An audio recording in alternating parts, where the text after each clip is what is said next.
never guess the places that I've been.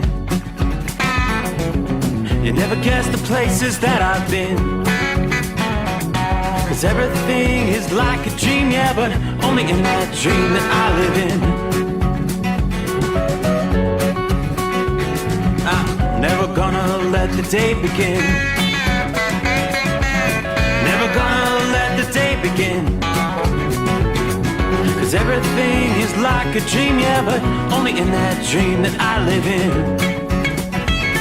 Oh, don't wake me up before you go, and I'll just make this bed my home. Oh, darling, please just let me sleep. Give me my dreams.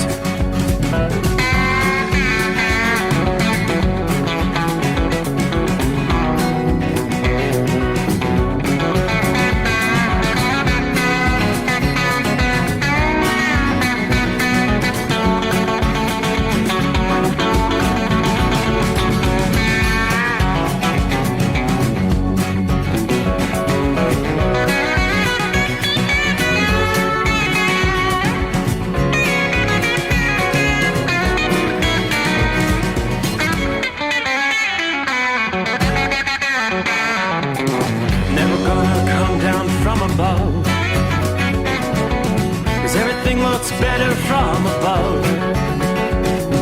Nothing's ever as it seems, yeah, except in that world that I dream of. Never gonna lose the ones I love. Never gonna lose the ones I love. 'Cause everything is like a dream, yeah, but only in that world that I dream of. Oh, don't wake me up before you go, 'cause I can't face this day alone. Oh, darling, please just let me sleep. Give me my dreams. Give me my dreams. Give me my dreams.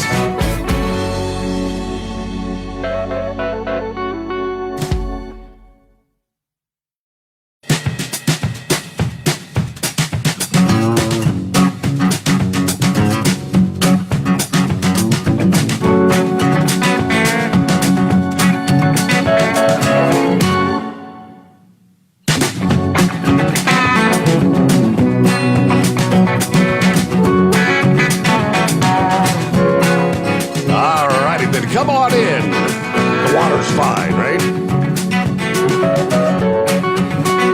Well, here we go. Welcome in, welcome aboard. Another edition of the Steve Sommers Overnight Drive. Live from the Hot Shot Secret Studios, where it's a clear, crisp 32 degrees outside the secret bunker.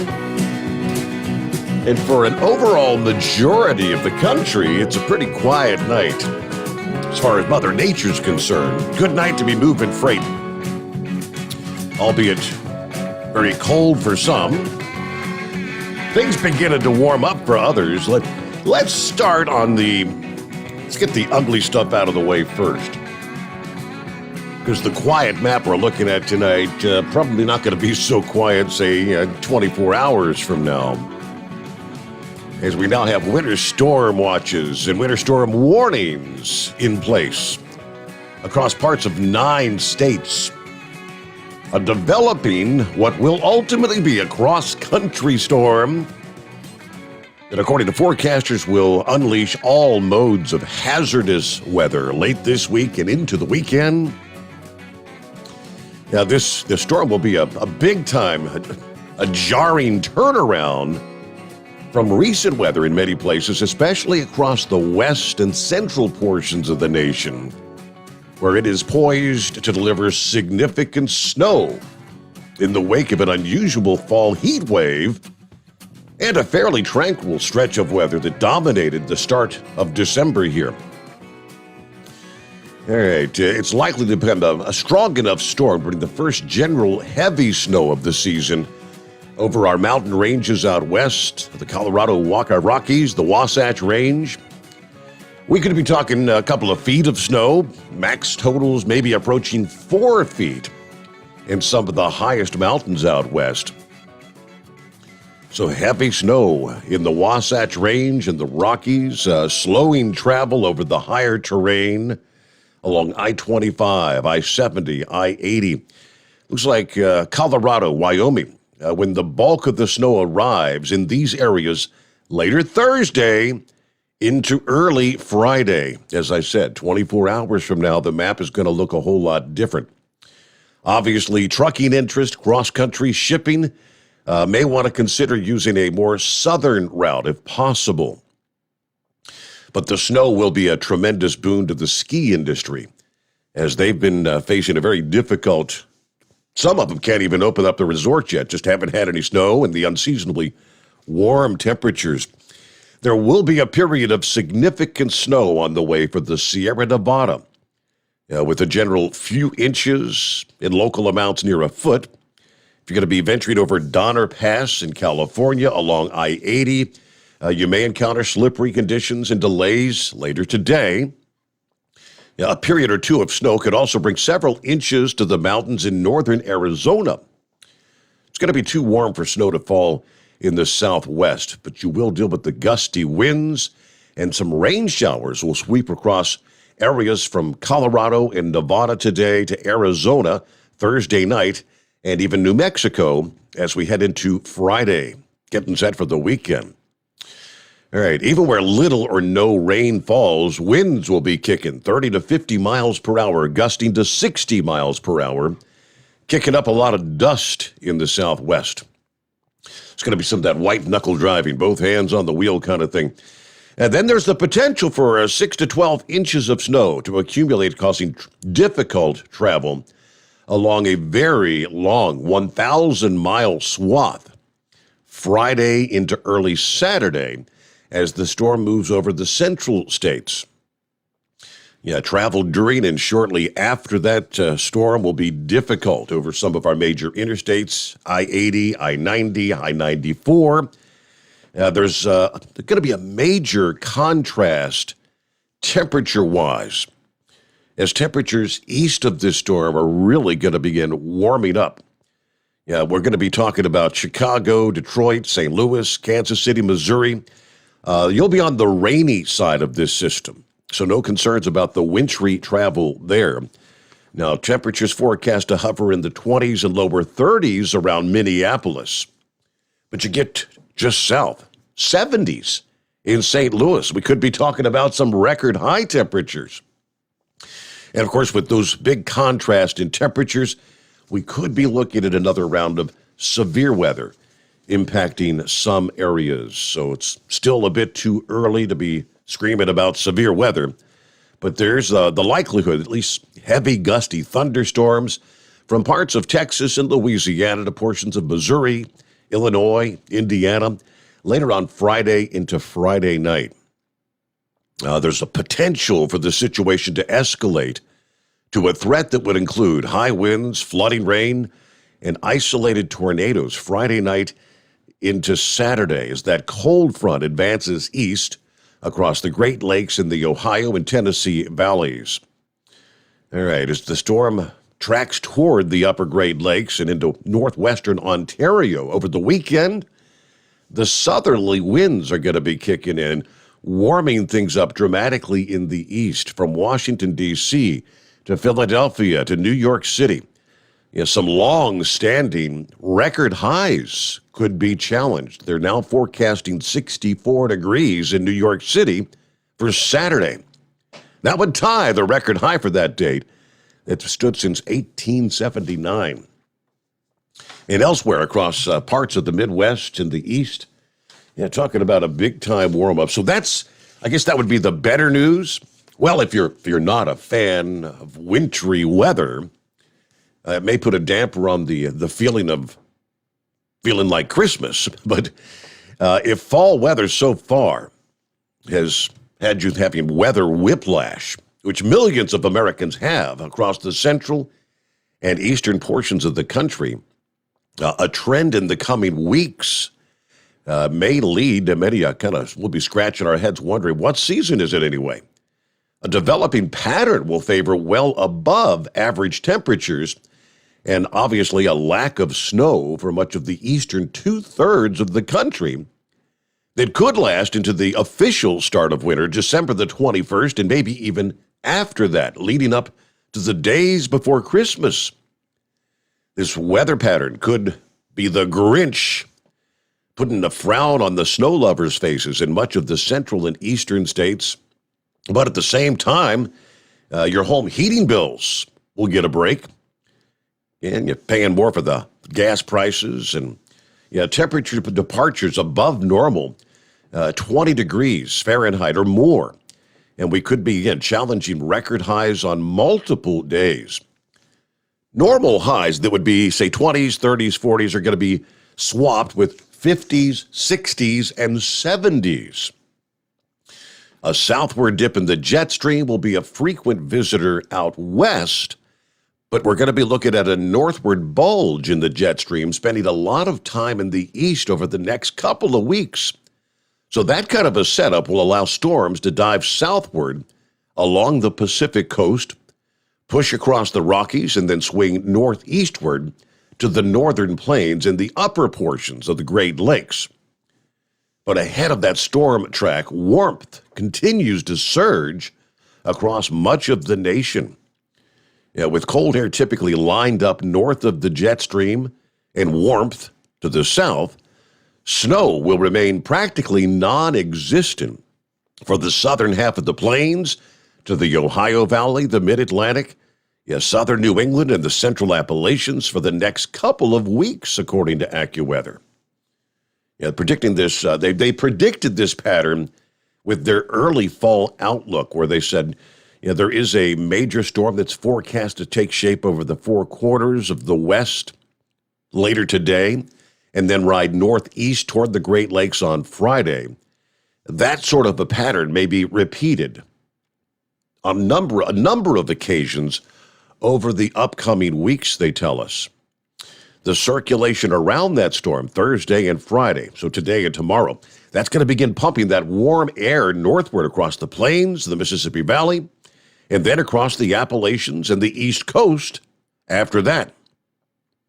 So they're projecting possibly record-challenging warmth by Friday in St. Louis, Indianapolis, Oklahoma City, Dallas, Nashville, Tennessee. St. Louis, the record of 73 degrees for the date of December the 10th from back in 1889. You could tie that or even break that. Temperatures will climb into the 70s in Oklahoma City as well as Nashville, a high in the 80s for the Dallas metro area. Can you imagine that in December? The warmth will reach the eastern Great Lakes region Friday night and early Saturday. The record of 61 degrees set back in 1899 for Buffalo, New York, may be broken, along with the record of 64 degrees from 1931 in the Cleveland area. Now, during Saturday afternoon, we'll be looking at 60s and 70s, pretty common in the coastal Mid-Atlantic and part of New England. In New York City, the record that's been held for 142 years, December the 11th, may be challenged as a high of 64 degrees is predicted for that date. So it's not going to be feeling very Christmas-like, is it?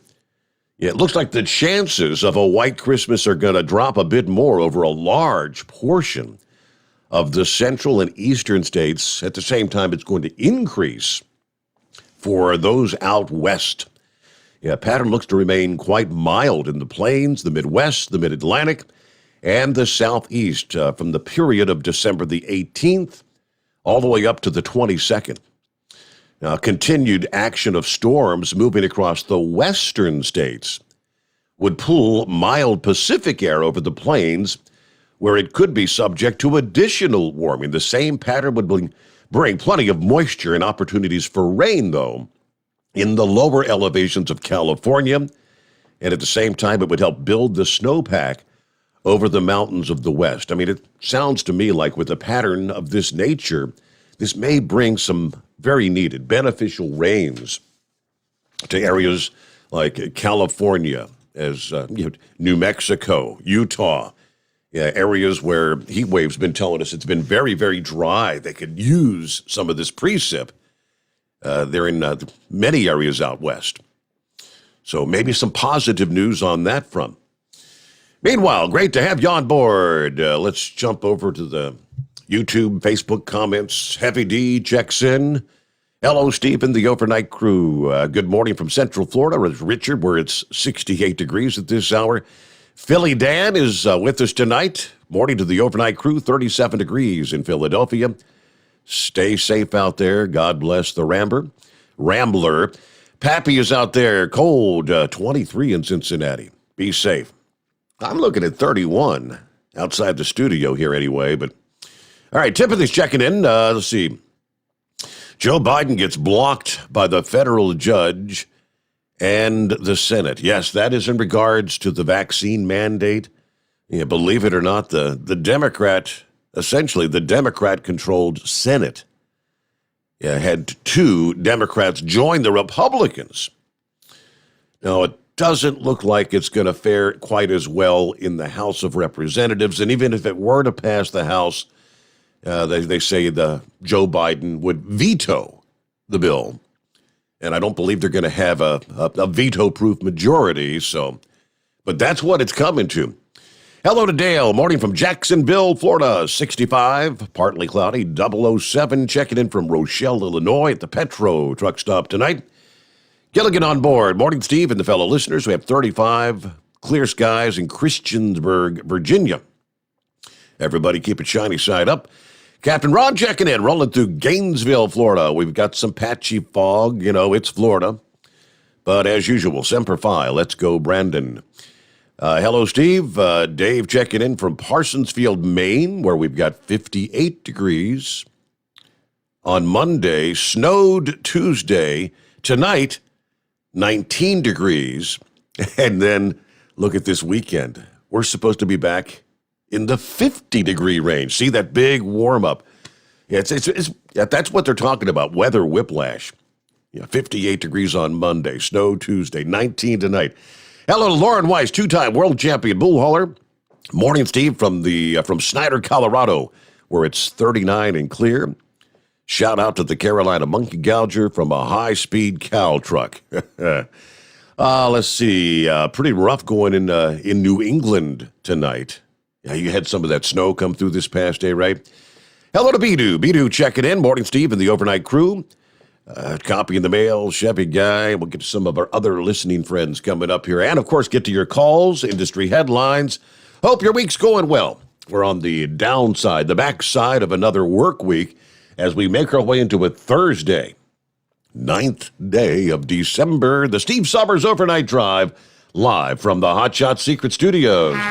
You're listening to the Overnight Drive with Steve Sommers. After a long winter road trip, there's nothing like coming home to a warm, comfortable home. Hi, I'm Steve with USA Insulation. We appreciate our truckers and the long hours you're putting in to serve us all. Without you, we wouldn't even get the materials to insulate. So we want you to feel like a king when you get back. We put our foam in your walls. It's like putting a coat around your entire home. Keeps the cold air out and the warm air in. And with the rising energy costs, that's going to save you a bundle. We're getting homes ready for winter right now, and we have $1,000 of savings for everyone.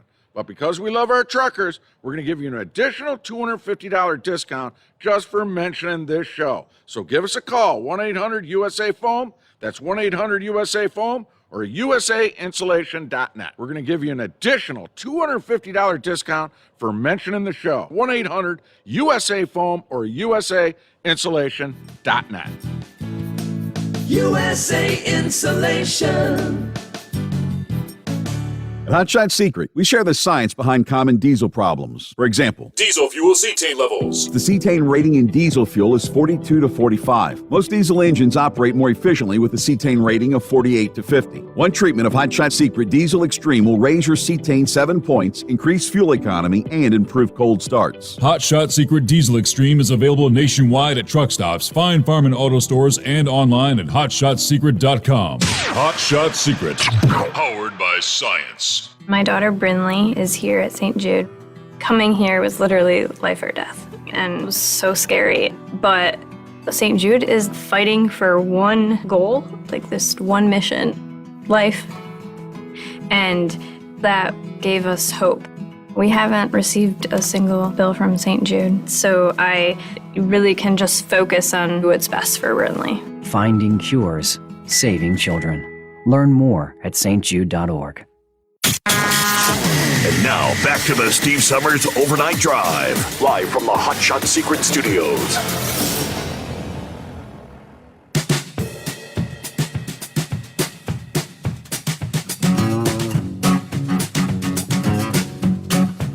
Yeah, I think it was Vic that brought it up last evening on the program. There's been a lot of shake, rattle, and roll going on out west. No, not California, where you traditionally think. Yeah, off the coast of Oregon. One of North America's most active fault lines springing to life on Tuesday of this week after a swarm of more than 40 earthquakes ranging from a magnitude 3.5 to 5.8 rattling off the coast of Oregon. And this is catching the attention and the concern of millions of people in that region of the country. It started Tuesday morning and continued on into this past day, Wednesday, all clustered between 200 and 250 miles west of the coastal town of Newport, Oregon. So far enough away for the most part to be undetected on land, but given the area's seismic history, it is creating quite the buzz. The director of the Pacific Northwest Seismic Network at the University of Washington said, if you had asked me yesterday, that would have been Monday, where the Earth would be most likely to produce a bunch of magnitude 5 plus quakes in a single day, I guarantee this would not have been high on my list. The fault line responsible for the quakes is known as the Blanco fracture zone. It is more active than the infamous San Andreas fault in California, having produced more than 1,500 quakes of magnitude 4.0 or greater since back in the 1970s. But what's most impressive this week, they say, is the swarm has included at least 9 tremors, reaching a magnitude between 5.0 to 5.8, with most of them occurring at a very shallow depth, like 10 kilometers. The sheer number of magnitude 5 or greater quakes actually triples the annual average since 1980. They typically see 3 5.0 or greater quakes per year. So in just a few days' time, they've seen a lot more than that. But this is kind of heightening the concern for some, as the region is among the most earthquake-prone areas in North America and has already produced one of the largest quakes in the continental United States back in January of 1700. So they do headline.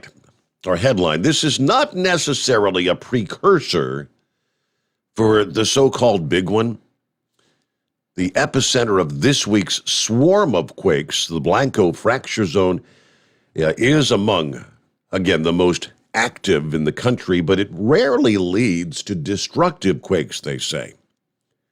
The fault is about 275 miles west of the Oregon coastline, about 200 miles west of the Cascadia subduction zone, where the largest and most destructive northwest quakes have historically taken place.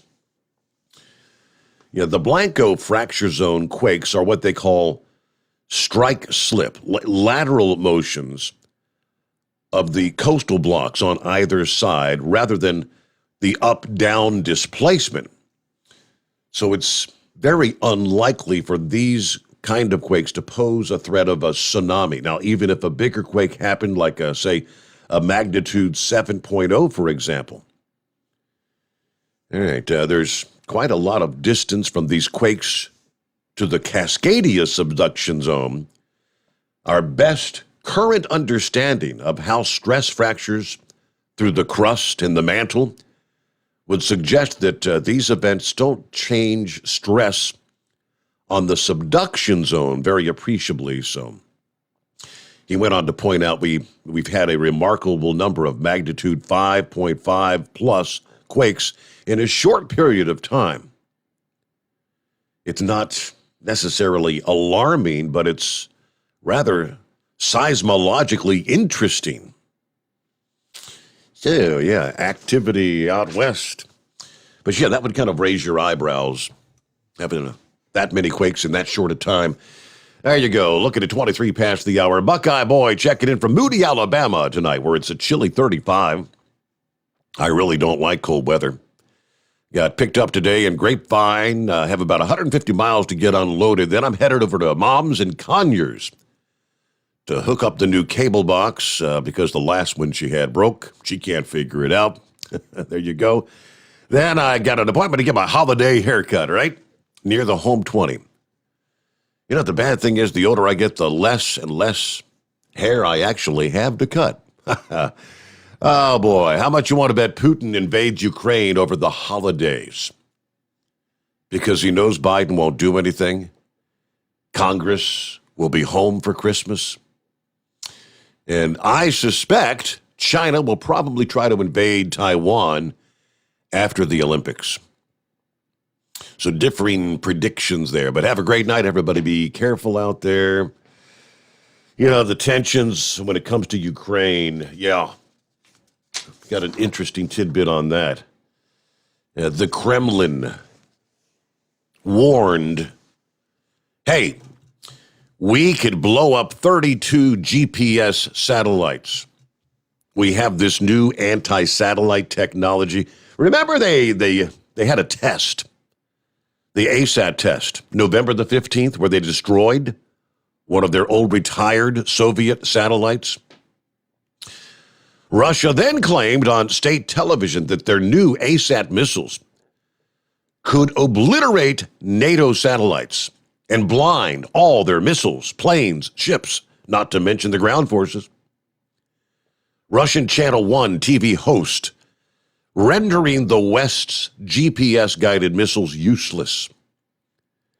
It means that if NATO crosses our red line, it risks losing all 32 of their GPS satellites at once. The International Space Station Flight Control Team was notified of indications of a satellite breakup, 1,500 pieces of debris that threatened the station. That's due to the debris that was generated by that Russian anti-satellite test.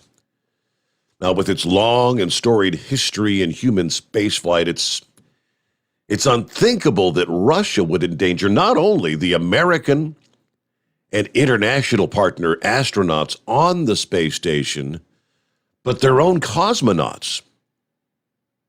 I mean, what they've already done with the test was reckless and dangerous, threatening as well the Chinese space station and the astronauts on board that station. Yeah, Russia has demonstrated a deliberate disregard for the security, safety, stability, and long-term sustainability of the space domain for all nations, was the quote from the commander of U.S. Space Command. But they have the technology, they have the ability, they've demonstrated that clearly. But that's what the future may hold. All right, let's get to the calls. See what's going on with collard greens. Hello, collard greens. Good morning, Steve, and all the cartoon characters. Now, Steve, Flash and I have got a discussion going on, and he said that you would not allow me to talk about this on your show. Now, what I want to talk about tonight, I've been hearing on your show since the beginning of the year. There were two people that were talking about it. One of them was Steve down in Nashville, who had not been calling for quite some time. The other one was horse bettors. Now, also Chevy guy brought it to my attention this morning about the political prisoners that are still in jail in D.C. over that January storming of the Capitol. Yes. Now, my question to you is, I need you to verify to Flash, is that information true? That information is 100% correct, yes. And just here a few days ago, there were a handful of representatives that pointed out the deplorable conditions that and the way they're being treated in the jails there. Okay, I understand the same thing. I just watched a video that Chevy guy posted it on his Facebook page, and I am going to text the name of the congressman that went into that jail, and actually they were refused entry into that jail 2 previous times, and this time they were allowed in. I have no idea why they allowed them in this time versus the other 2 times. I don't know. All I know is that I'm going to give him the name of these congressmen that he can do his own research, but I know darn well I've been hearing this all year, and I know Flash hasn't been listening all year. I'm the one, me and Secretary Eric were the one that told about your program. So we've been trying to get other guys. I know Kyle's listening right now, and I've encouraged Kyle to call your show and to talk to him about some of his views. But Steve, I got to be honest with you. We should be appalled that this is allowed to have been going on all this time. There's a lot of people that are behind this conspiracy, the district attorney, some judges, the police, and Flash brought it up, the FBI investigating false information on Facebook. Well, how do we know that they're not involved? And I asked Flash, who pulls the strings of the FBI? The answer to the question, the Biden administration does. So, to be honest with you guys, we're actually returning back to World War II times of the Nazi regime putting Jews into extermination camps. This is, in my opinion, we're actually seeing it with our own eyes today. And if that doesn't make you angry, then I don't know what does. What's next? They're going to shut down churches, take our Bibles away, and then are they going to come and take our guns away? This is just the beginning. And I do agree with Flash on this particular point. Our country is in trouble. And we all need to start emailing our congressmen and senators and tell them to get off their lazy butts and do something about this. And we need to do it now.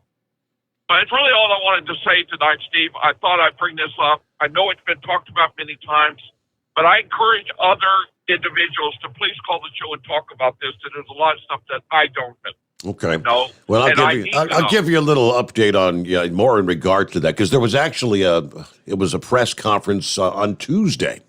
I think I had the story before me last evening. We never did get around to touching on it, but yeah, the press conference discussing the poor conditions at the District of Columbia jail that's housing these inmates charged with violence in connection with the January 6th insurrection is the word they use, the insurrection. But yeah, we'll pause right there, get a news break. We'll be back with more. The Steve Sommers Overnight Drive live from the Hot Shot Secret Studios. USA Radio News. According to Senator Rick Scott, corporate America is not interested in principles when profits are on the line. As the Biden administration announced it will be diplomatically boycotting the Winter Olympics in China, Chinese media announced no one cares if politicians don't show up. The human rights offenses in China are documented and atrocious. Republican Senator Rick Scott with the Armed Services Committee says money over principles is a bad direction for a freedom-loving nation. Whether it's the NBA or whether it's Nike or whether it's Delta, they're all focused on how they make more money. Heck with human rights. They would like to get their rights, and they want to criticize everything that happens in this country. But God forbid they do anything that would impact their ability to make a profit. From the West Coast to USA Radio News Bureau, I'm Lance Pry. And a jury has completed deliberations for the day in the trial of actor Jussie Smollett. This is USA Radio News. Do you have an idea for a book, fiction, nonfiction, or a children's book? We can help you put it together and bring it to market at Dorrance Publishing. We have thousands of testimonials from people just like you that we've helped get their books sold in stores and online. We've even got a service called The Writer's Coach. It's perfect for people that have a book idea in their head and they just need someone to help them put it on paper. Torrance Book Publishing has been helping people just like you who have a book idea, written or not, for over 100 years. Imagine being counted among the most famous authors in the world with your very own book. Call right now and let us help you turn a book idea into reality. It's easier than you think. You just need a little help. Call us now. 800-876-9035. 800-876-9035. 800-876-9035. That's 800-876-9035. You're listening to the Overnight Drive with Steve Summers. The Hotshot Secret Facebook page gets a lot of robust Q&A about diesel problems and their solutions. We listen to our customers. Here are their words straight from their mouths about Hotshot Secret Everyday Diesel Treatment. Our fans call it EDT. I'm John Sharp, a.k.a. Jay Sharp from Newburgh, Pennsylvania.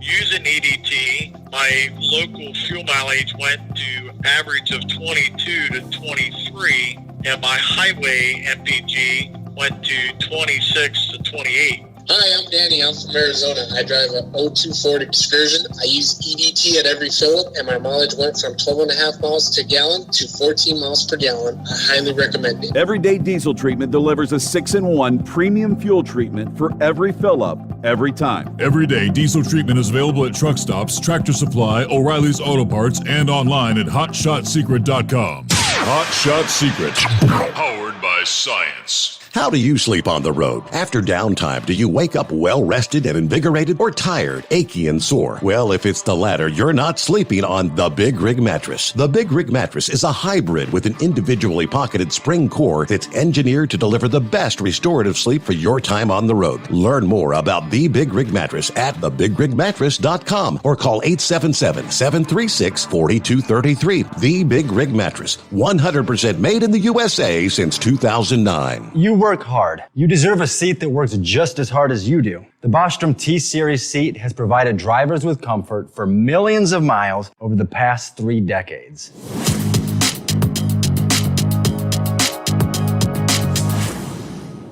Each seat is built right here in the USA and has 4-position front cushion tilt and higher low-profile air suspension with isolator. It's also equipped with many standard and optional comfort features, such as high and mid backrests, 9.4-inch fore-aft slide adjustment, adjustable armrests, and manual or dual air lumbar support system to keep you comfortable throughout your ride. Build your T-Series seat today at BostromSeating.com and ensure your ultimate comfort for wherever the road takes you. Bostrom Seating, the ultimate comfort for the open road. At Turbo 3000, our founder Andy Matouche firmly believed you should challenge yourself. Put the most money back in your pocket where it belongs.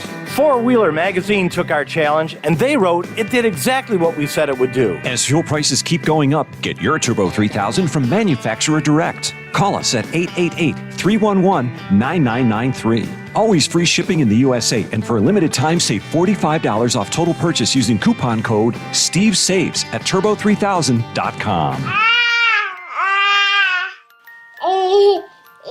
To some people, the sound of a baby babbling doesn't mean much. But that's not necessarily true. By 6 months, they're combining vowels and consonants. By 9 months, they're trying out different kinds of sounds. And by 12 months, their babbling is beginning to take on some meaning. Especially if there's no babbling at all. Little to no babbling by 12 months or later is just one of the possible signs of autism in children. Early screening and intervention can make a lifetime of difference and unlock a world of possibilities. Take the first step at autismspeaks.org. A public service announcement brought to you by Autism Speaks and the Ad Council. And now, back to the Steve Summers Overnight Drive, live from the Hot Shot Secret Studios. Okay, let me jump right into the details. As Jolly Green, and you may not have even heard, I mean, all the attentions on various other stories, right? But this has been going. I mean, here we are. We're well into the December. January 6th, the one-year anniversary will be upon us before we know it. And there's dozens of people being held. 4 House Republicans held a press conference on Tuesday of this week.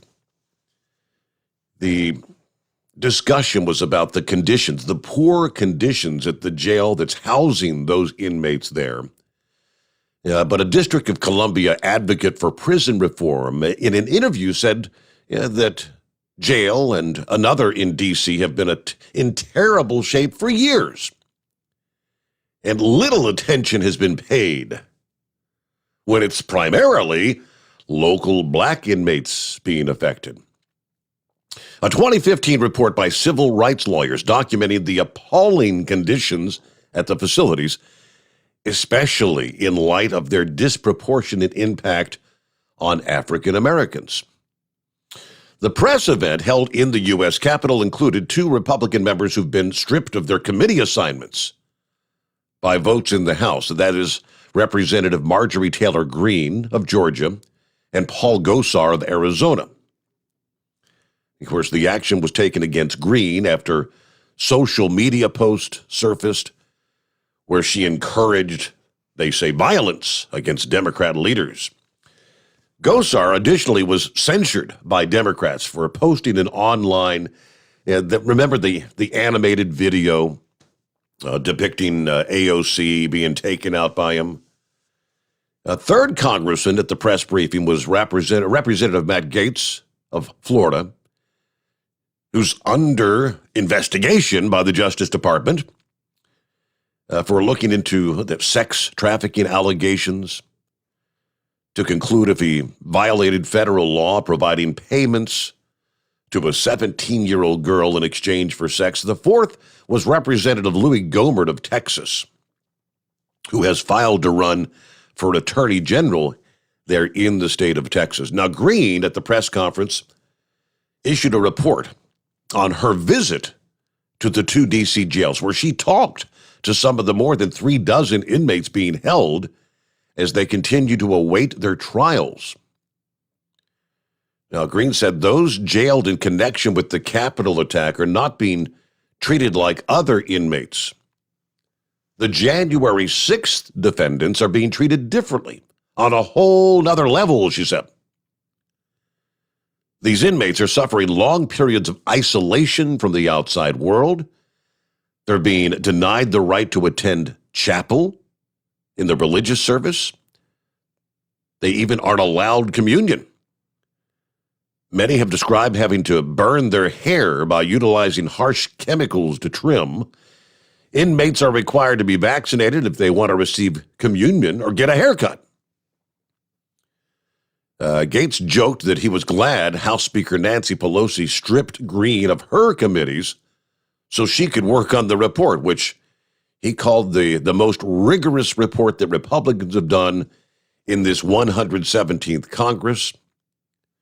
This report is going to be the guidepost for ongoing Republican oversight effort in Congress, adding that if Republicans take back the House next year in the midterms, they will be issuing subpoenas and conducting oversight. The notion that Republicans are going to take control of the House and we're going to hold hands in a warm spring rain with the Democrats and legislate is absolutely ludicrous, as he put it. All these lawmakers are calling for the inmates to be released. A panel of 3 judges and a decision handed down by the U.S. Court of Appeals for the District of Columbia denied bonds for rioters, such as those who actually assaulted police officers or broke through windows, doors, or barricades, and those who aided, conspired with, planned, or coordinated such actions. They're in a different category of dangerousness than those who just cheered as the violence unfolded at the Capitol after others cleared the way.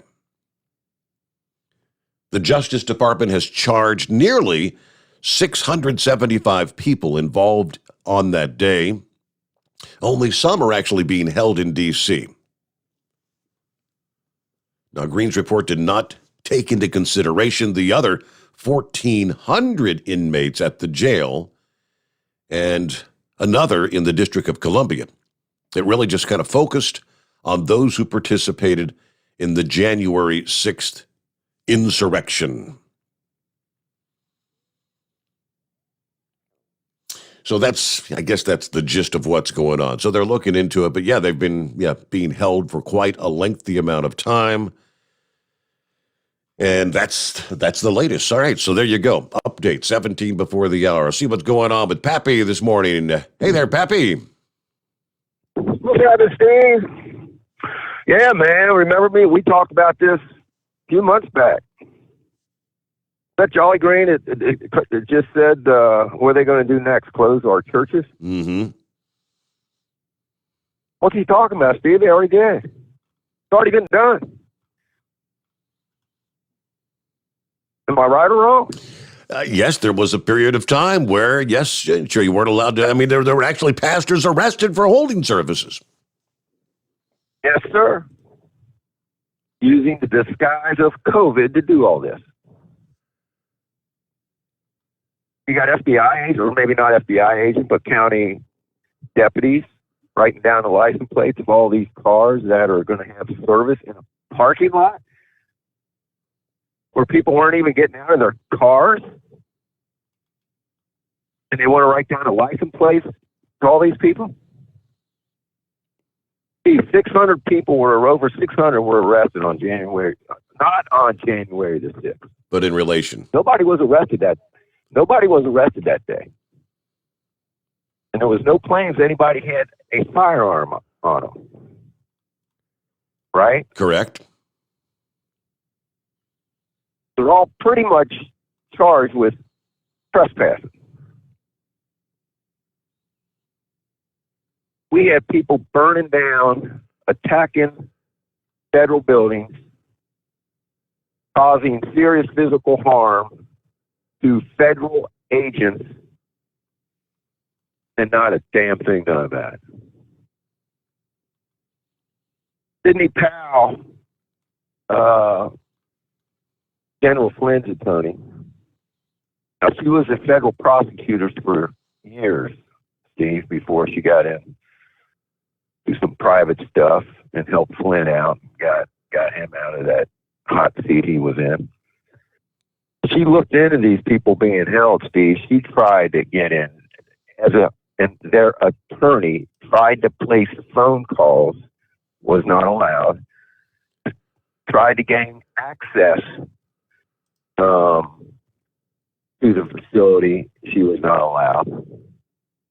Some of these people were being held without bail, and some of them were being held without even being charged. Yeah.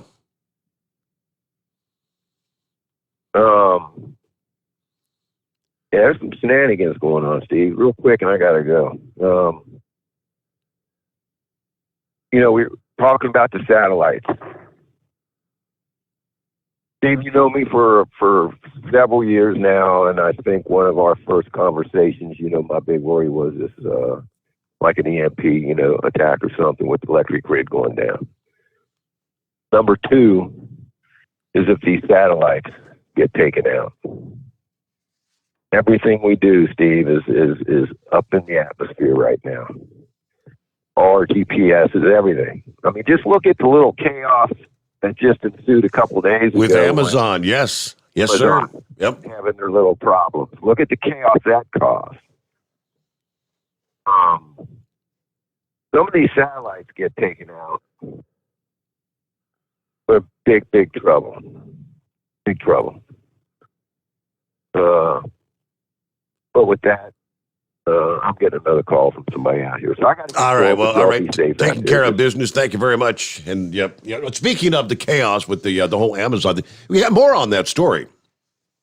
The outage at Amazon.com, the cloud computing arm that apparently left thousands of people around the country without working refrigerators, Roombas, and doorbells. And as small as this was, it really does highlight how reliant we have become on the Internet of Things. As more and more Internet tied in things are being brought into our homes. Again, if you weren't with us last evening, the disruption started like about 10 o'clock a.m. Eastern Time Tuesday, which upended package deliveries, took down major streaming services, prevented people from getting into Walt Disney Company's parks, supposedly. The affected Amazon services included the voice assistant Alexa, the Ring smart doorbell unit, irate device users tweeting their frustration to Ring's official account, with many complaining that they spent time rebooting or reinstalling their apps and devices before finding out on Twitter that there was a general Amazon Web Services outage. They thought it was problems on their end.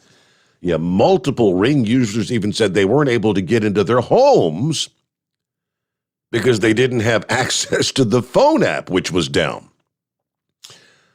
Others said they weren't able to turn on their Christmas lights. So all these smart devices, right? Smart light bulbs stopped responding to voice commands.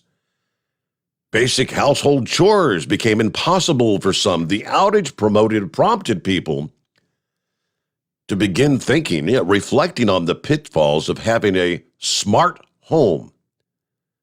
Your smart home is overly dependent on not only the internet, but one company in particular.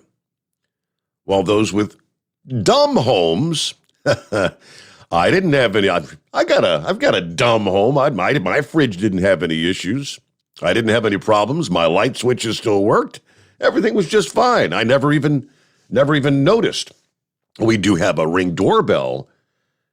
Yeah, but I don't think the wife even noticed that if the mailman came to the door, the Ring doorbell, several of the affected operations were on the East Coast. AWS said about 9 hours later that they had finally resolved the network device issues that led to the outage. But that's just a problem in the cloud with the likes of Amazon services. Imagine if actual satellites were taken out of commission. What would actually be operable? Would the power grid still be operable? Would the water treatment facilities? Would the sewage treatment facilities? All these things that we have become so reliant for with the internet access. It's all tied together. Hey, what about your ATM? What about your ability to put gas in your vehicle? Because, the ATMs, they're not going to work. The pay at the pump's not going to work. Just think of all the things, the disruptions. Yet life as we know it would come to a screeching halt. Let's pause right there. Quick 2-minute timeout, and we return to your calls at 844-844-3388. The Steve Sommers Overnight Drive, live from the Hot Shot Secret Studios.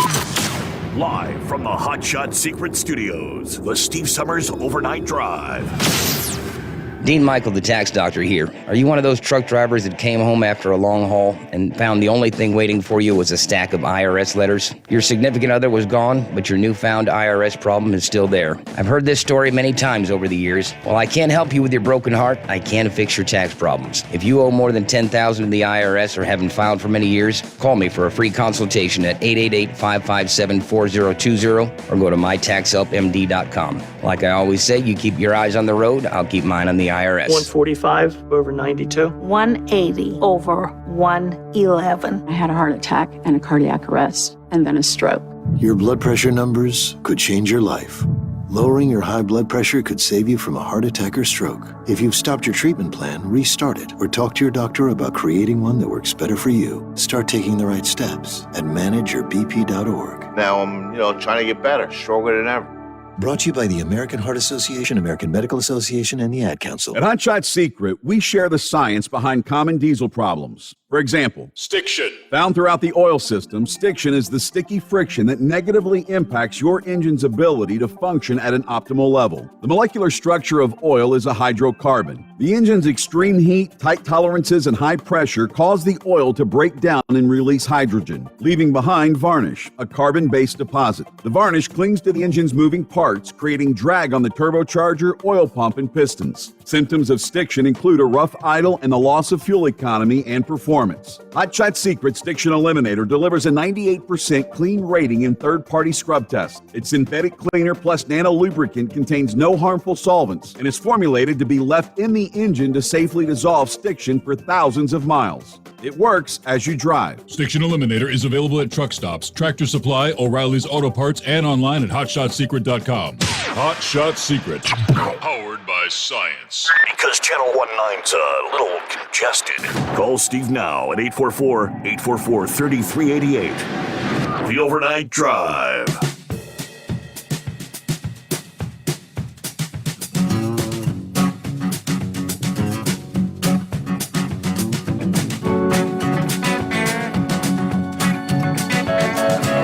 Yeah, I saw the video of the big fire in, is that Manhattan?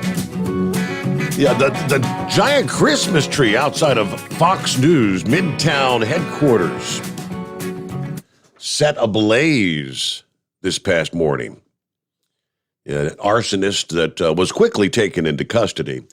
But this was the 50-foot tree on 6th Avenue. Went up in flames about 12:15 a.m. Heavy flames spreading to smaller decorated trees on the display. Police say the 49-year-old suspect climbed up the metal superstructure. Yeah, the tree is an artificial sculpture that's shaped to look like a tree. Then he lit some papers that he brought with him on fire, shoved the papers into the tree structure. He then climbed down and watched from the street level as it burned. But he was spotted by building security who pointed the man out to police. Officers that were posted at the nearby Rockefeller Center. The suspect identified as a 49-year-old Craig Tamanaha, who is homeless,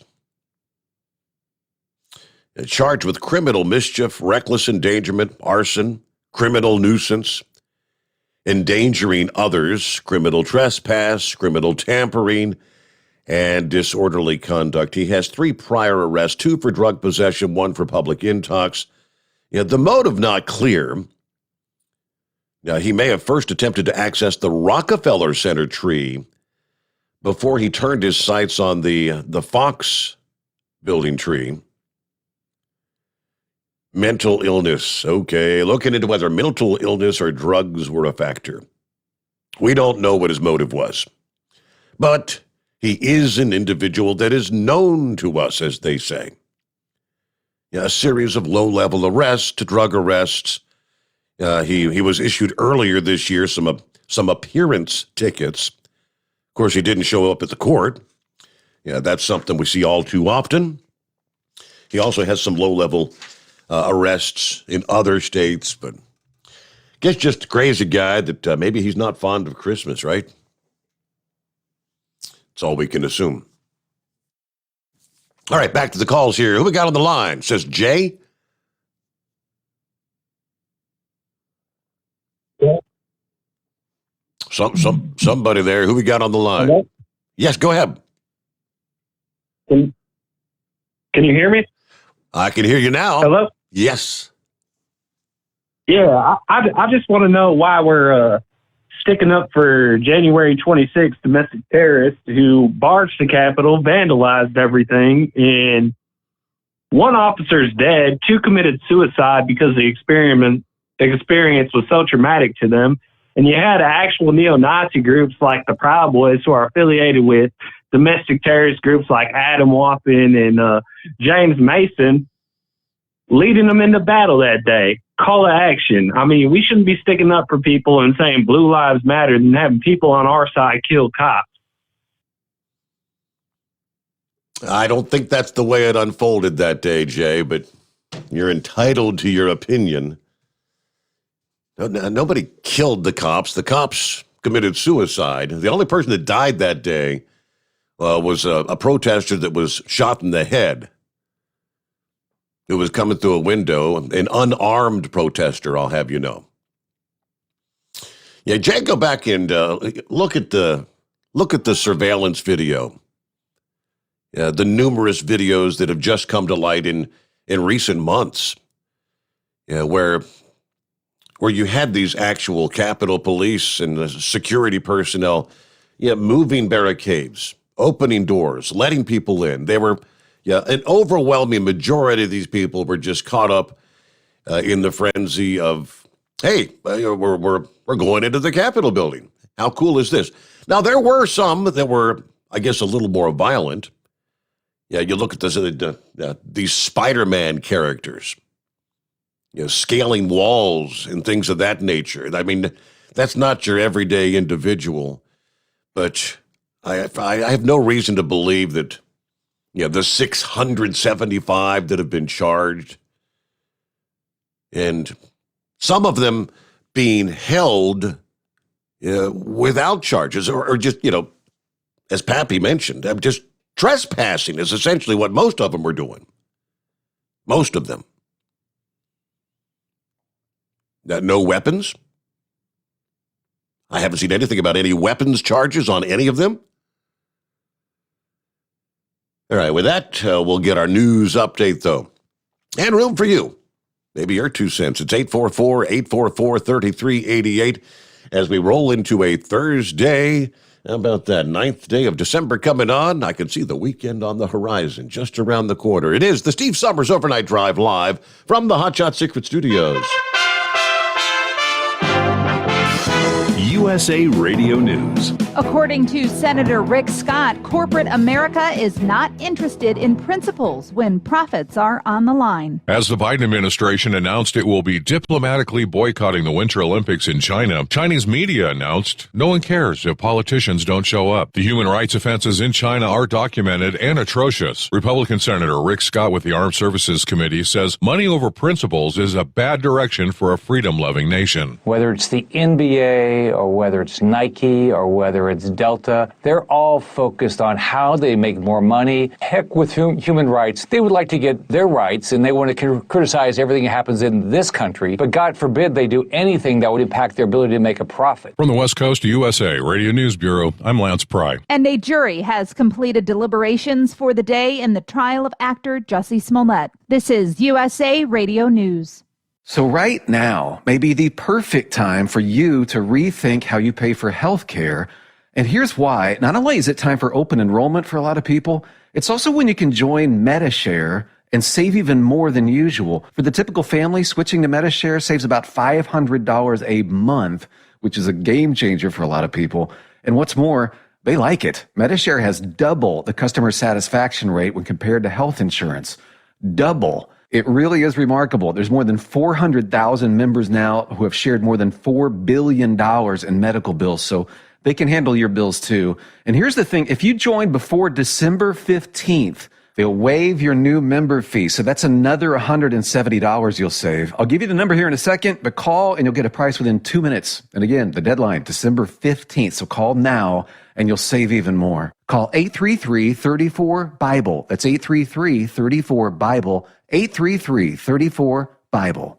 Arizona Governor Doug Ducey is continuing to demand that President Joe Biden's administration do more to secure the U.S.-Mexico border. Local officials in Yuma report an increase in asylum seekers crossing into southwestern Arizona. Last week, the Biden administration reluctantly announced plans to reinstate the Trump-era policy and agreed to Mexico's conditions for resuming it. House Speaker Nancy Pelosi did not mince words in a press conference on Wednesday. I'll never forgive former president of the United States and his lackeys and his bullies that he sent to the Capitol for the trauma that was exerted on our staff. She discussed last January 6th when a handful of people entered the Capitol building as Congress considered the Electoral College vote. And South Dakota GOP Governor Kristi Noem has been ranked Best Governor in America by a prominent nonprofit conservative organization. You're listening to USA Radio News. Bingo fun fact number 6. Americans spend over $90 million weekly on bingo. Why? When you can play Bingo Treasure for free. Go to BingoRadioUSA.com. Play from any device, your smartphone, tablet, or computer. The account is free. The play is free. Play one card. Play more. Chat with other players. Meet new friends. All free at BingoRadioUSA.com. That's BingoRadioUSA.com. Bingo from any device. Hurry. Free accounts are limited. A group of national utility companies has agreed to stop sharing sensitive data with U.S. Immigration and Customs Enforcement, as well as other government agencies, over concerns the data was being misused. The Washington Post reports the National Consumer Telecom and Utilities Exchange prompted credit bureau Equifax to end the sale of utility header data. That includes Social Security numbers and home addresses. Russia fears Ukraine will join NATO.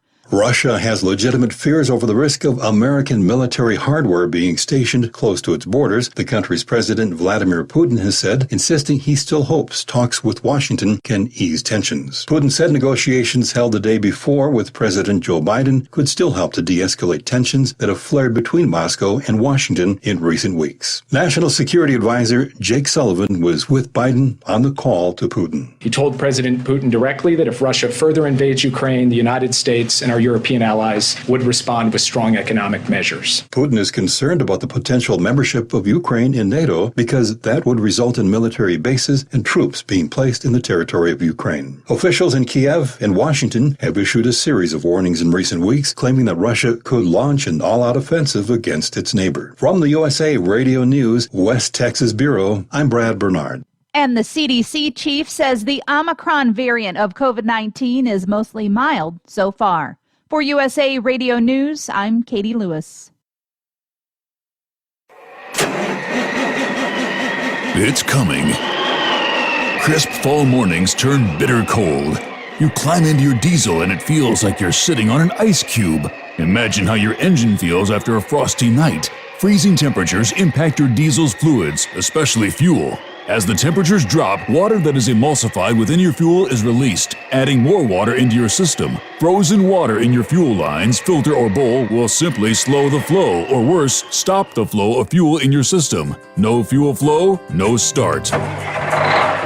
Get prepared now for the cold that is coming. Hot Shot Secret Diesel Winter Anti-Gel is a premium fuel additive that lowers your fuel's pour point to minus 65 degrees. If it's that cold out, you shouldn't be on the road. You ought to be at home in front of the fireplace. Hot Shot Secret Diesel Winter Anti-Gel Premium Fuel Additive. Available now online at HotShotSecret.com. Hot Shot Secret. Powered by science.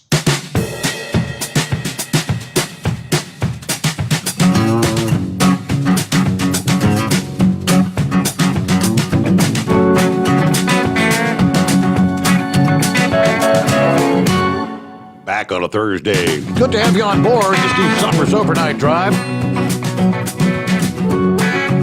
All right, some of our other friends checking in. Let's see, Eskimo Mom back out there tonight.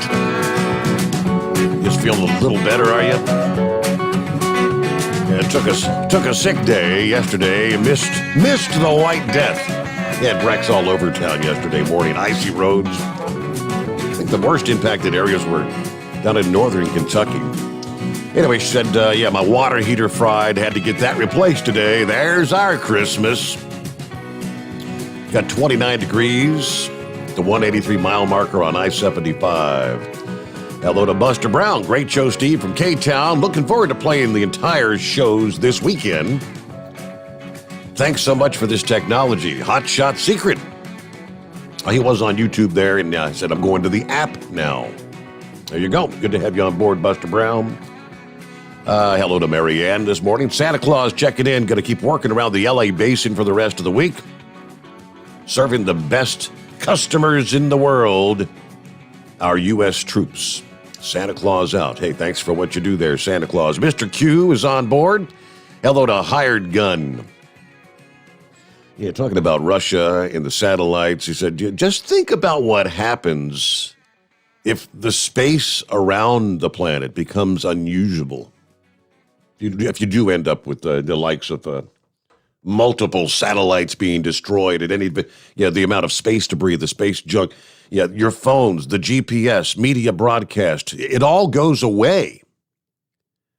I mean, we're back to 1950. That's frightening, isn't it, Hired Gun? Hello to Heatwave, checking in from Portland this morning, where it's cool, cloudy, heading to Reno, Nevada. Great to have you with us. Hello to Randolph. Morning, Mr. Sommers. Hope you're doing great. Tonight in Miami Gardens, Florida, for my delivery in the morning. All right, let's see. Hired Gun chiming in. There was no insurrection. It was merely a rally that got out of hand, provoked somewhat by the left. I promise you, D.C. does not want to see a real insurrection. Hello to Dion. Morning, Steve. It's the Ice Cream Man checking in, headed to Chesapeake, Virginia in the morning, then home to Columbus, Ohio. John is with us here. Good morning from Porter, Indiana. Let's see. Hello to the Carolina Monkey Gouger. Shout out to the 3-time world champion meat hauler, right? In the house, Malibu Lauren, right? All right. Are you happy with your job? Good question, huh? The new research from the American Transportation Research Institute suggests owner-operators are happier with their job than company drivers. But that could change if certain state laws eliminate the owner-operator model in trucking. ATRI's latest report compares owner-operators and company drivers' level of satisfaction with their jobs. For the most part, they say, owner-operators appear to be happier with their job, including pay.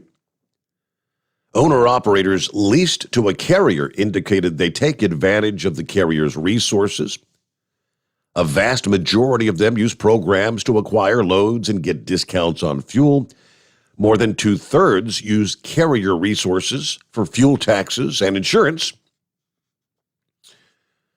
However, that can all go away if states strip the trucking industry of the independent contractor model, aka California's Assembly Bill 5, that establishes that strict test to determine whether a driver is an employee or an independent contractor. That's awaiting its fate in the U.S. Supreme Court as we speak. That law would eliminate the owner-operator business model for California trucking companies. Now, if that were to happen, all the benefits and level of satisfaction that comes with being an owner-operator goes out the window. Nearly 3/4 of owner-operators say they would be less satisfied if forced to be a company driver. And more than 2/3 predict they would earn less money as a company driver. Meanwhile, according to the report, owner-operators are earning more money. Nearly 70% of company drivers indicated annual wages between $50,000 and $100,000. Although that pay is not bad, it may not be as good as the owner-operators. More than half of owner-operators reported an annual net income of $75,000 or more. That includes owner-operators leased to a carrier and those with their own authority. Owner-operators and company drivers have different reasons motivating them to choose their respective driver model. For owner-operators, those factors include independence, setting their own hours, schedule flexibility, making their own choice of their routes or the length of the haul. More than 80% report satisfaction with those aspects of their jobs in addition to the pace of the work. Conversely, company drivers put more value on job security, income, and benefits. About 3/4 are satisfied with job security.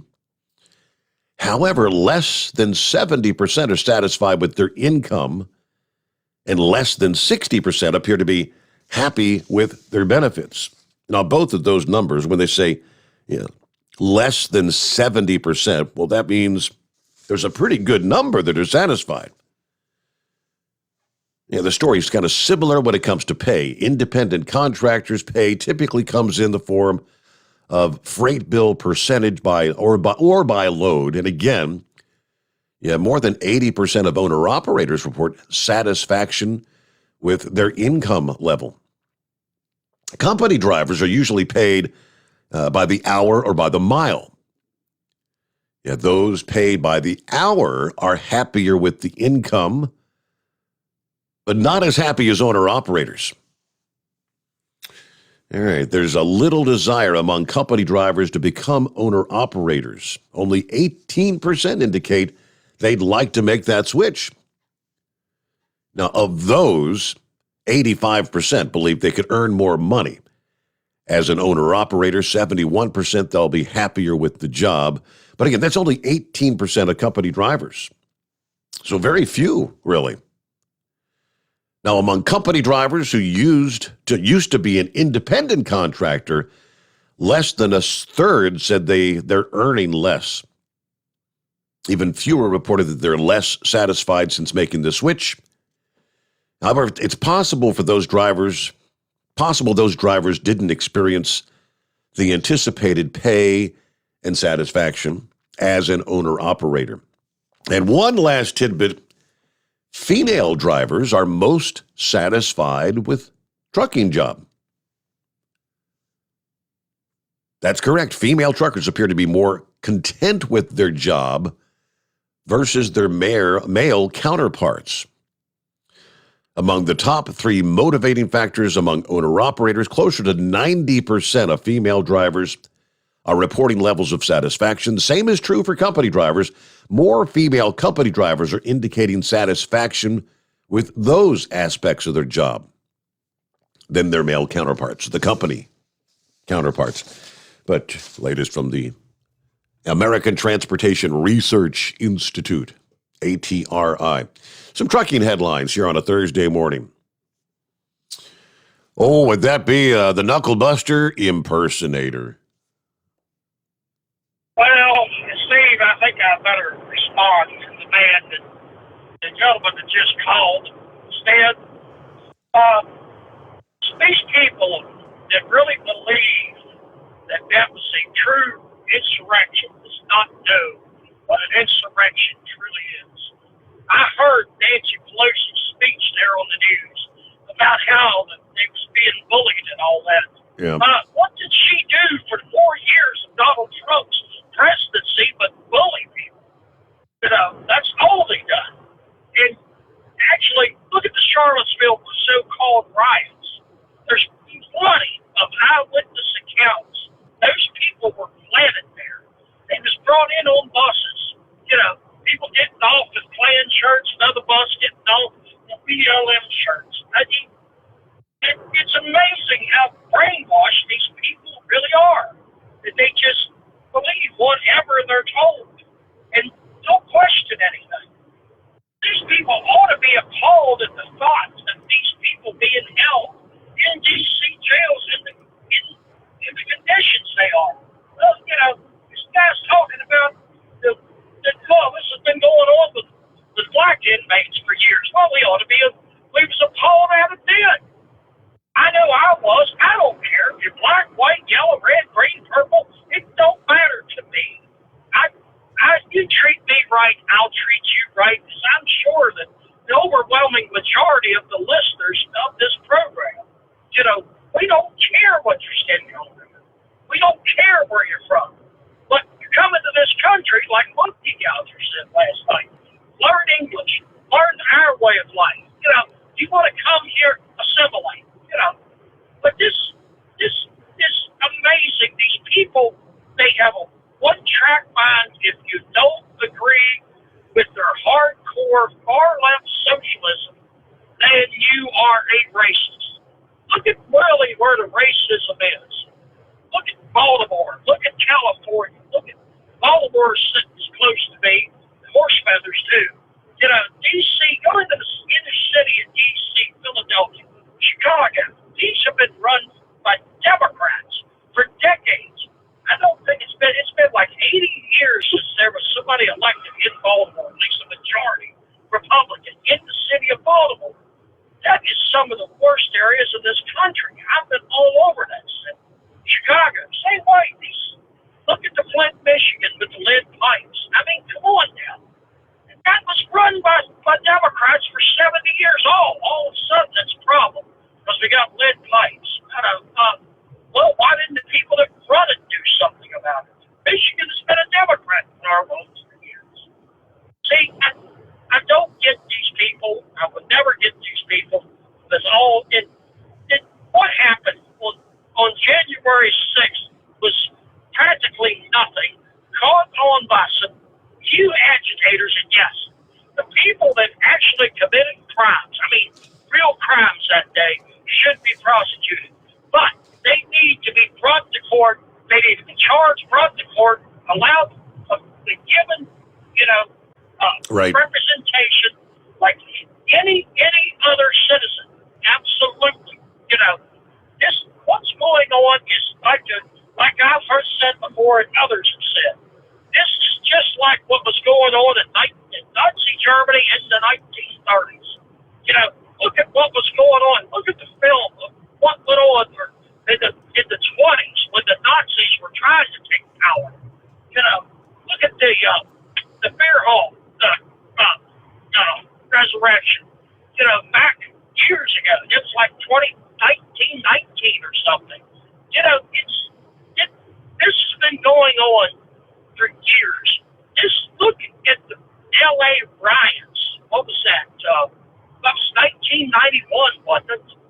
And a lot of that. This has been building. Look at the riots all from 2014 over the lies put out about the Michael Brown thing. That's where BLM, which is nothing but a branch of the Black Panthers, that was started by the Black Panthers. That's it. It just amazes me that if you oppose this stuff, then automatically you're a racist. I have never figured out how, if you oppose racism, then you're a racist. I mean, I've been in these cities. I've seen how bad it gets. These ghettos. And they're run by Democrats. I cannot understand. I have black friends that say they can't understand it. Why so many of their own people agree with this stuff. It's like, the Klan endorses the Democrat almost exclusively every year. In fact, the Grand Imperial Wizard of the Ku Klux Klan, when Obama run the 2 times, he said he would not endorse Obama, but he would endorse his policies because he could do more damage to the black community than the Klan could ever think of. It's amazing how the Democrats have positioned themselves. I hate to say this, but this is the way I feel about it, and I appreciate you giving me the chance to speak my mind. Look at it. The Klan support the into it, they do, because of what effect it has on the black community. The BLM, the /Black Panthers, they support the Democrats because most of their members want the free ride. They want the welfare. They don't want to have to work for what they have. I've never figured out how, it just amazes me. Well, thank you for taking my call. Well, and back to the point. I mean, the point of the whole January 6th, the so-called insurrection, even the left-leaning Washington Post, go back. It was nearly a month ago, where they had looked at the makeup of the people who were there on that date. Even the Washington Post points out an overwhelming majority of the people that were in attendance on that day were not part of any sort of a far right, radical, what do you bring up? Like a Proud Boys kind of group. Most of those people, most of those people were just red, white, and blue, American-loving, American first, Donald Trump supporters. Those sort of people, there to support the man that they voted for and that they believe believed won the election in the previous November. They were just there to support Donald Trump. Now, I see here in the last couple of days, speaking of the so-called deplorable conditions, and again, like Gilligan just said, I don't care who is being held there. You know, whether it's January 6th participants or your local thief or whoever it is. The U.S. Marshals Service apparently in recent days has removed about half the inmates under their care from the D.C. jail. I guess there was a surprise inspection that took place at the facility where they found clogged toilets, flooding, substandard conditions for inmates. The Marshal Service said about 200 of the 400 inmates housed at the Central Detention Facility have been transferred to a federal prison in Lewisburg, Pennsylvania, or other facilities. The 200 that are still there have not been transferred for a variety of reasons: pending court-related matters, emergency stay orders granted by the court, or medical issues that might prohibit their transfer right now. But they declared the move early last month after the inspection revealed these substandard living conditions. It was an unannounced inspection. And they said this particular facility does not meet the minimum standards of confinement as prescribed by the federal performance-based detention standards. Let's see. Marshals found standing human sewage in the toilets of inmate cells. Some cells had water shut off for days. During a hearing with D.C. lawmakers, the Public Defender's Office played multiple audio recordings with various inmates. They have mold in their cells. The cells flood when it rains outside. Also reports that food and water were being withheld to punish incarcerated residents. On November 10, D.C. said the Department of Corrections entered into a memorandum of understanding with the U.S. Marshals to improve conditions for inmates. They said a detention liaison at that facility would monitor the improvements and ensure the ongoing care and safety of all prisoners being held there.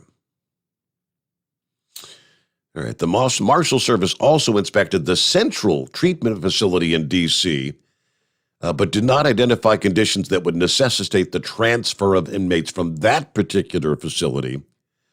That facility houses approximately 120 detainees, including all the defendants stemming from the January 6th event riot at the U.S. Capitol. All right, let me see here. Looking at 25 past the hour. It is 844-844-3388. Steve Sommers Overnight Drive live from the Hot Shot Secret Studios. Live from the Hot Shot Secret Studios, the Steve Sommers Overnight Drive. You work hard. You deserve a seat that works just as hard as you do. The Bostrom T-Series seat has provided drivers with comfort for millions of miles over the past 3 decades.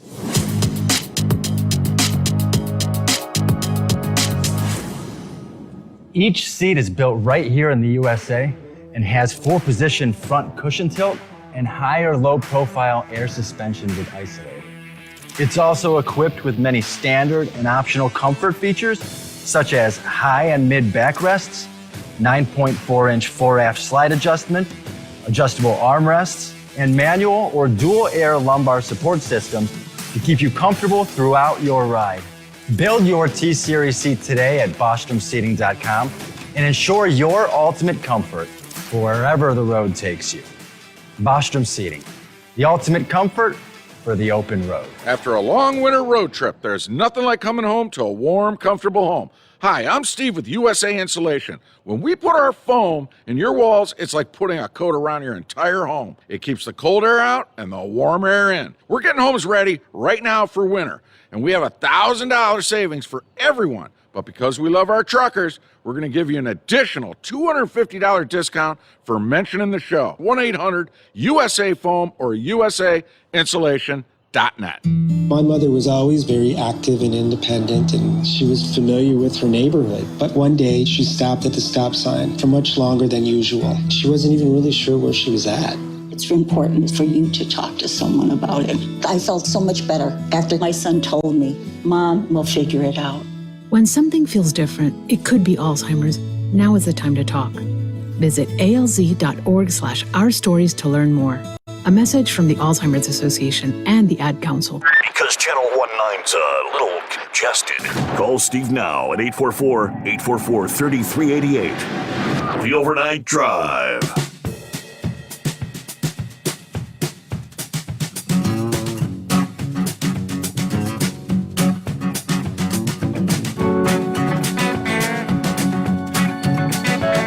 Just ahead, we'll get a news break, get the latest what's going on. Back to your calls. If you'd like to jump on board, plenty of room for you at 844-844-3388. Now, it looks like an overpass in Maine will require some serious cash to repair after a semi-truck hauling an excavator struck several of the beams. This was on Tuesday of this week in Brunswick, Maine. According to the Times record, a semi-truck hauling an excavator was traveling north on Interstate 295 when it struck the 14.5 overpass. Fortunately, no one hurt, but several beams on the bridge took some damage. Now, the Department of Transportation officials say that the repairs could turn out to be quite costly. Looking at the structural damage, analysis is supposed to take about a week. But they say there are essentially three possibilities when it comes to repairing the bridge. Cut out the damaged piece and replace it. Cut off out a piece of the bridge deck to replace all four of the beams. Or replace the entire bridge. Those options range in price of a minimum of six figures to a maximum of millions of dollars, and it's not clear who's going to pay for it. It should be noted that the Maine DOT has worked with vehicle owners and their insurance companies in the past to pay for these kind of repairs, but the truck driver responsible for the damage, 55-year-old Kevin Chubbuck, was cited, and his company was issued a citation for an expired inspection sticker on the truck and a ticket for operating the truck with a load over maximum allowable height. That's going to cost somebody. All right, back to your calls ahead. First, a news break as we roll into a Thursday. It is the Steve Sommers Overnight Drive live from the Hot Shot Secret Studios. USA Radio News. The Omicron variant is less transmissible and less potent than other COVID-19 variants. As mainstream media first reported, the Omicron variant of COVID-19 could be more dangerous and contagious, that seems not to be the case. Now that scientists abroad have had a chance to study the variant, reports are it's not as contagious and not as dangerous. Yale University epidemiologist Dr. Harvey Risch on Fox News says a respected French scientist has revealed his findings. It's a weak variant. Its transmissibility is comparable to the Alpha and Beta variants. It's about a third of what Delta is. From the West Coast, USA Radio News Bureau, I'm Lance Pry. In related news, Pfizer and BioNTech announced on Wednesday that its 3 doses of the Pfizer vaccine appear to offer a more robust protection than 2 doses. The companies are also working on an Omicron-specific dose. You're listening to USA Radio News. Hi, this is Dr. Joel Wallach, and I want to tell you that arthritis is not a genetic thing. It's not a disease of aging. Neither is osteoporosis. Get a hold of my book. It's all in your head. It goes into the 25 different diseases you get when you have osteoporosis of the skull. These are all reversible. You take the Healthy Bone and Joint Pack, the MSM, vitamin D3, stay away from all the bad foods, including gluten, and guess what? you'll regrow all your bones, including your skull and your legs and your hips and everything else. Contact us at usaradiohealth.com. That's usaradiohealth.com. Did you know Mike Lindell has over 150 different items on the MyPillow website, and any of them would be great for Christmas gifts for your friends and family? Go to MyPillow.com, click on the radio listener square, use my promo code USA, or call 1-800-951-8175 after you've explored the MyPillow website. Use that promo code USA and save big on anything in the MyPillow website just for Christmas. You're listening to the Overnight Drive with Steve Summers. Drivers, you demand that your equipment's reliable and dependable, and that also applies to your headset for communication. Well, our friends at Stellar Electronic have you covered. The Pluto Duo headset bundle is the best communication headset you can find in the industry. No matter the challenging environment you're driving in, the Pluto headset will make you sound crystal clear all the time thanks to their 99% noise cancellation. And the Duo's not only a stereo converter for the headset, but also a power bank so you can charge as you go. Learn more at StellarElectronic.com or visit them on Facebook. Do you have a Dodge pickup and hate your automatic transmission? Of course you do. LaVon Miller at Firepunk Diesel here, and we specialize in heavy-duty and performance transmissions for your 3-quarter or 1-ton Cummins-powered truck. So if you're interested in turning your stock slush box into a towing monster, call us today at 614-733-3744 or visit us online at shop.firepunk.com. It's coming. Crisp fall mornings turn bitter cold. As you fire up your diesel, you can see your breath on the inside of the cab. Imagine looking deep into your engine. Freezing temperatures impact your diesel's fluids, especially fuel. On a 23-degree morning, the paraffin wax in your untreated fuel starts to morph from fluid to large crystals. These crystals clump together and form a gel. At minus 10 degrees, your fuel hits the point where it no longer pours like a liquid. It's so dense that the flow through the fuel filter will slow, causing hard starts or no starts. Get prepared now for the cold that is coming. Hot Shot Secret Diesel Winter Anti-Gel is a premium fuel additive that lowers your fuel's pour point to minus 65 degrees. If it's that cold out, you shouldn't be on the road. You ought to be at home in front of the fireplace. Hot Shot Secret Diesel Winter Anti-Gel Premium Fuel Additive. Available now online at hotshotsecret.com. Hot Shot Secret. Powered by science.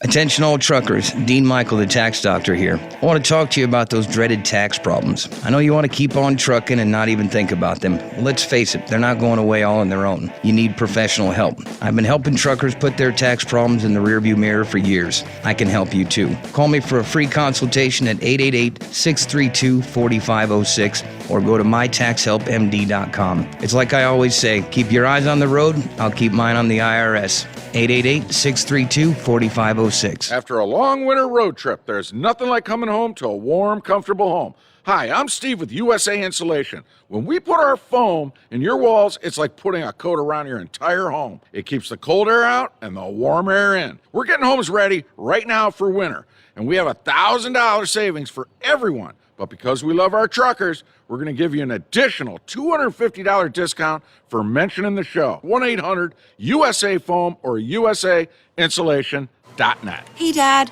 your prescription will be ready in just a minute. Hey, Dad, your laundry will be ready in just a minute. Dad, your lunch will be ready in just a minute. Hey, honey, why don't you take a minute? When you help care for a loved one, you give them as much time as you can, making sure they're safe and comfortable. But it's just as important that you take some time for yourself.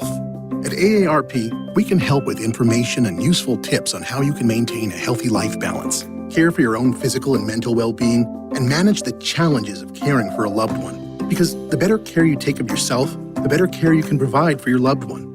Thanks, Dad. Thank you. You're there for them. We're here for you. Find free care guides to support you and your loved one at aarp.org/caregiving. That's aarp.org/caregiving. A public service announcement brought to you by AARP and the Ad Council. And now back to the Steve Summers Overnight Drive, live from the Hot Shot Secret Studios.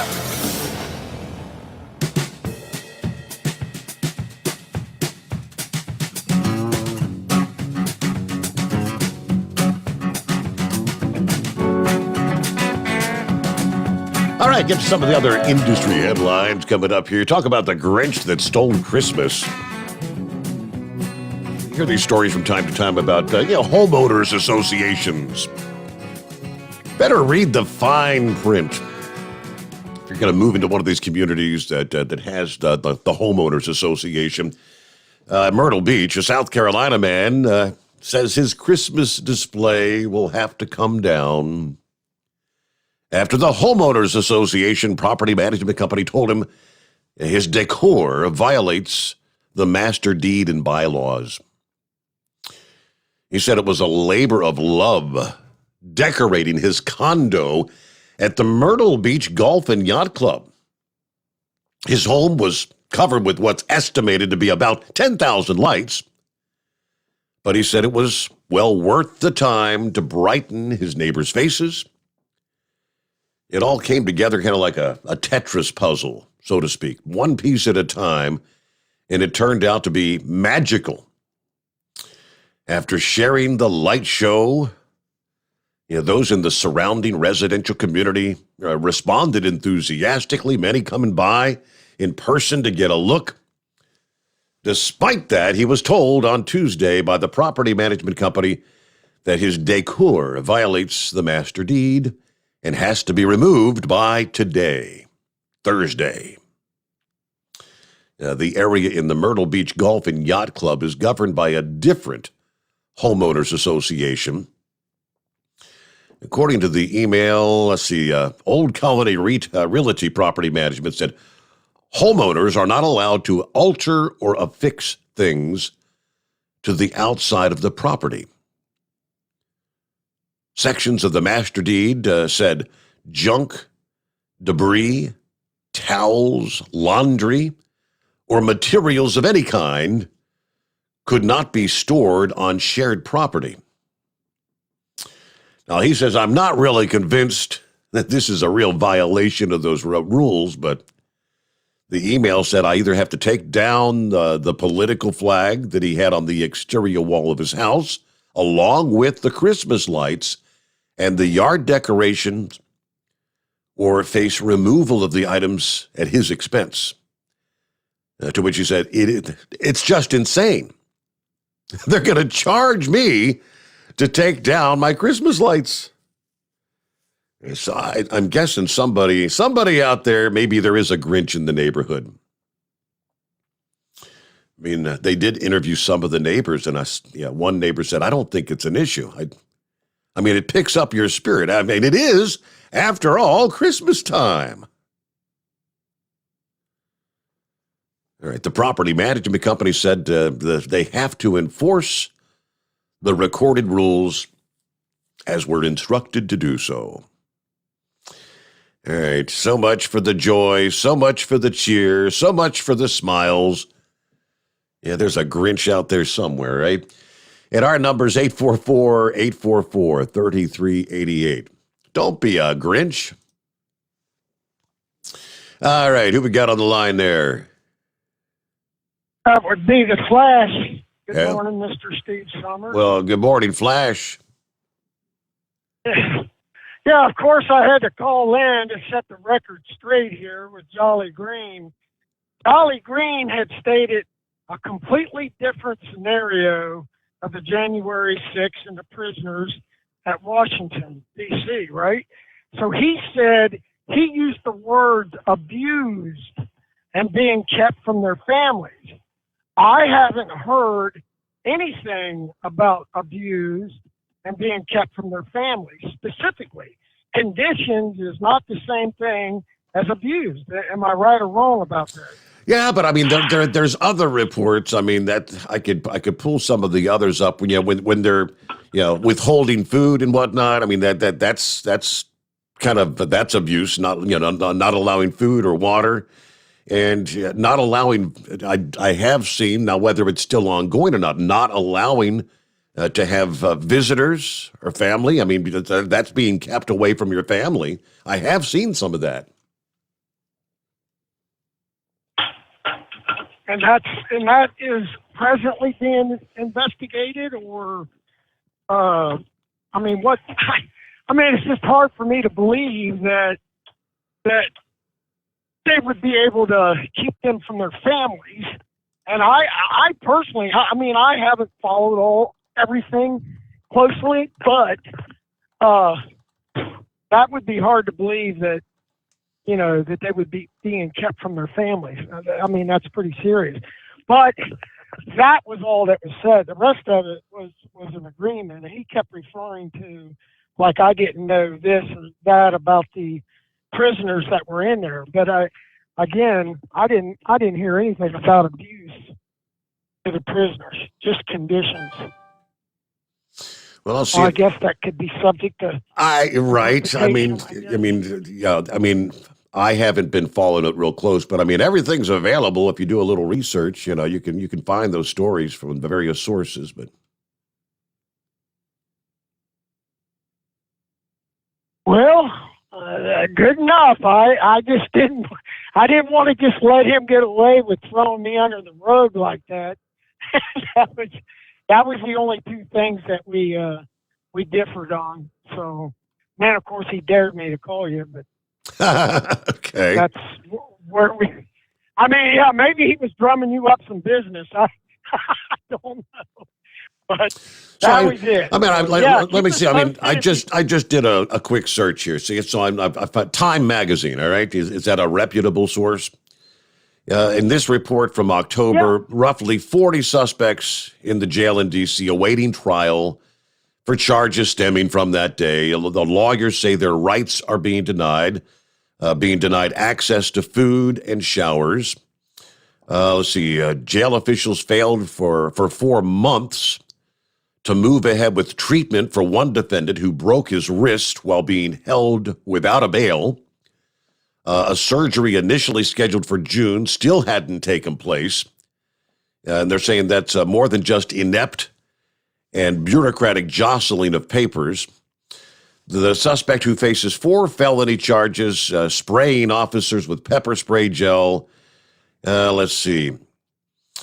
Christopher Worrell is accused member of the Proud Boys, all right, the extremist group. Accused of traveling to D.C. on other people's money, marching on the Capitol with tactical gear, radio equipment, blah, blah, blah. Let's see. So, I mean, I don't have time to go through the whole story, but you could find stories where things like that are being suggested. I mean, is that abuse? You got a broken arm and you haven't been treated in 4 months?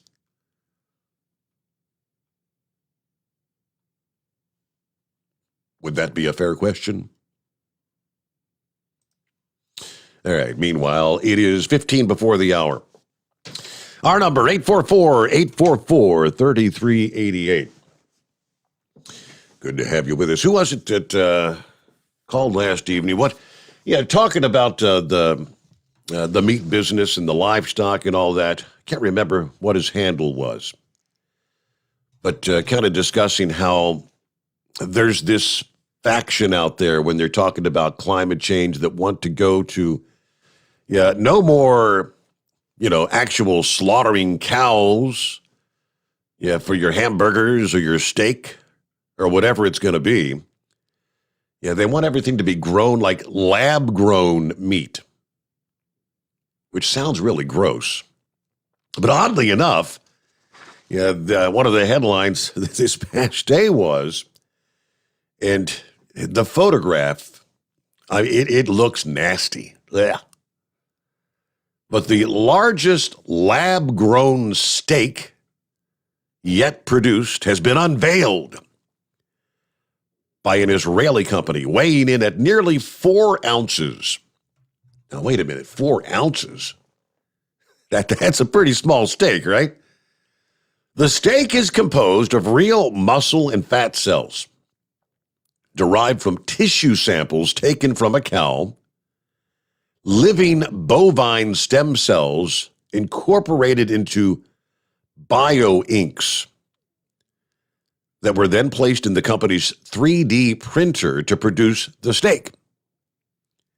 It was then matured in an incubator in which the stem cells differentiated into fat and muscle cells. Is this really going to be the trend? Is this the day coming? No more steak. Companies around the world racing to produce cell-cultured meat, arguing that creating meat without raising and slaughtering livestock is better for the environment, animal welfare, and potentially even our health. This breakthrough is the culmination of over 1 year's effort in the cellular biology and tissue engineering process, as well as our precision bioprinting technology. We believe we are at the forefront of the race to develop high-end, cell-based meat products. Oh, by the way, cell lines for pork and chicken are also being developed. Is the time coming when we're going to have our chicken McNuggets grown in a lab? Like I said, you got to see the photograph of the steak. It really looks like it's all fat to me, but all right, 12 before the hour. And lines available at 844-844-3388. Good to have you with us. The Steve Sommers Overnight Drive live from the Hot Shot Secret Studios. You're listening to the Overnight Drive with Steve Sommers. It's coming. Crisp fall mornings turn bitter cold. As you fire up your diesel, you can see your breath on the inside of the cab. Imagine looking deep into your engine. Freezing temperatures impact your diesel's fluids, especially fuel. On a 23-degree morning, the paraffin wax in your untreated fuel starts to morph from fluid to large crystals. These crystals clump together and form a gel. At minus 10 degrees, your fuel hits the point where it no longer pours like a liquid. It's so dense that the flow through the fuel filter will slow, causing hard starts or no starts. Get prepared now for the cold that is coming. Hot Shot Secret Diesel Winter Anti-Gel is a premium fuel additive that lowers your fuel's pour point to minus 65 degrees. If it's that cold out, you shouldn't be on the road. You ought to be at home in front of the fireplace. Hot Shot Secret Diesel Winter Anti-Gel Premium Fuel Additive. Available now online at hotshotsecret.com. Hot Shot Secret. Powered by science. Do you have a Dodge pickup and hate your automatic transmission? Of course you do. Levon Miller at Firepunk Diesel here, and we specialize in heavy-duty and performance transmissions for your 3/4 or 1-ton Cummins-powered truck. So if you're interested in turning your stock slush box into a towing monster, call us today at 614-733-3744 or visit us online at shop.firepunk.com. Honorary Forest Ranger Betty White here, lending a hand to my dear friend Smokey Bear. Because for years, he's only said, only you can prevent wildfires. But there's a lot more to say. Like if you park your car on tall, dry grass, the hot exhaust pipe can start a wildfire. So keep the animals safe, especially the cute shirtless one. Go to SmokeyBear.com to learn more about wildfire prevention. Brought to you by the U.S. Forest Service, your state forester, and the Ad Council. And now, back to the Steve Sommers Overnight Drive, live from the Hot Shot Secret Studios.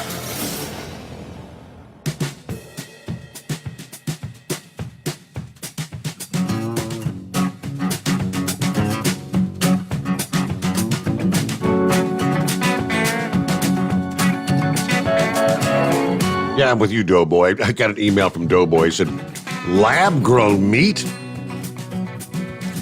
What the hell is it? Is it a cheap pet? Yep. Lab-grown meat. All right, back to your calls here on a Thursday. The Michigan Madman checking in. How you been, Madman? Hey, Steve. Hey, buddy. Good. Thanks for taking my call. How in the heck you been doing? Doing well. How's the racing action been going? Good. It's been going really, really good. We just finished up our season. And now this next weekend, we have our Snowball Derby like they just had last weekend in the real world of racing. But, yeah, it's been going good. Been having a lot of fun, and I actually cracked into the top 10, finished in points this year total. So that's not bad out of 58 entries. Good deal. Yep. And been running a little bit of the old Hot Shot Secret Steve Sommers overnight drive truck. Been having a little bit of luck with that, but I'm gonna start getting into more races with that stuff too. And so, but Steve, that Jay guy that called in and couldn't believe that. I just, oh man, it just flabbergasted me that a lot of these people just can't see really what's going on.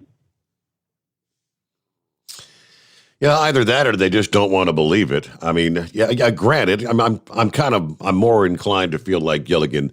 There were some that had gone up there. I mean, if you had the tools and whatnot, and the anticipation of breaking out windows and whatnot, there were a few. But again, an overwhelming majority of those in attendance were just everyday people like you and me, who went up there to support Donald Trump. Right, exactly right. And didn't some generals or something like this? I'm not sure. About the National Guard or something like that. They were actually called in. Now I don't know if I'm getting this right or not, but it seems like they lied to Congress and said no. They had no idea.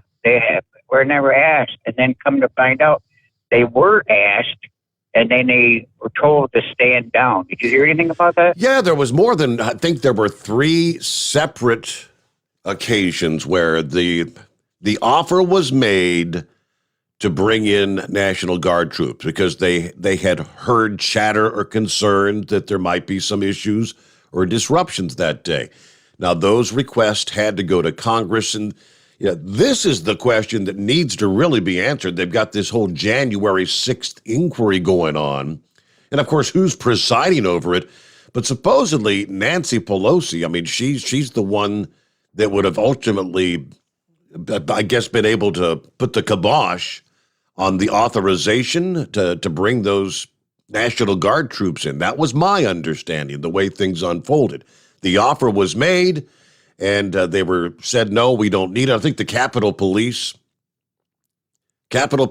is, they go to Congress, and the Capitol Police, and my understanding, again, is Nancy Pelosi would be the one that would have to give them the okay to make the request.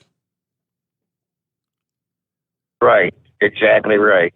So there's something, but nothing will probably ever really happen. It's just so sad. But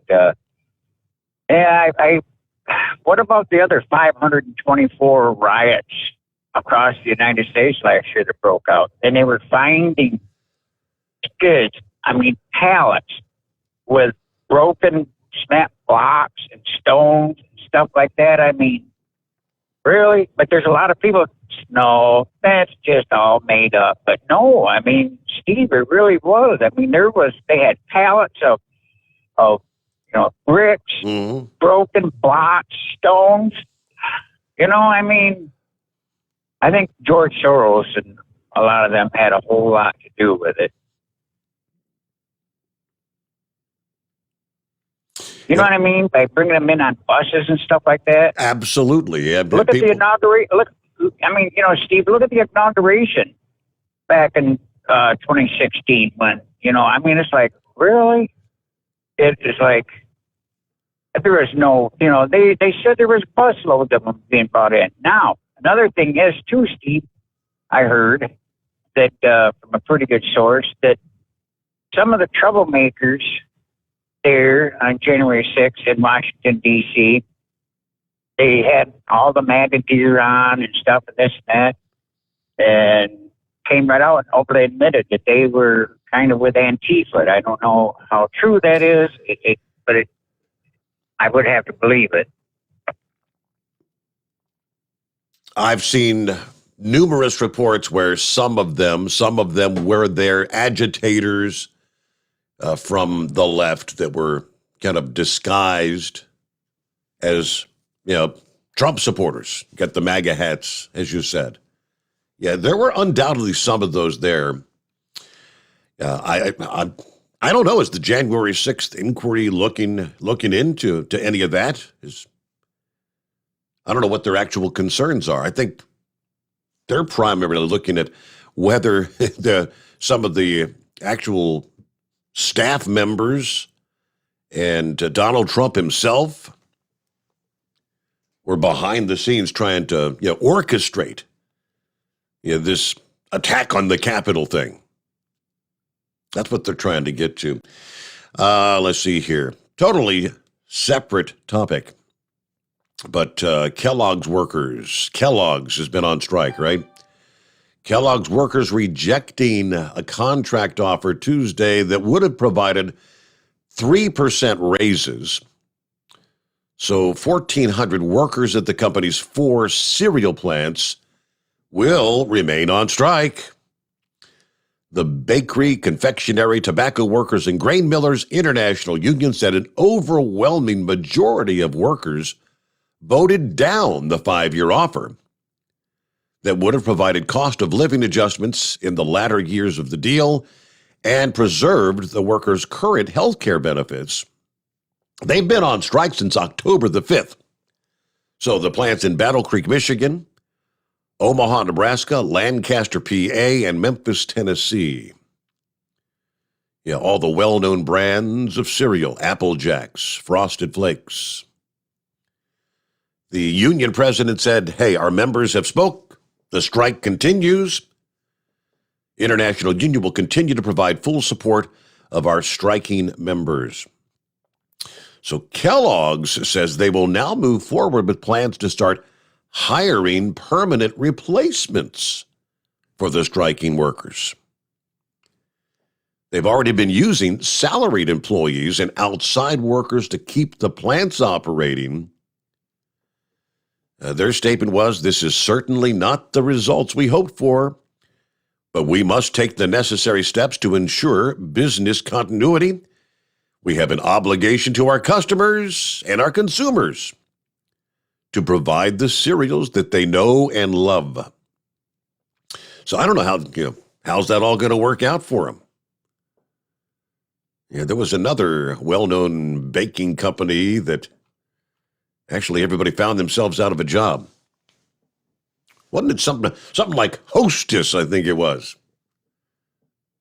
Remember? Okay, with that, we'll get a quick news update here and back to your calls. Lines available. Plenty of room for you at 844-844-3388.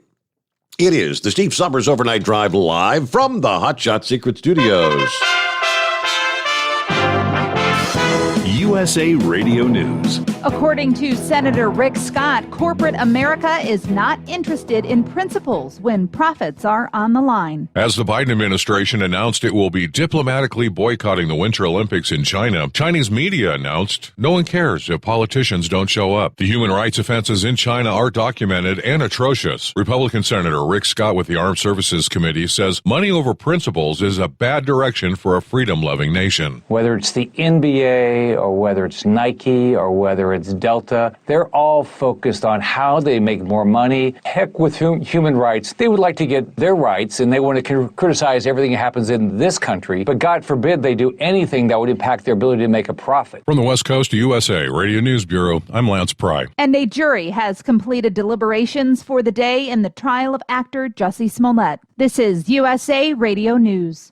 So right now may be the perfect time for you to rethink how you pay for health care. And here's why. Not only is it time for open enrollment for a lot of people, it's also when you can join MediShare and save even more than usual. For the typical family, switching to MediShare saves about $500 a month, which is a game changer for a lot of people. And what's more, they like it. MediShare has double the customer satisfaction rate when compared to health insurance. Double. It really is remarkable. There's more than 400,000 members now who have shared more than $4 billion in medical bills, so they can handle your bills too. And here's the thing, if you join before December 15th, they'll waive your new member fee, so that's another $170 you'll save. I'll give you the number here in a second, but call and you'll get a price within 2 minutes. And again, the deadline, December 15th, so call now and you'll save even more. Call 833-34-BIBLE. That's 833-34-BIBLE, 833-34-BIBLE. Arizona Governor Doug Ducey is continuing to demand that President Joe Biden's administration do more to secure the U.S.-Mexico border. Local officials in Yuma report an increase in asylum seekers crossing into southwestern Arizona. Last week, the Biden administration reluctantly announced plans to reinstate the Trump-era policy and agreed to Mexico's conditions for resuming it. House Speaker Nancy Pelosi did not mince words in a press conference on Wednesday. I'll never forgive former president of the United States and his lackeys and his bullies that he sent to the Capitol for the trauma that was exerted on our staff. She discussed last January 6th when a handful of people entered the Capitol building as Congress considered the Electoral College vote. And South Dakota GOP Governor Kristi Noem has been ranked Best Governor in America by a prominent nonprofit conservative organization. You're listening to USA Radio News.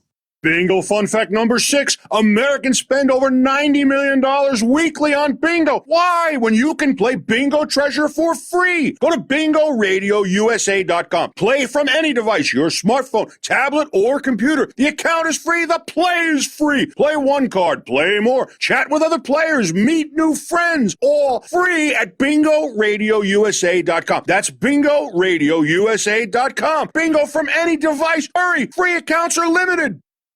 A group of national utility companies has agreed to stop sharing sensitive data with U.S. Immigration and Customs Enforcement, as well as other government agencies, over concerns the data was being misused. The Washington Post reports the National Consumer Telecom and Utilities Exchange prompted credit bureau Equifax to end the sale of utility header data. That includes Social Security numbers and home addresses. Russia fears Ukraine will join NATO. Russia has legitimate fears over the risk of American military hardware being stationed close to its borders, the country's President Vladimir Putin has said, insisting he still hopes talks with Washington can ease tensions. Putin said negotiations held the day before with President Joe Biden could still help to de-escalate tensions that have flared between Moscow and Washington in recent weeks. National Security Advisor Jake Sullivan was with Biden on the call to Putin. He told President Putin directly that if Russia further invades Ukraine, the United States and our European allies would respond with strong economic measures. Putin is concerned about the potential membership of Ukraine in NATO because that would result in military bases and troops being placed in the territory of Ukraine. Officials in Kiev and Washington have issued a series of warnings in recent weeks, claiming that Russia could launch an all-out offensive against its neighbor. From the USA Radio News West Texas Bureau, I'm Brad Bernard. And the CDC chief says the Omicron variant of COVID-19 is mostly mild so far. For USA Radio News, I'm Katie Lewis. It's coming.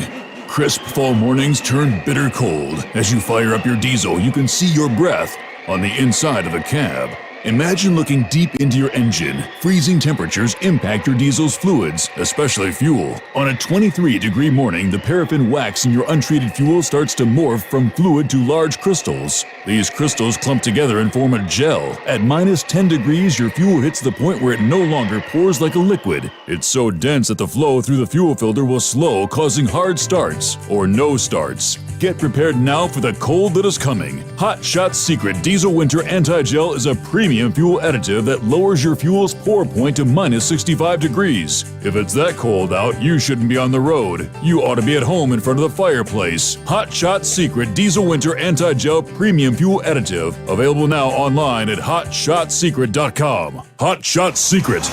Powered by science.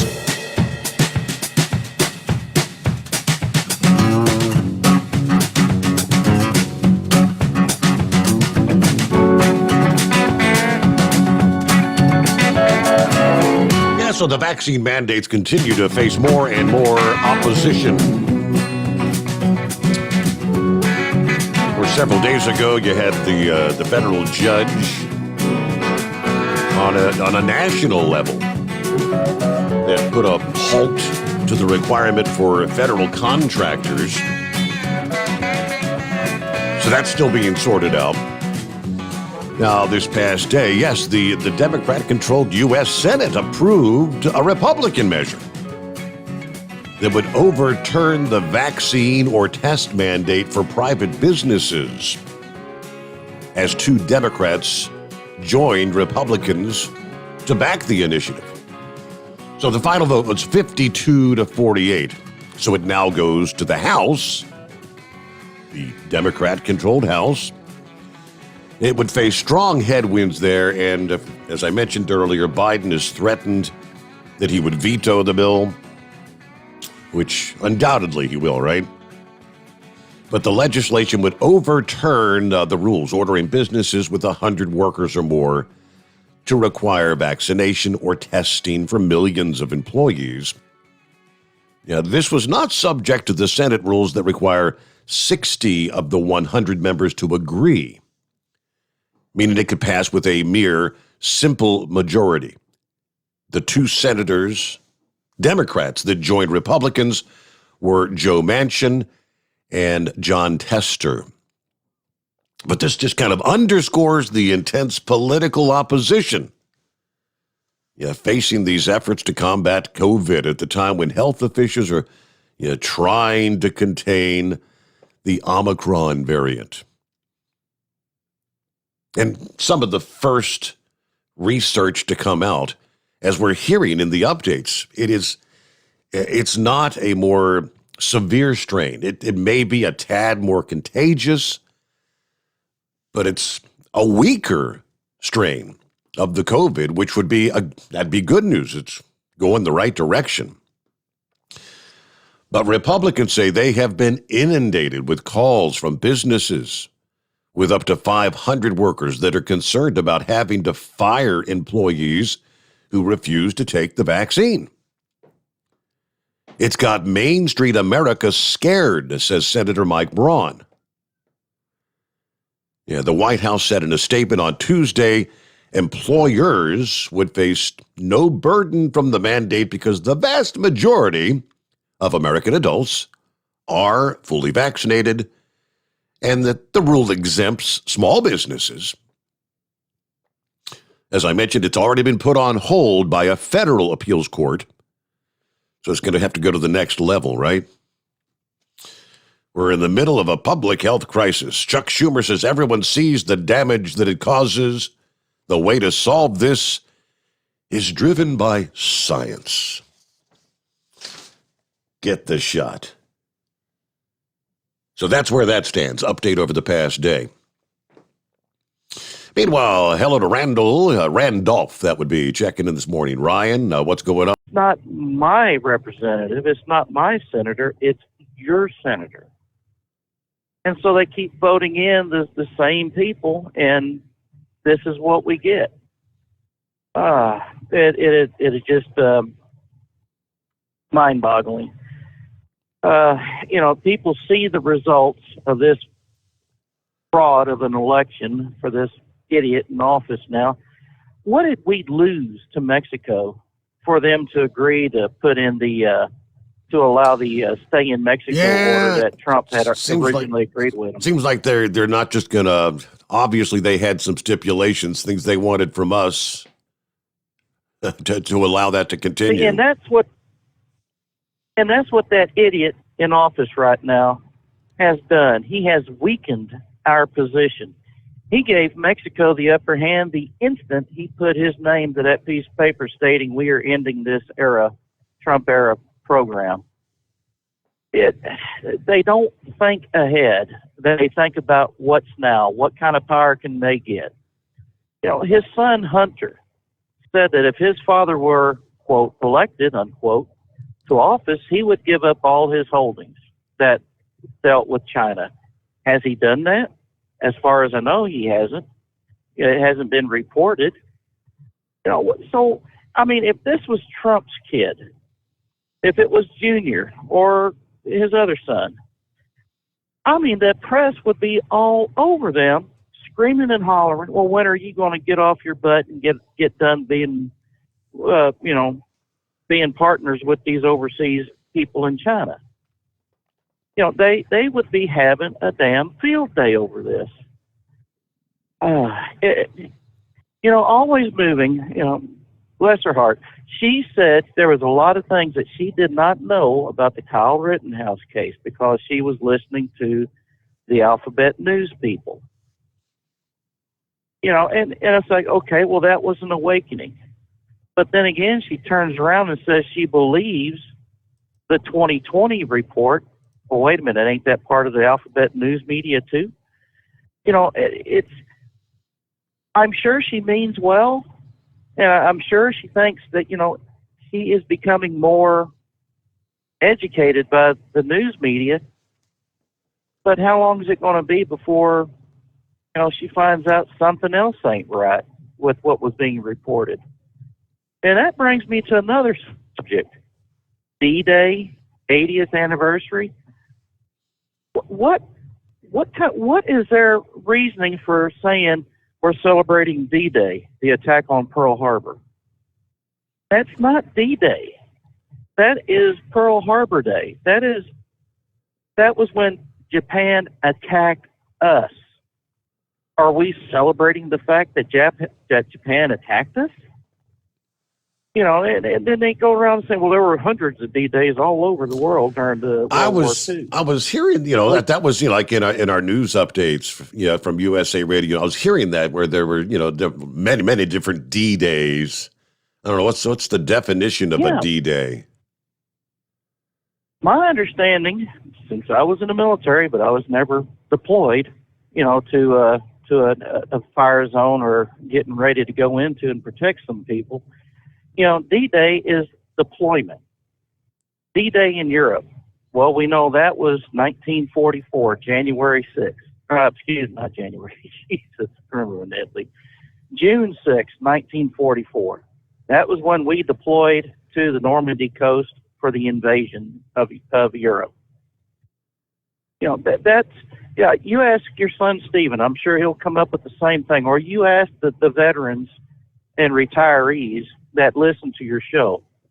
We will all come up with something similar to what D stands for. My understanding, getting ready to go in. That's the reason why they say D-Day +1, D-Day +2. That's the first and second days after the grand invasion, the deployment. So, now, you know, it's these little things that they tweak in the news just enough that most people won't catch it. I didn't catch it. But I didn't feel right after listening to the news broadcast, and then I listened again on the replay, and that's when I really blew a gasket there. You're not celebrating the fact that we got bombed. You know, it's a day of remembrance. Remembrance, correct. It's right. Pearl Harbor Day. Yes. So I don't know if it was just a misquote by those people or if they intentionally said that to try to change history, because that's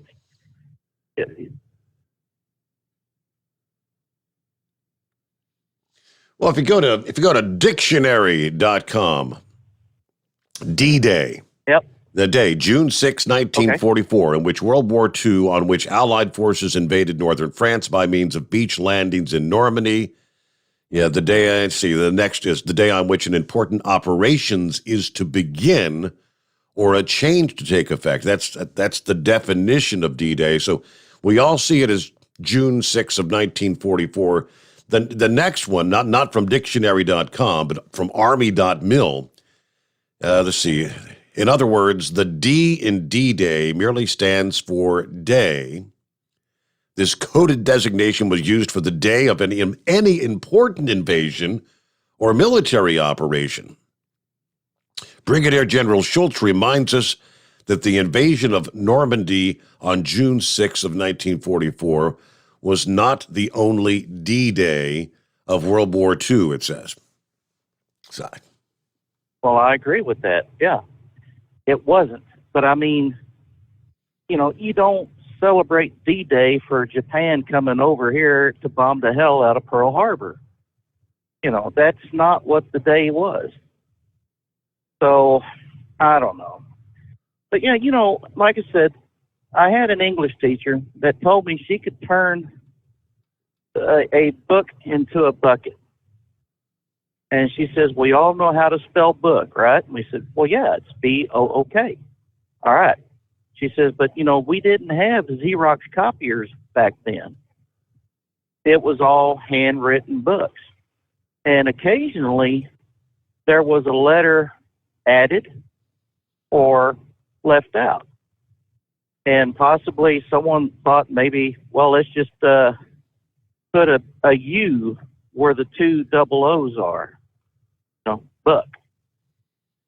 And someone thought, well, maybe, a couple of years later, as they were writing it down, they were tired. They put an E at the end of that, so it became a Book. Well, I mean, it sounds close to it, doesn't it? Yeah. And then years later on, someone got tired and put a T at the end of it, so now it became Bucket. Well, I mean, that's the little things that can happen. And, and that's just on a small scale. Now, this was on a grand scale.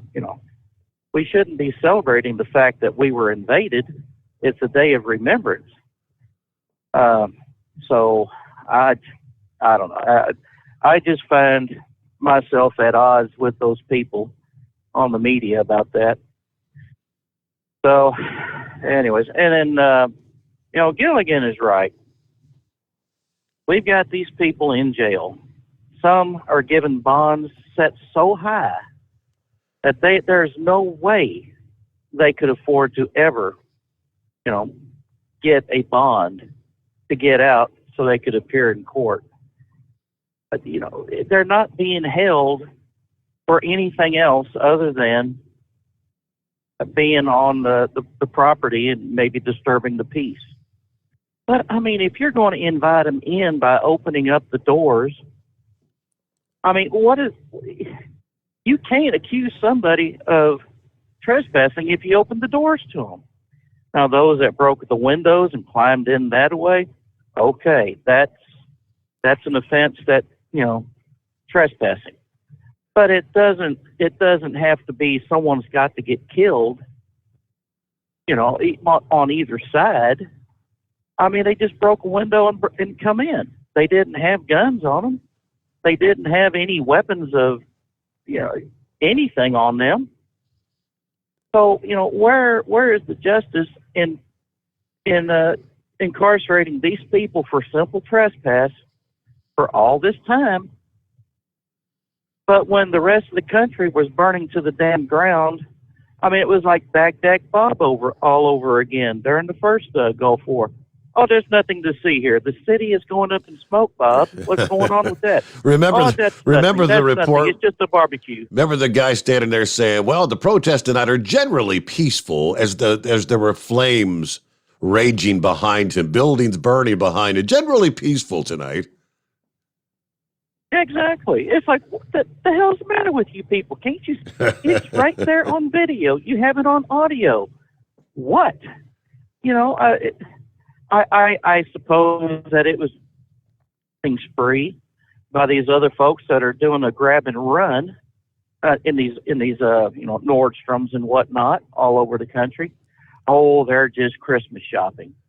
Well, yeah, but shouldn't they be charged with a legitimate charge? Yeah, and being held. I gotta pull up the story of the guy. I saw a guy that runs, I guess, like a little convenience store or something out there in California, and he raised the price of everything in the store to $951. I mean, a Hershey candy bar, they had $951. So if you come in and steal one, you can be charged. Now, the kicker of the whole idea is we've got coupons at the checkout counter. Coupons. Your $1 candy bar that's $951. Well, if that's without a coupon, when you're checking out, there's a coupon there for $950. You see, it's kind of ingenious. I don't know if it'll work or not, but yeah, every item in the store is $951. I don't care what you take, you can be charged under California law in that particular store. That's pretty ingenious. But we get a quick 2-minute timeout. The Steve Sommers Overnight Drive live from the Hot Shot Secret Studios. You're listening to the Overnight Drive with Steve Sommers. After a long winter road trip, there's nothing like coming home to a warm, comfortable home. Hi, I'm Steve with USA Insulation. We appreciate our truckers and the long hours you're putting in to serve us all. Without you, we wouldn't even get the materials to insulate. So we want you to feel like a king when you get back. We put our foam in your walls. It's like putting a coat around your entire home. Keeps the cold air out and the warm air in. And with the rising energy costs, that's going to save you a bundle.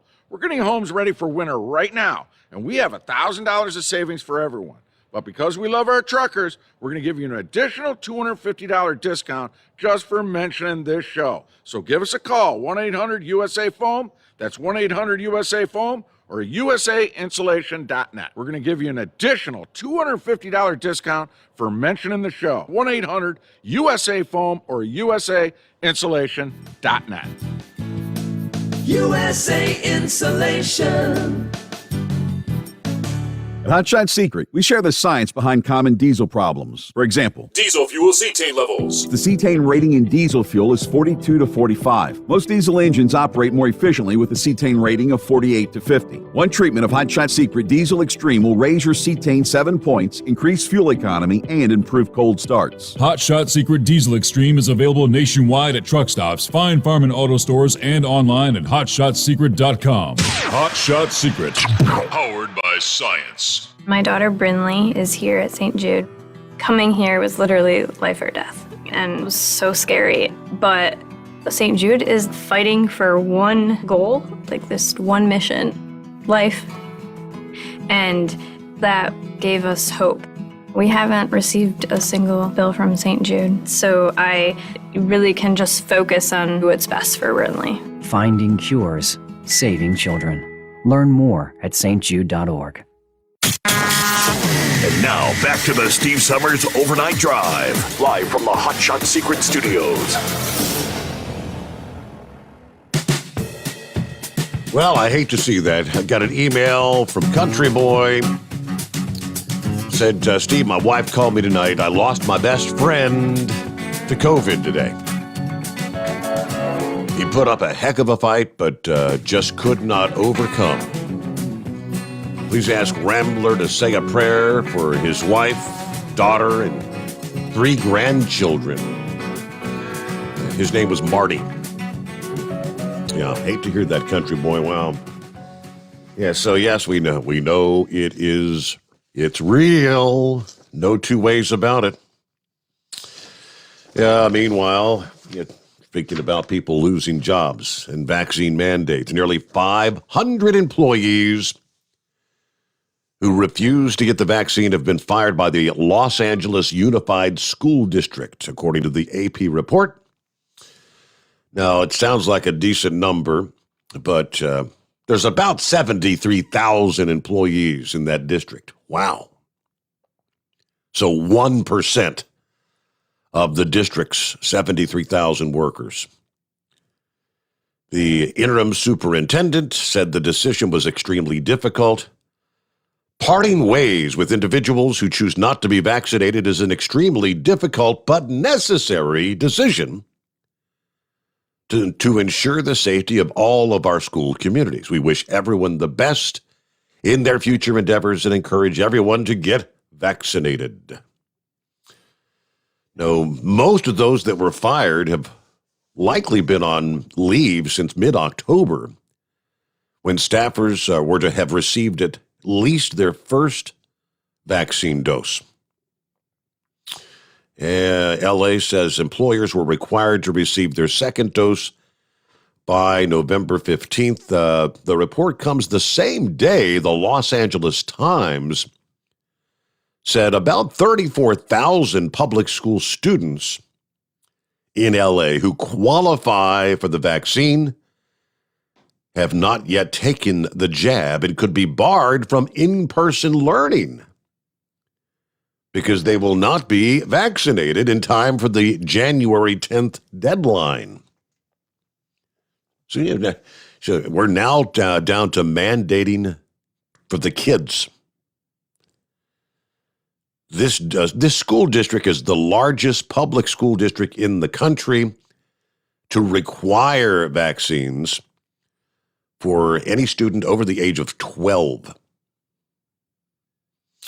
All right, so in that category, what are they? About 85% of the students have taken the They got 630,000 students.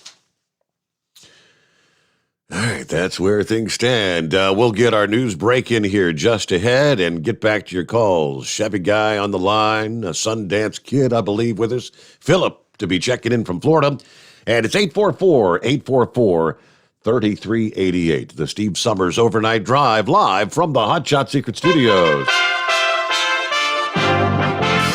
USA Radio News. According to Senator Rick Scott, corporate America is not interested in principles when profits are on the line. As the Biden administration announced it will be diplomatically boycotting the Winter Olympics in China, Chinese media announced no one cares if politicians don't show up. The human rights offenses in China are documented and atrocious. Republican Senator Rick Scott with the Armed Services Committee says money over principles is a bad direction for a freedom-loving nation. Whether it's the NBA or whether it's Nike or whether it's Delta, they're all focused on how they make more money. Heck with human rights. They would like to get their rights, and they want to criticize everything that happens in this country. But God forbid they do anything that would impact their ability to make a profit. From the West Coast to USA Radio News Bureau, I'm Lance Pry. And a jury has completed deliberations for the day in the trial of actor Jussie Smollett. This is USA Radio News.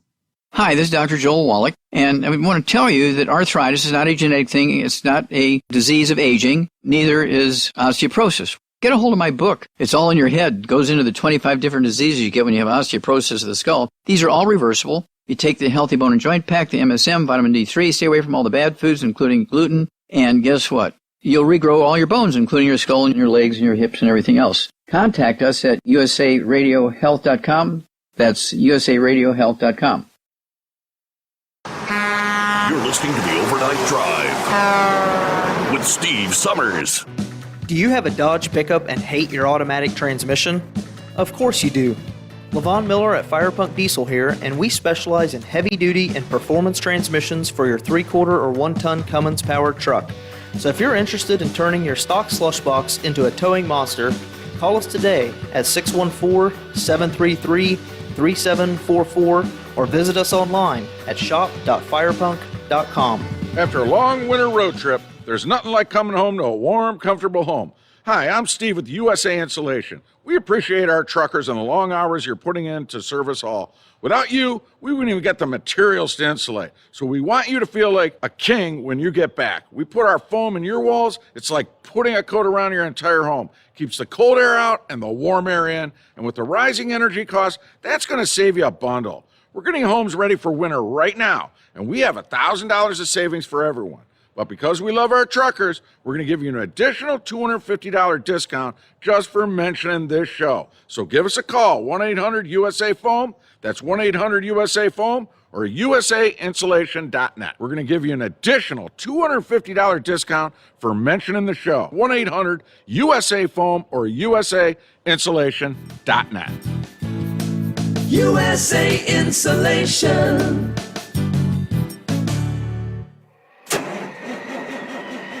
It's coming. Crisp fall mornings turn bitter cold.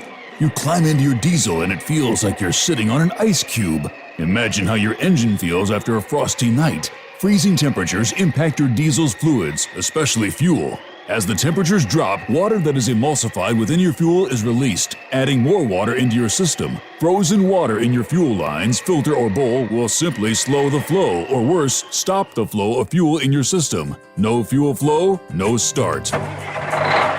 Get prepared now for the cold that is coming. Hot Shot Secret Diesel Winter Anti-Gel is a premium fuel additive that lowers your fuel's pour point to minus 65 degrees. If it's that cold out, you shouldn't be on the road. You ought to be at home in front of the fireplace. Hot Shot Secret Diesel Winter Anti-Gel Premium Fuel Additive. Available now online at hotshotsecret.com. Hot Shot Secret.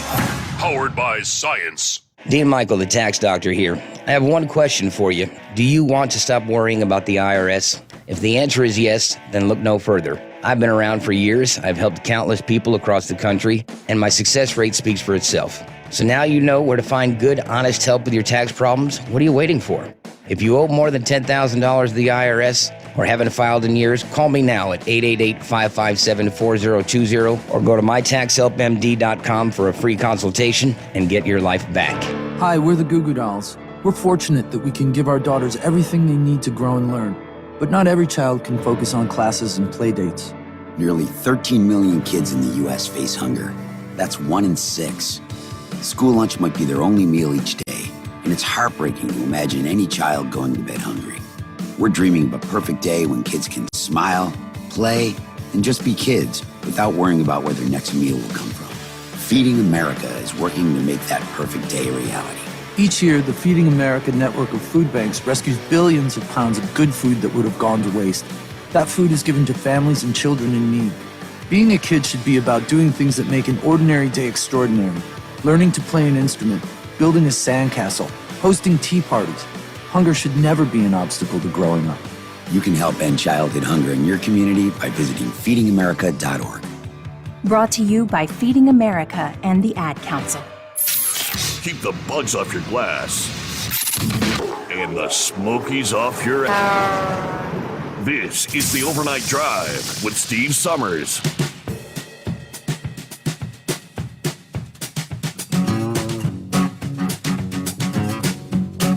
Well, maybe it'll be too little, too late. And then again, maybe it'll do something to help improve the supply chain issues we continue to experience. As the House this past day, House of Representatives passed the Ocean Shipping Reform Act. The vote was bipartisan, 364 to 60, to address the shipping supply chain crisis that started months ago. Introduced in August, the bill requires shipping companies to adhere to minimum service standards that meet the public interest. The legislation bars shipping carriers and port operators from retaliating against a shipper, a shipper's agent, or a motor carrier by threatening to withhold cargo space. Not exactly sure what that's going to do. This is one of several bills that we will pass that build on the success of the bipartisan infrastructure law, where there were billions of dollars, $17 billion, in fact, for ports and waterways for commerce to run more smoothly. All right, the bill, increases Federal Maritime Commission funding by 10% and directs the FMC to release an annual report on shipping operators and marine terminal operators filing false certifications. It also creates a new shipping exchange registry to better relay carrier data. Really, it just sounds like more layers of bureaucratic red tape to me, but that's what we see. For months, exporters have been struggling as Chinese exporters pay the vessel-operating common carriers to return containers empty rather than loading them at U.S. ports with American goods. All right, the Blue Dog Coalition, the moderate Democrat group, said this is a bipartisan victory. So, again, that's pretty overwhelming support. Anything coming out of the House of Representatives these days with those kind of numbers had support on both sides of the aisle. We'll see. Again, is it too little, too late? Or might it make an impact down now? Time will tell, I guess. Meanwhile, to the Chevy guy, what's happening? Oh, hey, I'm rolling now. I'm going to support Heat Wave on this idea. You know, like a famous ball player, basketball, baseball, gets sick, dies, or retires. It's number. Well, I'm all for, since D-Day always brings up, landing in France. I think we need to retire D-Day and designate it for just that. I get it that, I've never heard them use it like that until yesterday, and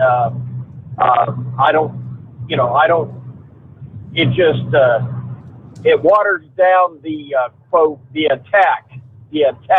surprise attack on Pearl Harbor in the U.S. Navy fleet. Marine Corps Air Station and Army Air Corps too, so throw it all in there. Just want to have a little bit about the video I shared. Marjorie Taylor Greene was on there, but Louis Gohmert was on there, and I want to. I hear what Jay was saying now. I get it. Jay either is not listening or you don't agree with us. I got it, but I would compel him to follow along with what Louis Gohmert says. These people are pre-trial. You're innocent in this country until proven guilty. And he says what's going on right now is the bail's way too high. I mean, these people, most of them can't leave the country. They ain't got the money for a lawyer anyway. Before they get a lawyer, they've got the jails forcing them to take the jab. There's incidents where they're wanting them to deny Donald Trump, and verbally accept Joe Biden as president. According to what they were saying in that video, the only entertainment they see is videos of a liberal video. I won't say it. If you want to be lazy, that's fine. But I'm going to keep posting that video every chance I get.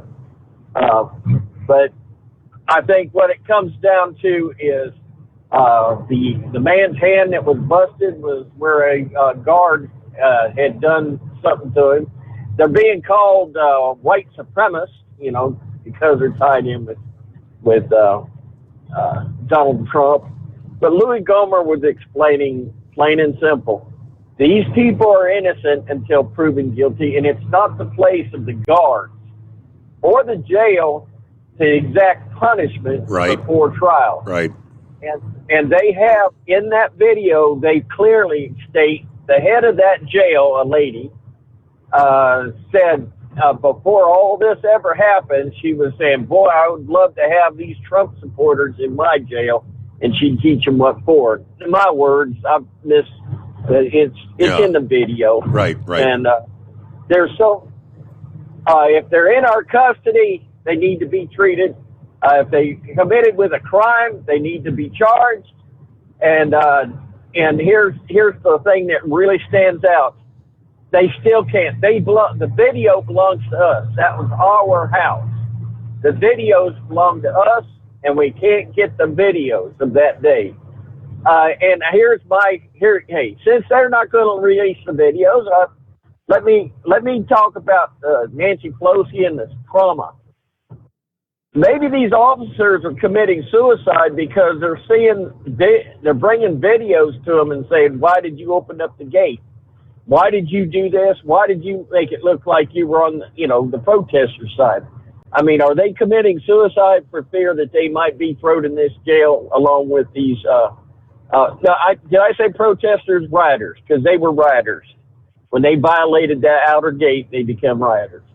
But we need this stuff to come out, and it's just like you said, it's been over a year. This is just absolutely ridiculous.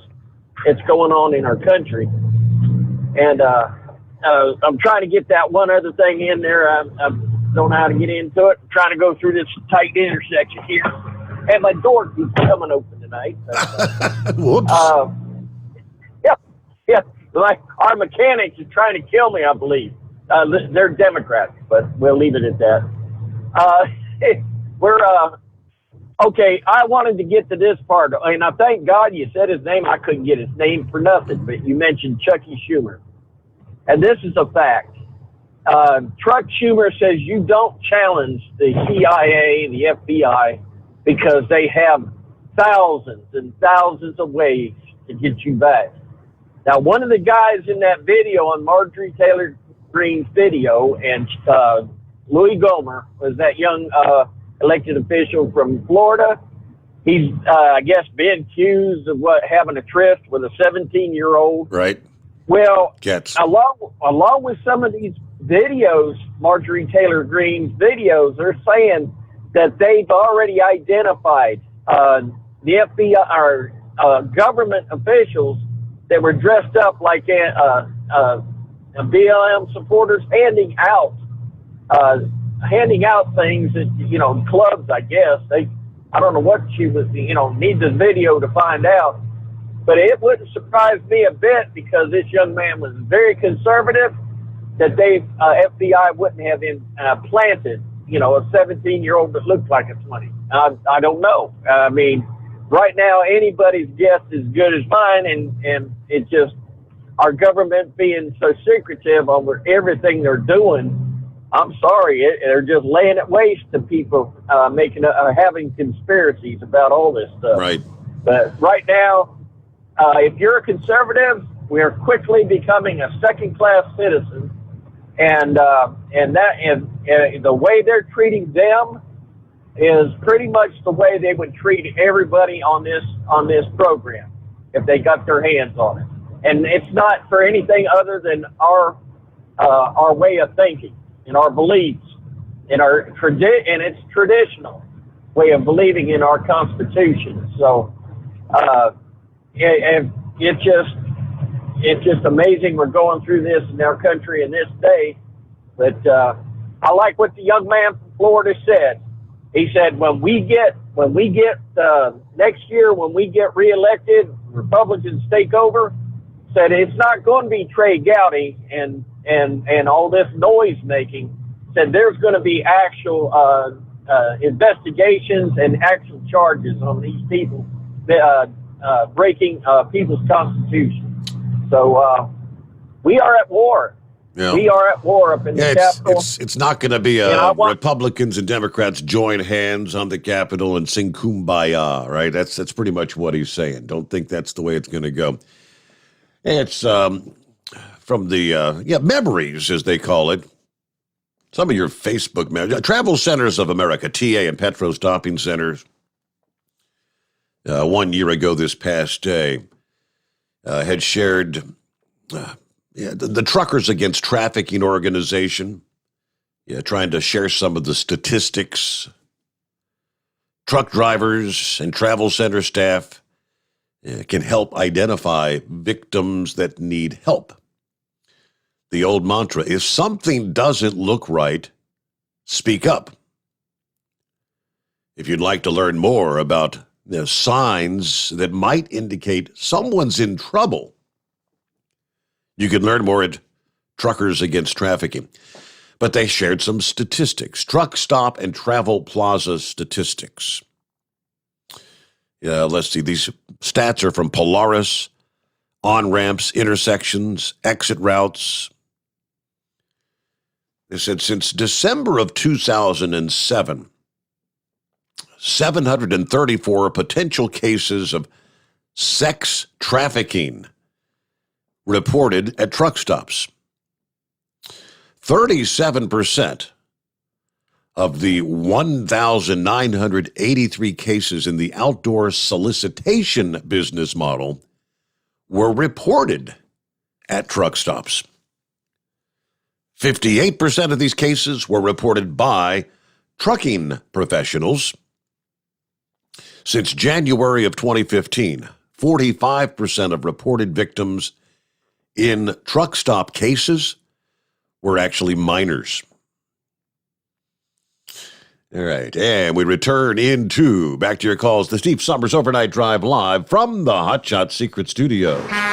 You're listening to the Overnight Drive with Steve Sommers. It's coming. Crisp fall mornings turn bitter cold. As you fire up your diesel, you can see your breath on the inside of the cab.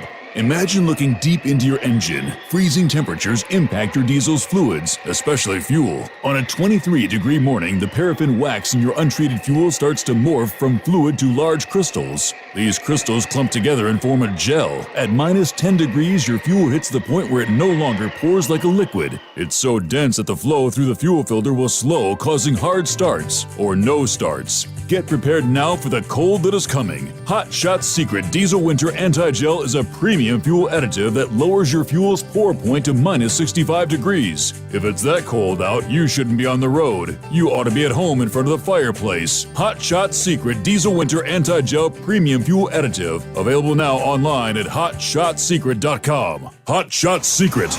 Powered by science. Do you have a Dodge pickup and hate your automatic transmission? Of course you do. Levon Miller at Firepunk Diesel here, and we specialize in heavy-duty and performance transmissions for your 3-quarter or 1-ton Cummins-powered truck. So if you're interested in turning your stock slush box into a towing monster, call us today at 614-733-3744 or visit us online at shop.firepunk.com. Honorary Forest Ranger Betty White here, lending a hand to my dear friend Smokey Bear, because for years he's only said, only you can prevent wildfires. But there's a lot more to say. Like if you park your car on tall, dry grass, the hot exhaust pipe can start a wildfire. So keep the animals safe, especially the cute shirtless one. Go to SmokeyBear.com to learn more about wildfire prevention. Brought to you by the U.S. Forest Service, your state forester, and the Ad Council. And now, back to the Steve Summers Overnight Drive, live from the Hot Shot Secret Studios.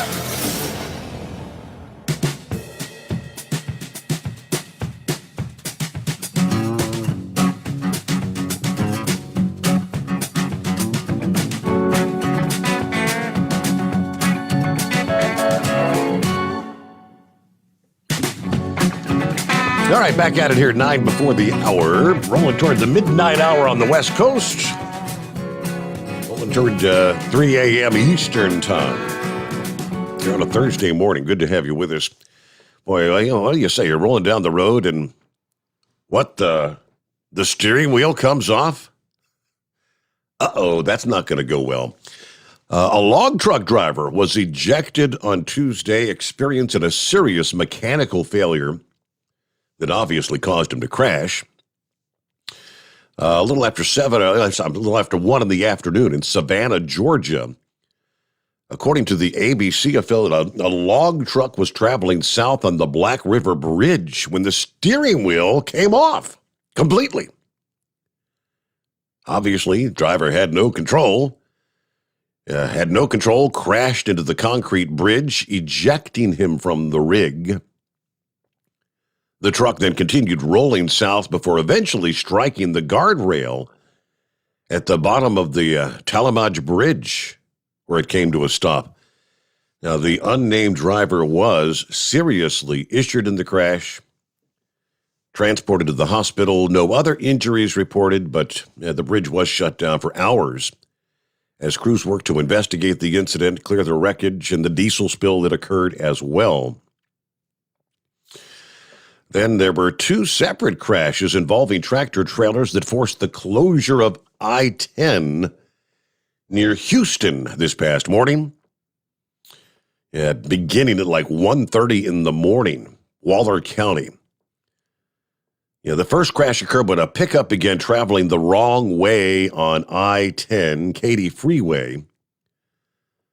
Pickup driver was traveling west in the eastbound lanes when it collided head-on with an oncoming tractor-trailer. The pickup driver was injured in the wreck, and believe it or not, they say transported to the hospital with minor injuries. Normally those are fatalities right there on the spot. Now, police working to determine if alcohol was a factor in that incident. The second wreck on I-10 West, when one semi-truck rear-ended another. That trapped one of the drivers inside their cab. First responders had to free that person from the wreckage. Driver and the passenger transported to a nearby hospital with life-threatening injuries. Not clear what caused the wreck between those 2 tractor-trailers. But with all that, they didn't get things reopened until about 9 o'clock in the morning. So many hours, about 8 hours of shutdown there along I-10 in the Houston area this past morning. Meanwhile, we get back to the phones, and Sundance Kid, I believe it is. Yes, sir, Steve. Hey, before I get started, tell Chris I don't want to mess up his last name. But I love his hot shot. I got it in my truck, and I just got my stiction put in, and my truck is quieted down a big time. Good. 169,000 miles on it. All right. But yes, sir. I heard people call in talking about assimilation when you come here. You should do what we do in America. Yeah, come to America. Learn to at least speak and be able to communicate some English. I know it's difficult to learn for anyone to learn a new language, but try to assimilate to the American way of life rather than bringing your traditions and way of life to this country. Okay. Well, let me ask you this. The rest of the world's on the metric system. Do you think America should adopt to the metric system? Boy, when I was a kid, we were, when I was in elementary school, they were teaching us both at the time, and the goal was we were supposed to go to the metric system. I'm not sure why that ever failed to come to fruition, honestly. Whatever happened with that? Well, I mean, apparently we were too stupid in America to figure out how to do tenth and whole numbers. And we like football, so we don't want to change it to 100-meter fields. Yeah. Yeah. So, and also stop calling the January 6th the insurrection. It should be Donald Trump Stop the Steal pep rally. Yeah. Because he raised $120 million on that, sending him money for that day. He raised $120 million. Paid his lawyers $9 million. He kept the rest to do whatever he wants to. So it's a pep rally. Donald Trump, Stop the Steal pep rally. Yeah, pep rally that I guess you could say kind of got out of control, right? And I'm sure there are some of those that are in behind bars that were guilty of criminal offenses, but some of them were just caught up in the fray. I don't know. Can you make a parallel between what transpired there with the rally, pro, whatever you want to call it, on that day? I don't call it insurrection, but same could be said about many of the events that had transpired in various cities around the country, where many people peacefully marching in the streets, holding signs, waving flags, whatever the case would be, from whatever group they might have been with, be it BLM, be it Antifa, but, some of these that have honest, true beliefs. I mean, they really believe that there is some systemic racism in this country, and that the police are systemic racism in the police. They believe that. Many of them who would peacefully march through the streets. And then, of course, when the sun goes down, not all those people that were marching were the bad people. It's the violent characters, which would be a small percentage of the overall group, who would break away and then start looting and breaking out windows and burning buildings and burning cars. Now, what if you were one of the not bad people who had just happened to be out there and, using facial recognition technology, hey, you were there. You're going to jail. Would that be a fair comparison? All right, got a couple minutes. We'll be rolling toward top of the hour news update. First, let's get to Philip in Florida. What's going on this morning, Philip? Hey, buddy, how you doing? Doing well. Hey, I just heard they're talking about some crashes on I-10. You think those guys are running a little close to each other? They rear-ended each other there? Yeah, most likely either that or someone wasn't paying attention, right? Just slammed into the back of a slower truck or something. Yeah. My biggest thing out here, and I see it every day out here on I-4, is people don't give nobody no following distance at all. I mean, I'm not saying you have to be way back, but, you need to give yourself some time to react when something does happen. See it all the time out here. I mean, the biggest thing we got out here on I-4 and it's just two S's. It's speed and stupidity, and that's what it is. You know, everybody's in a hurry to go everywhere, and they stupid in their driving, you know, instead of backing off. Do you see that a lot in Cincinnati? I think we see that everywhere you go. And I see it out here all the time. And I don't know if you heard it yesterday or not, Steve. Did you hear about Markeith Lloyd down here in Florida? No, sir, did not. Okay, so Markeith Lloyd, he shot his girlfriend Mm-hmm. and didn't turn himself in, and then was running from the law, and then he got into an altercation with a law enforcement officer in front of a Walmart store and shot her and killed her. And yesterday, he had been through the trial with his girlfriend that he shot. He shot his pregnant girlfriend and killed her. He got life in prison with her. Now, yesterday they did the sentencing phase for him murdering the law enforcement officer. And he was found guilty by his peers, and they gave him the death sentence. Or well, they suggested that death sentence. I think a judge is going to make the final decision on the death sentence ruling. But he went off on a tangent as he was being pulled out. But he shot a law enforcement officer. It was caught on video. I mean, the lady was defending herself as well as, you know, everybody else that was around her. I mean, it was in front of a Walmart. And the guy was going on a tangent. They did that to him. But the thing that kind of puzzled me about the case is they said if he gets the death penalty, he's got to serve his sentence for the death of his girlfriend first before he does that. That's about 25 years. And then the other one will be imposed. So this gentleman's probably going to be in jail for about 40 years before he gets the actual down to the phasing where comes down to the death sentence. That's crazy. Have you ever heard of anything? No, I mean, you're ain't that nuts? putting up pretty much just feeding and housing the guy for, you know, I mean, and I've seen in the past some of the numbers, the cost of caring for an inmate for a year. And I mean, the numbers, I mean, 40 years, it's going to cost a fortune just to take care of a murderer. Yeah, and the thing that really puzzles me too is, you know, I know down here in Florida, when somebody gets the death sentence, and it's been well known for many years down here, it usually takes about 20 years before it actually happens because of all the, you know, the appealing system and everything that goes on with that, you know, giving everybody their right, you know, to go through due process, you know, and he's going to be serving 25 years on top of that.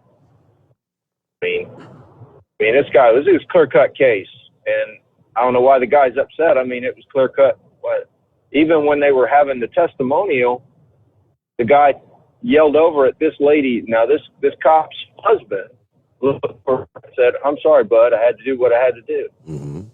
Now, why would you do that? I mean, that's just it's really blatant, and it is what it is, and.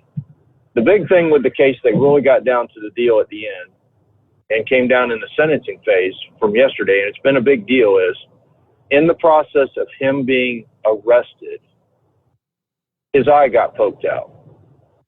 Okay, somehow I don't know if somebody did it intentionally. I don't know. I wasn't there.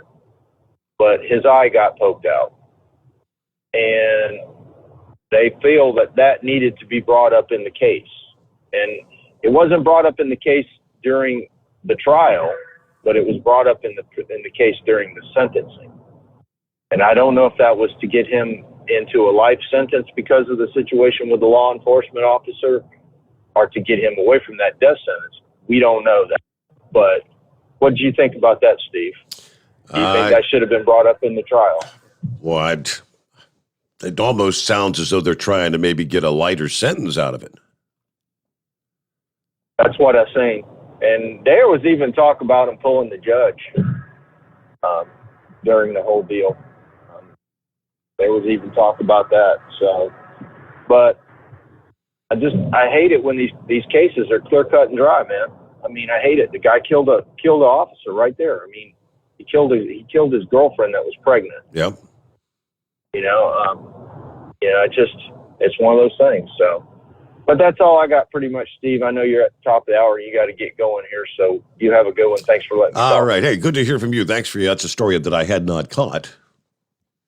Trials going on every day, right? Things around the country, but thank you for the update. News break.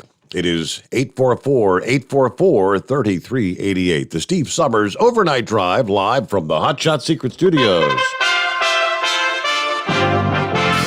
USA Radio News.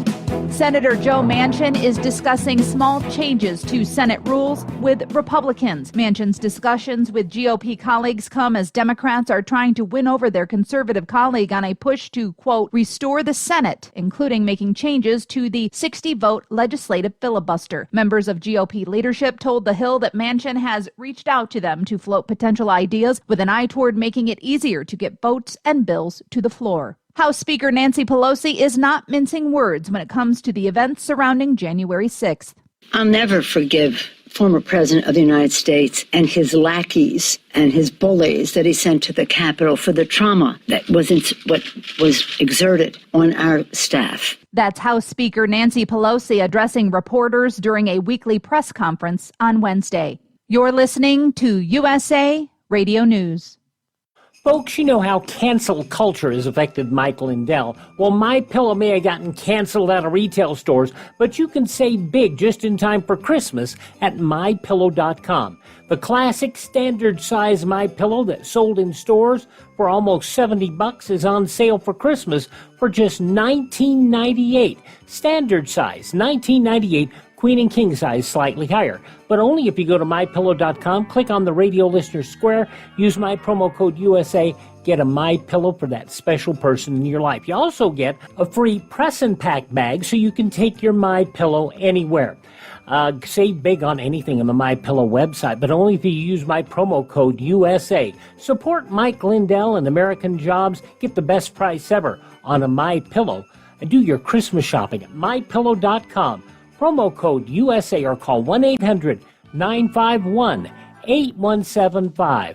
Merry Christmas. Matt Gaetz said when Republicans regain control, there will be real oversight. Representative Matt Gaetz, Republican of Florida, on Tuesday, vowed after the Republican takeover in the next election, there will be real oversight and real subpoenas in the House. It has been 174 days since my colleagues and I sent a letter to FBI Director Wray asking basic questions about the FBI's involvement in January 6th. That Gaetz suggested House oversight would fall under their control was cause for much concern on social media. From the USA Radio News, West Texas Bureau, I'm Brad Bernards. Arizona Governor Doug Ducey is continuing to demand that President Joe Biden's administration do more to secure the U.S.-Mexico border. Last week, the Biden administration reluctantly announced plans to reinstate the Trump-era policy and agreed to Mexico's conditions for resuming it. You're listening to USA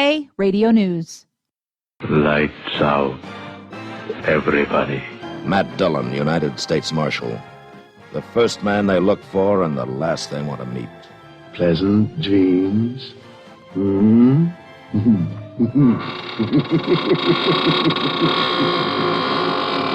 greatest radio shows of all time, USA Classic Radio Theater, on these radio stations or on demand by searching USA Classic Radio Theater. USA Classic Radio Theater. The Omicron variant is less transmissible and not as potent as other COVID-19 variants. As mainstream media first reported, the Omicron variant of COVID-19 could be more dangerous and contagious, that seems not to be the case. Now that scientists abroad have had a chance to study the variant, reports are it's not as contagious and not as dangerous. Yale University epidemiologist Dr. Harvey Risch on Fox News says a respected French scientist has revealed his findings. Well, it's a weak variant, and Borla is wrong about it being more transmissible. It's less transmissible. The fact is that the transmissibility index has been studied by a very smart professor in France, Jacques Fantini, who calculated that its transmissibility is comparable to the alpha and beta variants, and it's about a third of what delta is. From the West Coast USA Radio News Bureau, I'm Lance Pry. In related news, Pfizer and BioNTech announced on Wednesday that its 3 doses of the Pfizer vaccine appear to offer, quote, a more robust protection, unquote, than 2 doses. That being said, there is still a variant-specific dose in the works, which is expected to be available in March. You might want to check your fridge. Roughly 235,000 pounds of fully cooked ham and pepperoni have been recalled due to listeria contamination found in the product sampling. The USDA reports that Alexander and Hornung stated there have been no reports of reactions. For USA Radio News, I'm Katie Lewis. It's coming. Crisp fall mornings turn bitter cold. As you fire up your diesel, you can see your breath on the inside of a cab.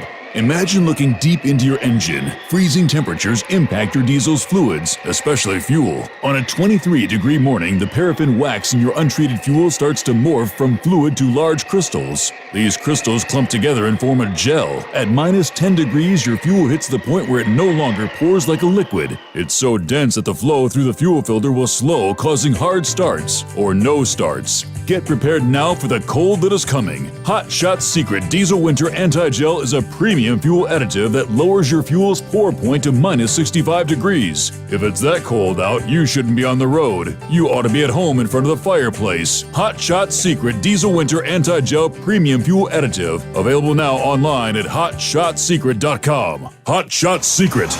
Powered by science.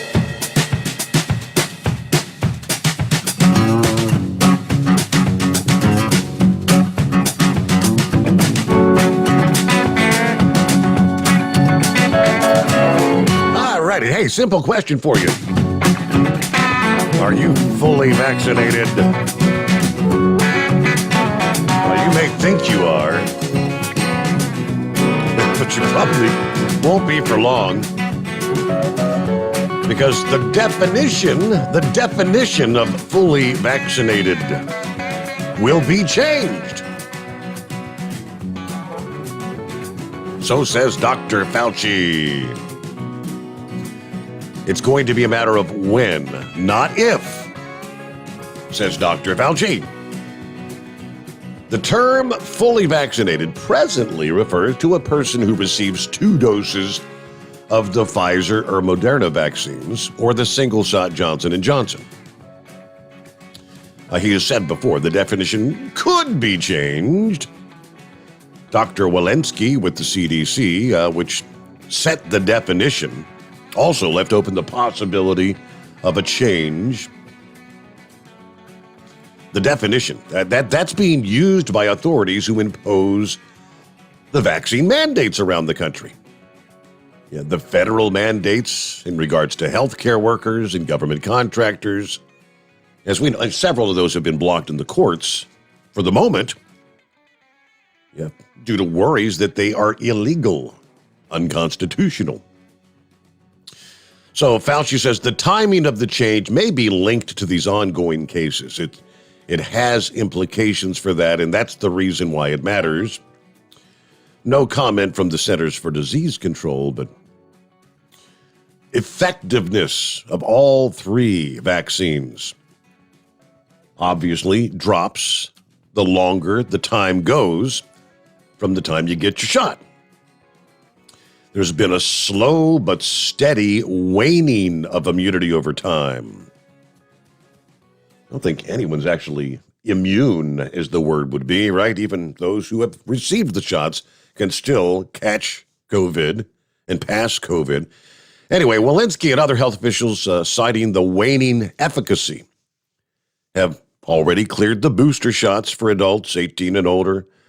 Late last month, and of course they recommended virtually everybody in the population get the booster. The drop in protection is even more pronounced against the newly identified Omicron variant, according to several studies released this week. So there you go. There are some institutions that have already started requiring boosters to meet the vaccination rules. Not number of colleges have already implemented that. Okay, so lastly, said, I think at some point they're going to, but maybe not this year, But eventually this will be considered the 3-dose vaccine. But I'd be hard-pressed to believe the CDC is going to make that recommendation anytime soon. That was the Pfizer board member and former head of the Food and Drug Administration said he thinks the CDC will indeed update the definition of fully vaccinated to ultimately include boosters, but probably sometime next year. Well, of course, next year is just a few weeks away. Could be any time in a fairly short order. But there you go. Back to your calls here on a Thursday morning. What's going on, Scarecrow? Steve, I'm motoring down the road with both hands on the wheel. I got a tight grip.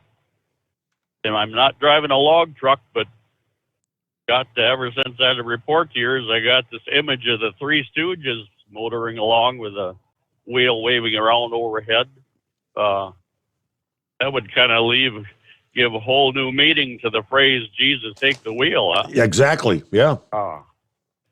Oh, shucks.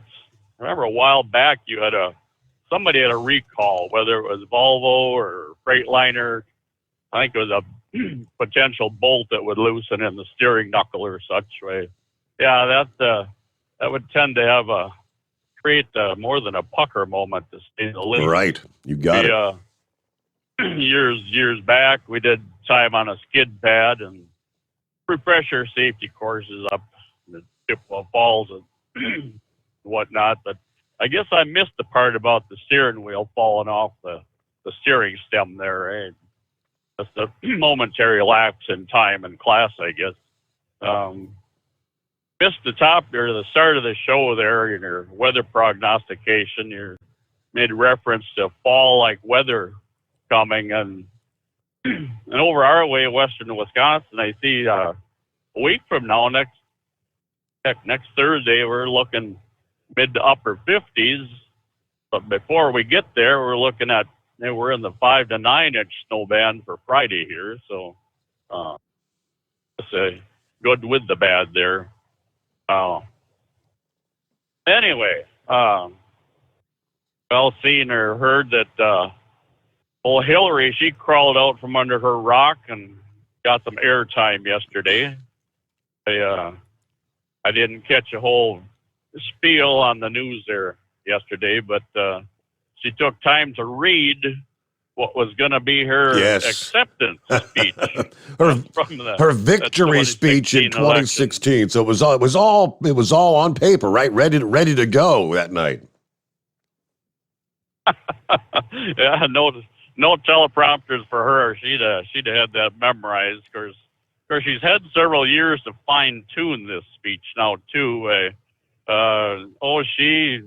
If you didn't catch it, she generated actual tear balls, and she brought her mom into the conversation, and it just however many heartstrings she could tug at, she was working them. Well, I almost thought for a moment, gosh, did I make a mistake and vote for the wrong party? And wait, no, I didn't say that, did I? You didn't hear me say that. Exactly. Must be this highway hypnosis setting in here or such. So either way, that sounds like more of a report we'd get from Lone Ranger and such. But so either way, lighter moment. Gilligan, you can call off your regatta out there on the West Coast. My bride, she got her dining table yesterday, and turns out you've probably been looking in the wrong places. You expected it was coming from China, and the box had Vietnam written all over it there, and you're probably looking on the wrong cargo ships. And I found this in the past, Steve. Manufacturers and shippers and retailers and such, it's all a play on words. I recently ordered something on Fleabay. They big spiel. They promoted themselves as the largest manufacturer in the United States of this given item. Well, that may be so, but they also own facilities overseas and whatnot too. And so technically, even though it come from overseas, if they are the manufacturer, well, either way, it was an item that came from Taiwan, and both of my boys said, there ain't nothing wrong with, materials we get from them. So that's about all I got for now. If anything else comes up, I will lay it on you after a while, but we'll leave it at that. Good to hear from you, Scarecrow. Have a good morning. Appreciate you being a part of the program. And it is 19 past the hour. Scenic Route coming up right after this. The Steve Summers Overnight Drive, live from the Hot Shot Secret Studios. You're listening to the Overnight Drive with Steve Summers. After a long winter road trip, there's nothing like coming home to a warm, comfortable home. Hi, I'm Steve with USA Insulation. We appreciate our truckers and the long hours you're putting in to serve us all. Without you, we wouldn't even get the materials to insulate. So we want you to feel like a king when you get back. We put our foam in your walls. It's like putting a coat around your entire home. Keeps the cold air out and the warm air in. And with the rising energy costs, that's going to save you a bundle. We're getting homes ready for winter right now, and we have $1,000 of savings for everyone. But because we love our truckers, we're going to give you an additional $250 discount just for mentioning this show. So give us a call, 1-800-USA-FOAM. That's 1-800-USA-FOAM or usainsulation.net. We're going to give you an additional $250 discount for mentioning the show. 1-800-USA-FOAM or usainsulation.net. USA Insulation. At Hot Shot Secret, we share the science behind common diesel problems. For example, Diesel fuel cetane levels. the cetane rating in diesel fuel is 42 to 45. Most diesel engines operate more efficiently with a cetane rating of 48 to 50. One treatment of Hot Shot Secret Diesel Extreme will raise your cetane 7 points, increase fuel economy, and improve cold starts. Hot Shot Secret Diesel Extreme is available nationwide at truck stops, fine farm and auto stores, and online at hotshotsecret.com. Hot Shot Secret. Powered by science. My daughter Brinley is here at St. Jude. Coming here was literally life or death, and it was so scary. But St. Jude is fighting for one goal, like this one mission, life. And that gave us hope. We haven't received a single bill from St. Jude, so I really can just focus on what's best for Brinley. Finding cures, saving children. Learn more at stjude.org. And now, back to the Steve Summers Overnight Drive, live from the Hot Shot Secret Studios.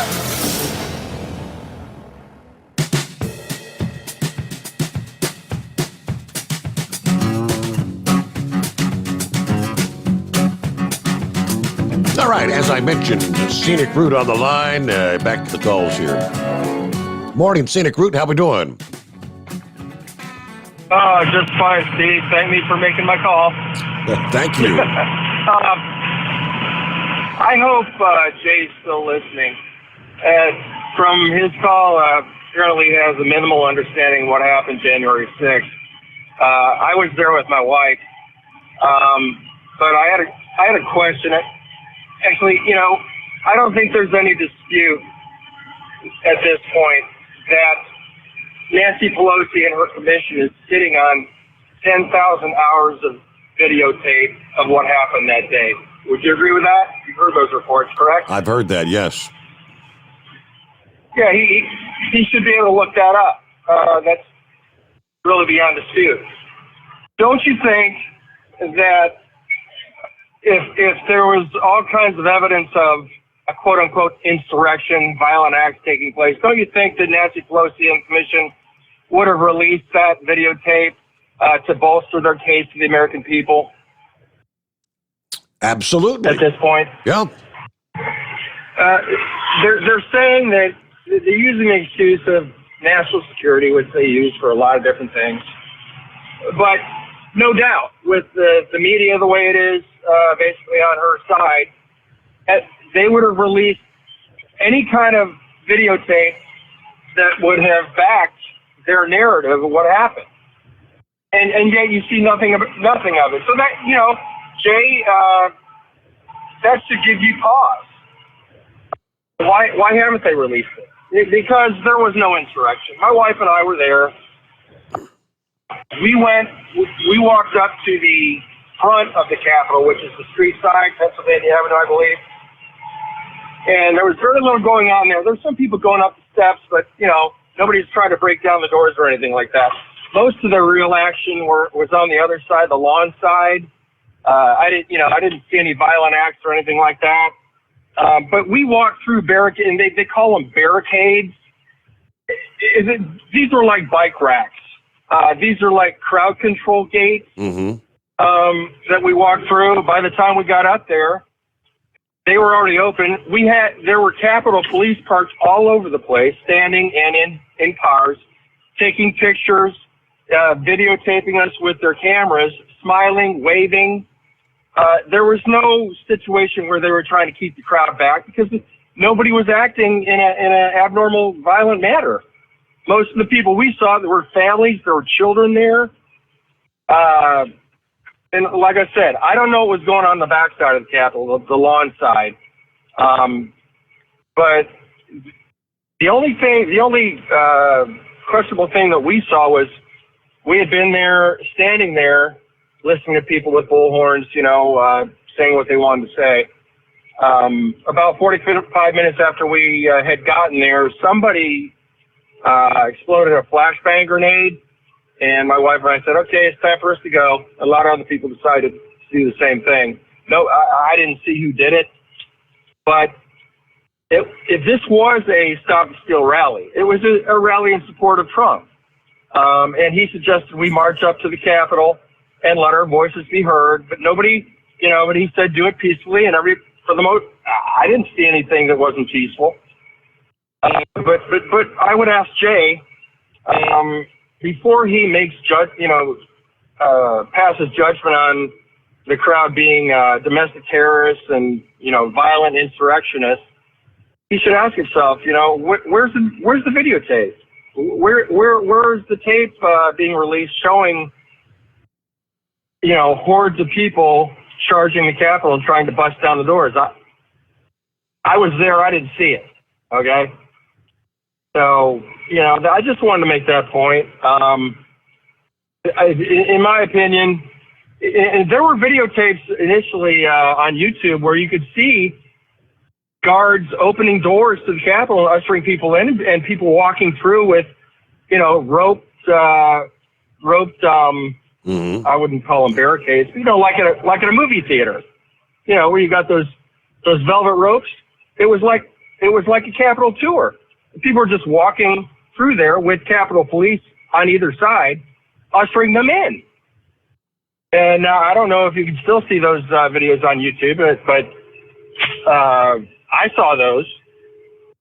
And so, Jay, if you do just a rudimentary research on what exactly happened there, this was not an insurrection. It was a rally that some people took it to an extreme and decided to try and get in, but from what I saw, it wasn't too hard to get in. Well, I've seen the Capitol Police are assistant. I've seen the videos of where, yes, it looked like the guards were actually opening doors, and I watched from inside, like the Capitol Rotunda, where they had the area where you've got those the poles that hold up them like the velvet ropes and whatnot. And they were actually taking the poles and moving the velvet ropes back, separating to allow space for more people to get through. At the same time, I did see some video, and maybe it was on the other side of the Capitol, maybe the side you weren't on, where you mentioned like the bicycle racks, AKA the barricades. I did see some video where there were some of the protesters that were kind of like getting up in the face, and I think the one sprayed some, I guess, pepper spray into the face of one of the security personnel there. So, I mean, there was some crazy stuff in some areas, but for the most part, like you said, most of the people were like me and you, just there to support Donald Trump. Yeah, and I saw videos of people trying to break the windows to get in, and other quote-unquote protesters grabbing them and trying to stop them from doing that. So, I wouldn't put it past the FBI and, government officials being infiltrators. trying to make it look like there was an insurrection, because there weren't that many people at all doing that sort of thing from what I saw. And even on the videos, yeah, there were some altercations, but the vast majority of people there, like I said, I saw people trying to stop people from doing, violence. So, he needs to hold his fire on this whole crowd being insurrectionists and domestic terrorists before he is able to see the videos that we're all waiting for. Yeah. And there's no reason for him not to release it if it bolsters their case. So I just want to pass that along. All right, Scenic Route, good to have you with us, and don't be such a stranger. Every once in a while, he'll dial up the number, and with that, it is 844-844-3388. The Steve Sommers Overnight Drive, live from the Hot Shot Secret Studios. USA Radio News. Senator Joe Manchin is discussing small changes to Senate rules with Republicans. Manchin's discussions with GOP colleagues come as Democrats are trying to win over their conservative colleague on a push to, quote, restore the Senate, including making changes to the 60-vote legislative filibuster. Members of GOP leadership told The Hill that Manchin has reached out to them to float potential ideas with an eye toward making it easier to get votes and bills to the floor. House Speaker Nancy Pelosi is not mincing words when it comes to the events surrounding January 6th. I'll never forgive former President of the United States and his lackeys and his bullies that he sent to the Capitol for the trauma that what was exerted on our staff. That's House Speaker Nancy Pelosi addressing reporters during a weekly press conference on Wednesday. You're listening to USA Radio News. The old way of living with diabetes is a pain. You've got to remember to do your testing, and you always need to be sticking your fingers. The new way to live your life with diabetes is with a continuous glucose monitor. You simply apply a discreet, easy-to-use sensor on your body, and it continuously monitors your glucose levels, helping you spend more time in range and freeing you from painful finger pricks. If you test your blood sugar at least 4 times per day and inject insulin at least 3 times per day, or use an insulin pump and have private insurance or Medicare, you might be eligible for a CGM with little or no cost to you. Call U.S. Medical Supply today for a free benefits check. We offer free shipping, 90-day supplies, and we bill Medicare or your insurance directly. Call now and say goodbye to finger pricks. 800-763-1954. 800-763-1954. 800-763-1954. That's 800-763-1954. You're listening to the Overnight Drive with Steve Sommers. The Hot Shot Secret Facebook page gets a lot of robust Q&A about diesel problems and their solutions. We listen to our customers. Here are their words straight from their mouths about Hot Shot Secret everyday diesel treatment. Our fans call it EDT. I'm John Sharp, a.k.a. Jay Sharp from Newburgh, Pennsylvania. Using EDT, my local fuel mileage went to average of 22 to 23, and my highway MPG went to 26 to 28. Hi, I'm Danny. I'm from Arizona. I drive a 02 Ford Excursion. I use EDT at every fill-up, and my mileage went from 12.5 miles to gallon to 14 miles per gallon. I highly recommend it. Everyday diesel treatment delivers a 6-in-1 premium fuel treatment for every fill-up, every time. Everyday diesel treatment is available at truck stops, Tractor Supply, O'Reilly's Auto Parts, and online at HotShotSecret.com. Hot Shot Secret, powered by science. How do you sleep on the road? After downtime, do you wake up well-rested and invigorated, or tired, achy, and sore? Well, if it's the latter, you're not sleeping on the Big Rig Mattress. The Big Rig Mattress is a hybrid with an individually pocketed spring core that's engineered to deliver the best restorative sleep for your time on the road. Learn more about the Big Rig Mattress at thebigrigmattress.com or call 877-736-4233. The Big Rig Mattress, 100% made in the USA since 2009. You work hard. You deserve a seat that works just as hard as you do. The Bostrom T-Series seat has provided drivers with comfort for millions of miles over the past 3 decades.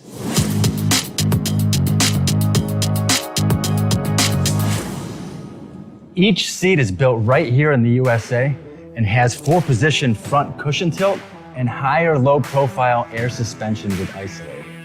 It's also equipped with many standard and optional comfort features, such as high and mid backrests, 9.4-inch 4-aft slide adjustment, adjustable armrests, and manual or dual air lumbar support systems to keep you comfortable throughout your ride.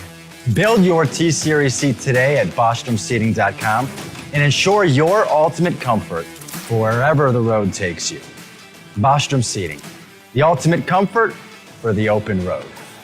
At Turbo 3000, our founder Andy Matoush firmly believed you should challenge yourself. Put the most money back in your pocket where it belongs.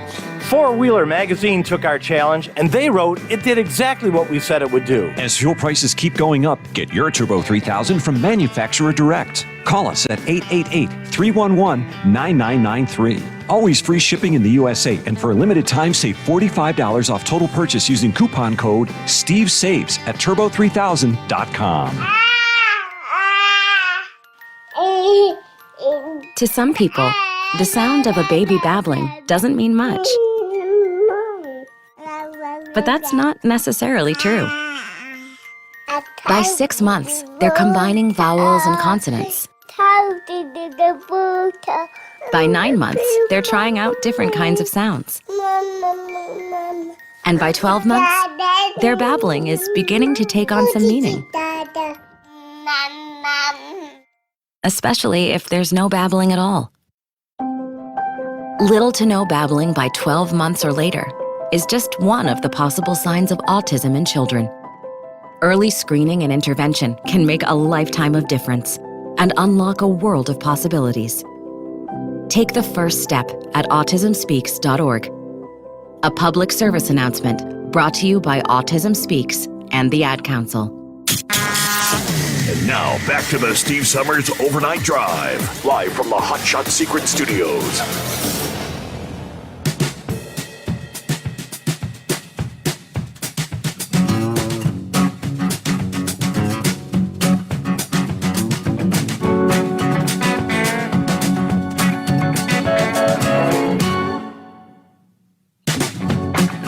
All right, looking at the story from, I think Roy sent this to me here a little bit ago. Health officials in Illinois reporting the state's first case of the Omicron variant in a Chicago resident. I guess this was on Tuesday.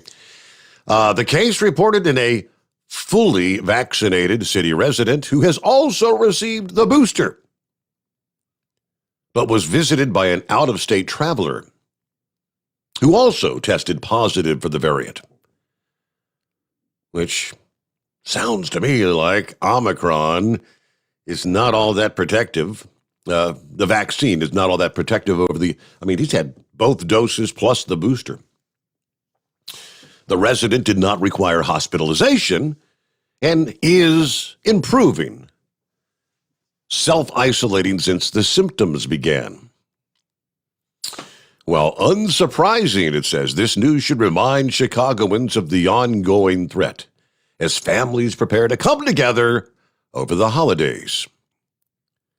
We know how to slow the spread of this virus. Get vaccinated, get boosted, get tested. Stay away from others if you test positive. I guess, vaccinated, boosted, just passing the information on. But there you go. Hello, Vic. What's going on this morning? Oh, a little bit of everything there.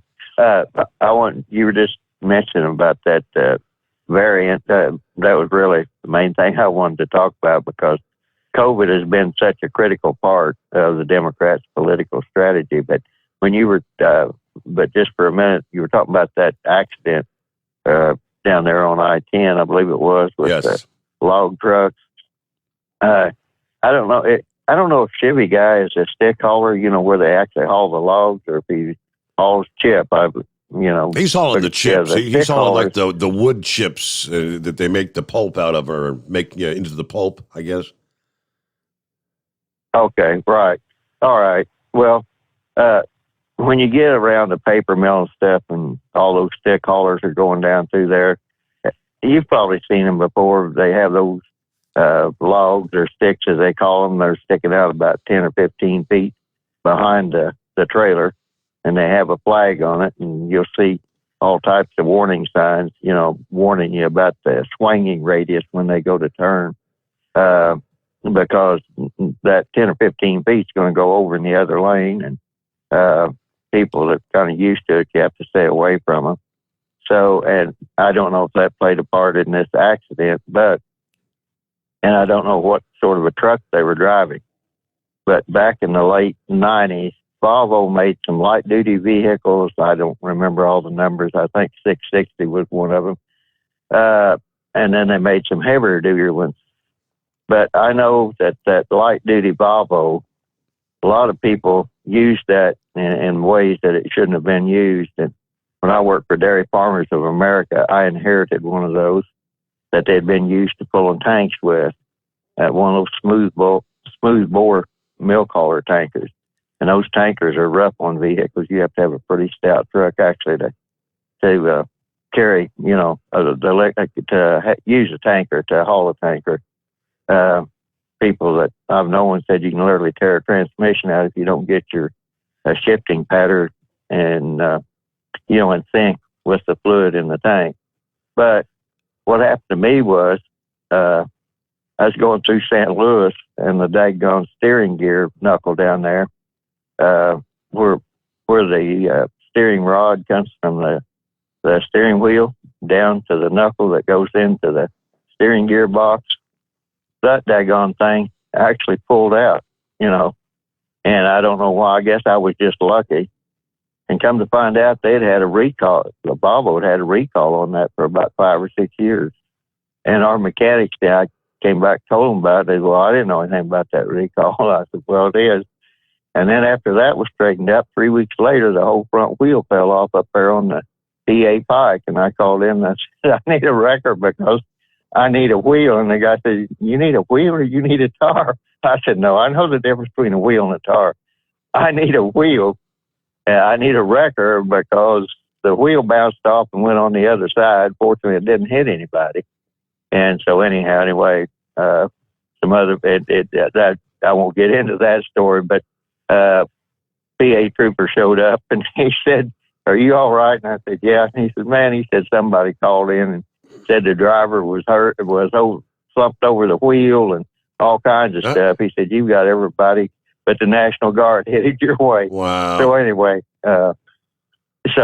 anyhow, I don't know what sort of a vehicle that person had, but when you're going to be doing anything with those chips or log haulers or anything of that much, you need a pretty stout truck. So I'll just throw that out there. I don't know the particulars of the case or anything of the accident or all that. But now to get back to what I really called about. These variants that they're talking about, it's just like the flu vaccine. We see these variants all the time. There's different strains. And in the flu vaccines, they understand, what particular, I guess the key part of the flus, the actual flu disease, the influenza strain. And they have a common point in it somewhere. And even though you might get a vaccine that isn't particular to that particular strain of flu, it still protects people from getting a really severe case. And at some point with this COVID and that spike protein, they're going to quit trying to make it specific to one particular variant, like, Omicron or Delta, and they're going to figure out, what is the common factor in all of that. And the vaccines will be made to where the body will recognize that common part of the protein. I don't know what the structure is. I know it's going to be an amino acid structure, and they will separate that out. And the thing of it is, instead of everybody working on that, I say everybody, I should say the United States. It sounds like the French is leading the way on this, and it doesn't surprise me too much because they do have some good labs there.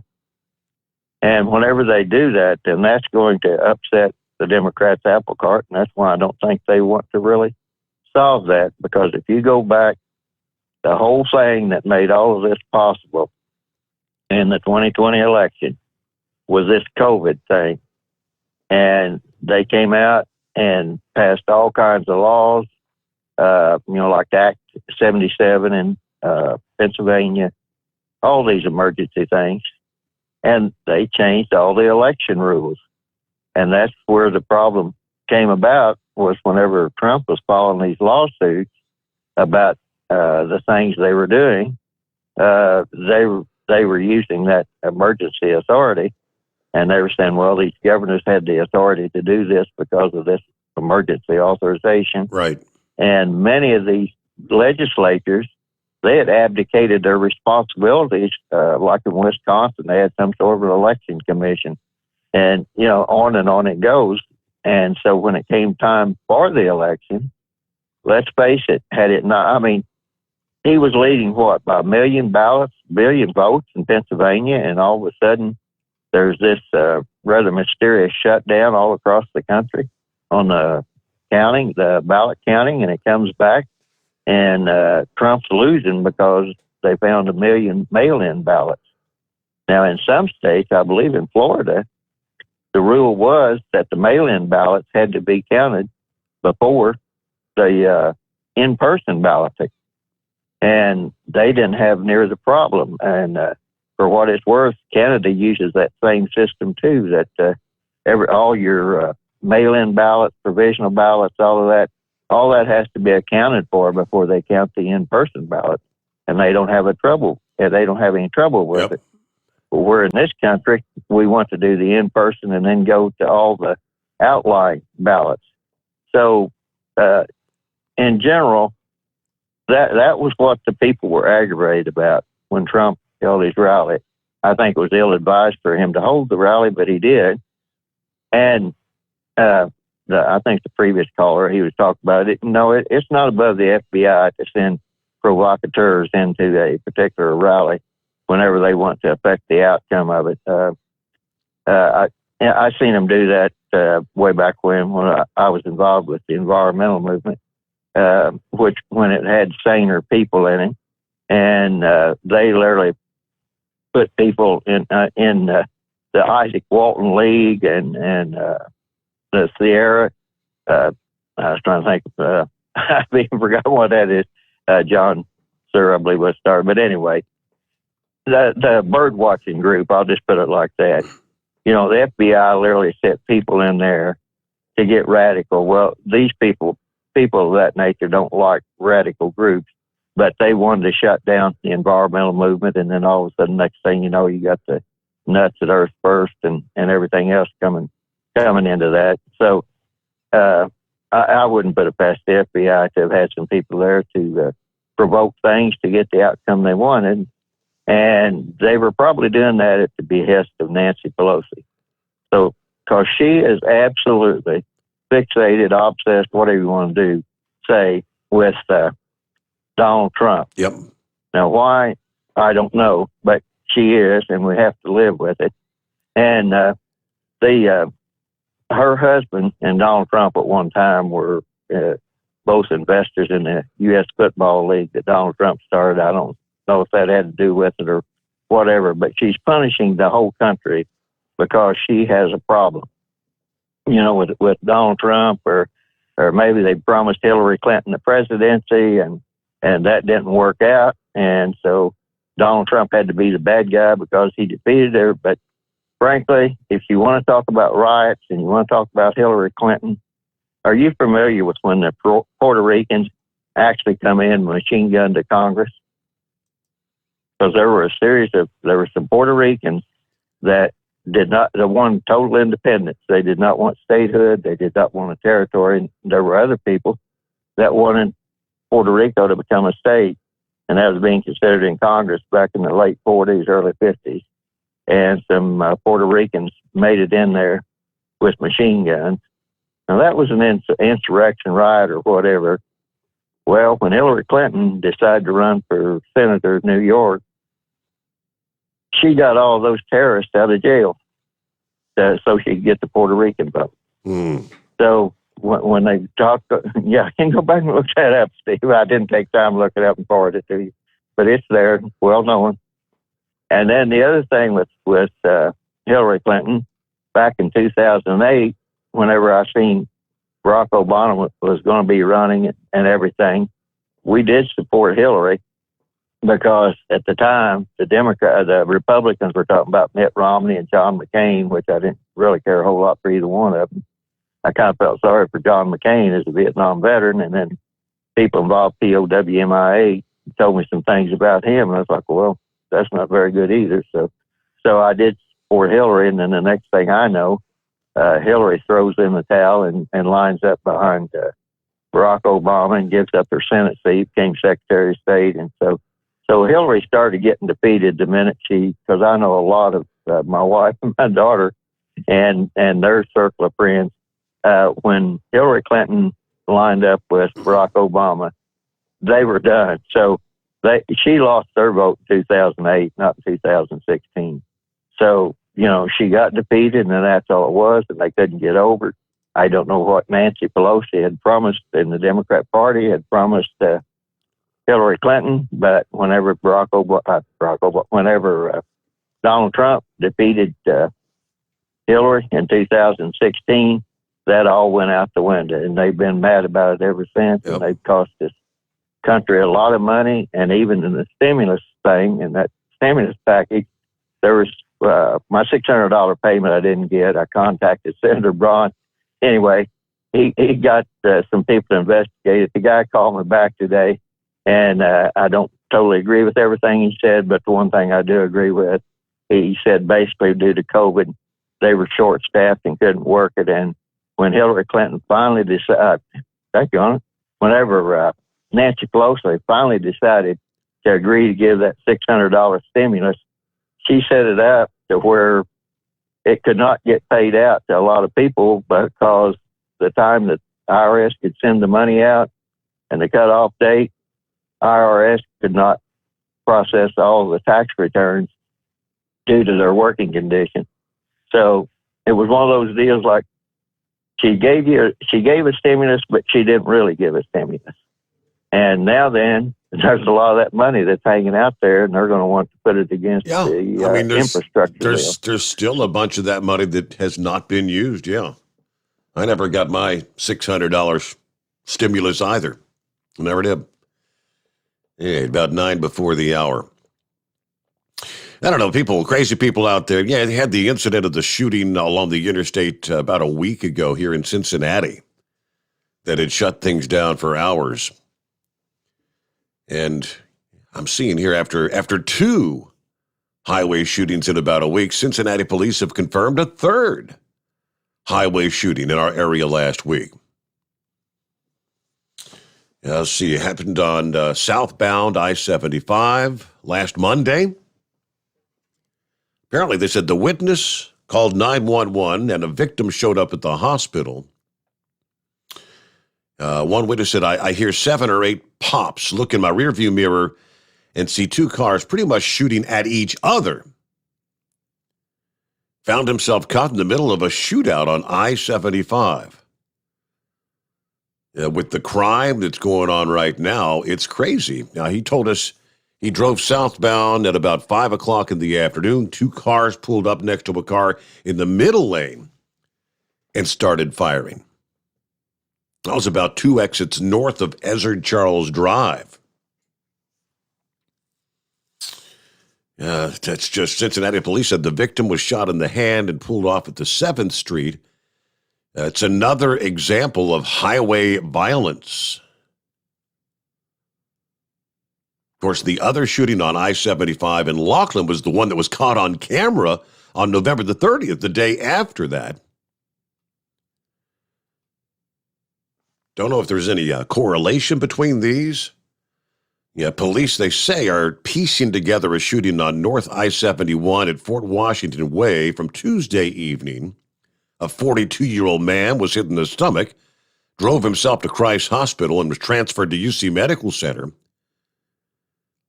In stable condition as of Wednesday. So just, boy, crazy things going out on the streets out there, and the highways and byways, violence everywhere. But heads up, rolling through Cincinnati. Be aware of your surroundings, and we'll be back into the Steve Sommers Overnight Drive live from the Hot Shot Secret Studios. Live from the Hot Shot Secret Studios, the Steve Summers Overnight Drive. Dean Michael, the tax doctor here. Are you one of those truck drivers that came home after a long haul and found the only thing waiting for you was a stack of IRS letters? Your significant other was gone, but your newfound IRS problem is still there. I've heard this story many times over the years. While I can't help you with your broken heart, I can fix your tax problems. If you owe more than $10,000 to the IRS or haven't filed for many years, call me for a free consultation at 888-557-4020 or go to mytaxhelpmd.com. Like I always say, you keep your eyes on the road, I'll keep mine on the IRS. 145 over 92. 180 over 111. I had a heart attack and a cardiac arrest and then a stroke. Your blood pressure numbers could change your life. Lowering your high blood pressure could save you from a heart attack or stroke. If you've stopped your treatment plan, restart it or talk to your doctor about creating one that works better for you. Start taking the right steps at manageyourbp.org. Now I'm, trying to get better, stronger than ever. Brought to you by the American Heart Association, American Medical Association, and the Ad Council. At Hot Shot Secret, we share the science behind common diesel problems. For example, stiction. Found throughout the oil system, stiction is the sticky friction that negatively impacts your engine's ability to function at an optimal level. The molecular structure of oil is a hydrocarbon. The engine's extreme heat, tight tolerances, and high pressure cause the oil to break down and release hydrogen, leaving behind varnish, a carbon-based deposit. The varnish clings to the engine's moving parts, creating drag on the turbocharger, oil pump, and pistons. Symptoms of stiction include a rough idle and the loss of fuel economy and performance. Hot Shot Secret Stiction Eliminator delivers a 98% clean rating in third-party scrub tests. Its synthetic cleaner plus nano lubricant contains no harmful solvents and is formulated to be left in the engine to safely dissolve stiction for thousands of miles. It works as you drive. Stiction Eliminator is available at truck stops, Tractor Supply, O'Reilly's Auto Parts, and online at hotshotsecret.com. Hot Shot Secret, powered by science. Because Channel 19's a little congested. Call Steve now at 844-844-3388. The Overnight Drive.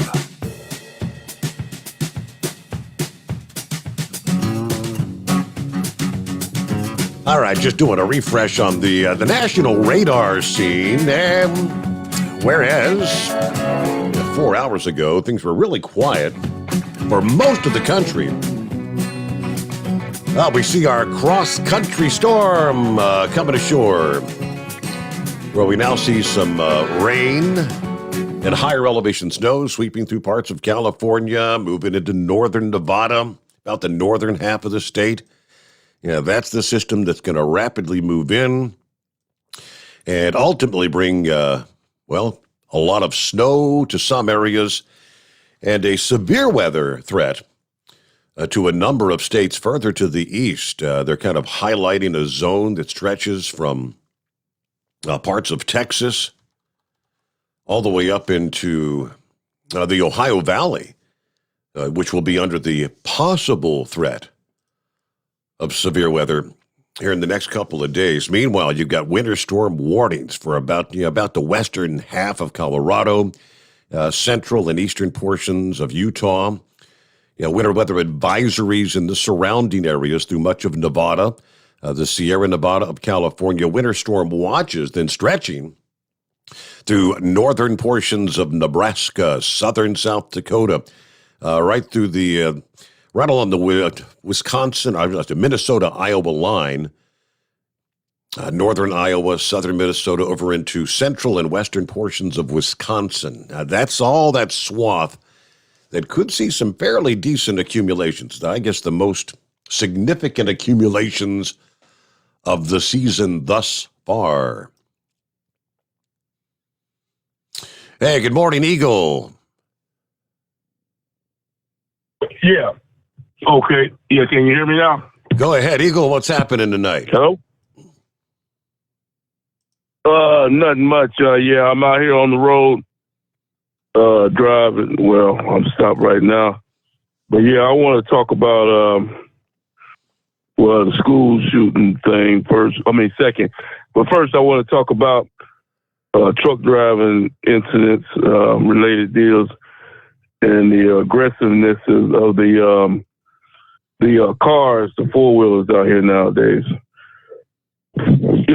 Steve, I started driving over 20 years ago, and people people didn't drive the way they drive now in these cars around trucks. I seen a real bad accident tonight as I was driving through San Antonio, Texas. They had interstate shut down, Interstate 10. Looked like fatality. I haven't seen how many people was killed, but the truck basically drove over the car. The truck looked like a car might have hit the brakes in front of it or something, but the whole back end of the car was pushed into the front. So if somebody was in that back seat of that car, there's no way they could have survived that accident. And these cars don't seem to understand that, Steve. You know, I've had cars, get in front of you and brake check. Now that's got to be the dumbest move that you can do with an 18-wheeler, is get in front of a 80,000-pound truck and slam on the brakes because you're mad at the truck driver because he might have done something wrong. He might have been going too slow, or he might have cut you off, or whatever. Whatever he did, whatever that truck driver did to you, is still not worth you getting in front of that truck and slamming on your brakes. Because I've seen too many accidents where what happens to a car when one of these trucks drive right over the thing. And you see, and these are small cars that are doing this, Steve. Toyotas, Nissans. I'm talking about small cars. I ain't talking about no big 4x4 pickup truck. So these people, man, they need to, I don't know, people, like I told you a couple of weeks ago, Steve, the USA, we have a lot of people in the USA with emotional problems. People don't know how to control their tempers. People are letting their daily, I see people driving, zooming in and out of traffic, and then they pull off at the next exit and pull into a McDonald's restaurant. They driving like that just to go get something to eat. There's no excuse to. And here's the sad part about it, Steve. Because sitting up in these trucks, you can see everything. I see these cars go by me, and then they pull up to the next red light, and I look down in the car, and guess what I see? 2 or 3 kids in the back seat, and these people are driving like they're zooming in and out of lane, running red lights, doing all kind of people. I just don't know what's going on with society nowadays. It's really a sad situation, what's happening in the world now, what's going on in the U.S. But like I said, and the bad part about it is getting worse. Now, let me move on to this deal here. Again today, Steve, I was hearing, I can't remember what state it was in, but again today, I think it was in North Carolina, a student was found at school with a AK-47 rifle and ammunition, and luckily somehow he was stopped. Somebody alerted the authorities, and they apprehended this guy. But this guy was getting ready to do some bad stuff. Wow. Again, so-called copycat guys. I told you that last week. You got kids nowadays dumb enough to tell their friends or even, tell other people that they planning on doing an attack, which is totally stupid. To tell somebody you're going to do that, because that is still considered a terroristic threat. In that jurisdiction there in Michigan, Eagle, up there toward Detroit, where the school shooting took place a little over a week ago, I saw an interview with the police chief, and he was explaining that they actually investigate those kind of threats. Students making, whether it be online, he said sometimes it's just a joke. Sometimes they make threats because maybe they have a test that day, or they just don't want to go to school that day, so they'll make a threat. But he said it happens on a weekly basis. So, some of the kids get charged, and even if it's a joke, he said, making those kind of threats could potentially get you years in prison. But I couldn't believe that the number of occasions where they deal with this weekly, investigating threats at schools. And I don't know if it's just, I would assume if it's happening in that area near Detroit, it's probably happening at various schools all around the country. But hold that thought there. We'll get back and finish up with Eagle. We got to get our news update, though. Top of the hour has arrived. The Steve Sommers Overnight Drive live from the Hot Shot Secret Studios. USA Radio News. House Speaker Nancy Pelosi is not interested in extending an olive branch concerning the events surrounding January 6th. I'll never forgive former President of the United States and his lackeys and his bullies that he sent to the Capitol for the trauma that wasn't what was exerted on our staff. That's Pelosi speaking during a weekly press conference on Wednesday. She discussed last January 6th when a handful of people entered the Capitol building as Congress considered the Electoral College vote. Meanwhile, the head of the House panel investigating January 6th says it has no choice but to move forward with contempt charges against former Trump White House Chief of Staff Mark Meadows. Chairman Representative Benny Thompson says in a letter Meadows has already provided documents to the committee, including emails and texts regarding the 2020 election. This is USA Radio News. So right now may be the perfect time for you to rethink how you pay for health care. And here's why. Not only is it time for open enrollment for a lot of people, it's also when you can join MediShare and save even more than usual. For the typical family, switching to MediShare saves about $500 a month, which is a game changer for a lot of people. And what's more, they like it. MediShare has double the customer satisfaction rate when compared to health insurance. Double. It really is remarkable. There's more than 400,000 members now who have shared more than $4 billion in medical bills. So they can handle your bills too. And here's the thing. If you join before December 15th, they'll waive your new member fee. So that's another $170 you'll save. I'll give you the number here in a second, but call and you'll get a price within 2 minutes. And again, the deadline, December 15th. So call now and you'll save even more. Call 833-34-BIBLE. That's 833-34-BIBLE. 833-34-BIBLE. The Omicron variant is less transmissible and not as potent as other COVID-19 variants. As mainstream media first reported, the Omicron variant of COVID-19 could be more dangerous and contagious. That seems not to be the case. Now that scientists abroad have had a chance to study the variant, reports are it's not as contagious and not as dangerous. Yale University epidemiologist Dr. Harvey Risch on Fox News says a respected French scientist has revealed his findings. It's a weak variant. Borla is wrong about it being more transmissible. It's less transmissible. The transmissibility index has been studied by a very smart professor in France who calculated that its transmissibility is comparable to the alpha and beta variants, and it's about a third of what delta is. From the West Coast USA Radio News Bureau, I'm Lance Pry. And South Dakota GOP Governor Kristi Noem has been ranked best governor in America by a prominent nonprofit conservative organization. This is USA Radio News. Now you can fly anywhere in the world and pay discount prices on your airline tickets. Book a flight today to London, Paris, Madrid, or anywhere else you want to go and pay a lot less guaranteed. Call the International Travel Department right now at Low Cost Airlines. 800-215-5141. 800-215-5141. That's 800-215-5141. Matt Gaetz says when Republicans regain control, there will be real oversight.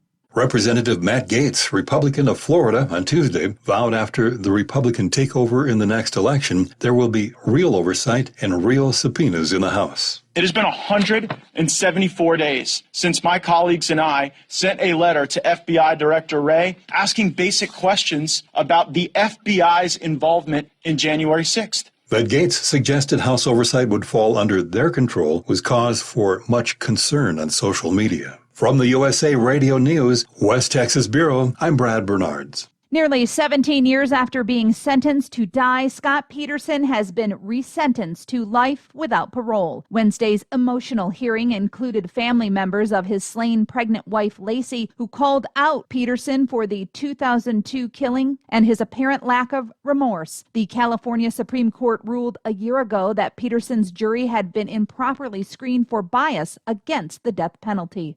A Navy SEAL commander has died from injuries stemming from a training accident in Virginia. Naval Special Warfare Command said Wednesday that 43-year-old Commander Brian Bourgeois was injured Saturday when he fell while fast roping down from a helicopter. The cause of the fall is under investigation, and a Navy official said it's not clear if the rope separated from the aircraft. For USA Radio News, I'm Katie Lewis. At Hot Shot Secret, we share the science behind common diesel problems and their solutions. For example, diesel particulate filter regeneration. The DPF catches particulates left over from combustion. The DPF regeneration cycle cleans the filter with temperatures exceeding 1,000 degrees Fahrenheit. A computer sensor triggers the DPF regen, which is often accompanied by a loss of power and fuel economy. The frequency of DPF regens are in correlation to the cleanliness of the fuel burn. Under heavy operation with the dirty burn, DPF regens can occur multiple times per day. Hot Shot Secret Diesel Extreme Fuel Additive promotes a more complete combustion, creating fewer emissions and therefore fewer DPF regens. Vehicles using Diesel Extreme experience 83% less DPF regens. Hot Shot Secret Diesel Extreme is available nationwide at truck stops, fine farm and auto stores, and online at hotshotsecret.com. Hot Shot Secret, powered by science.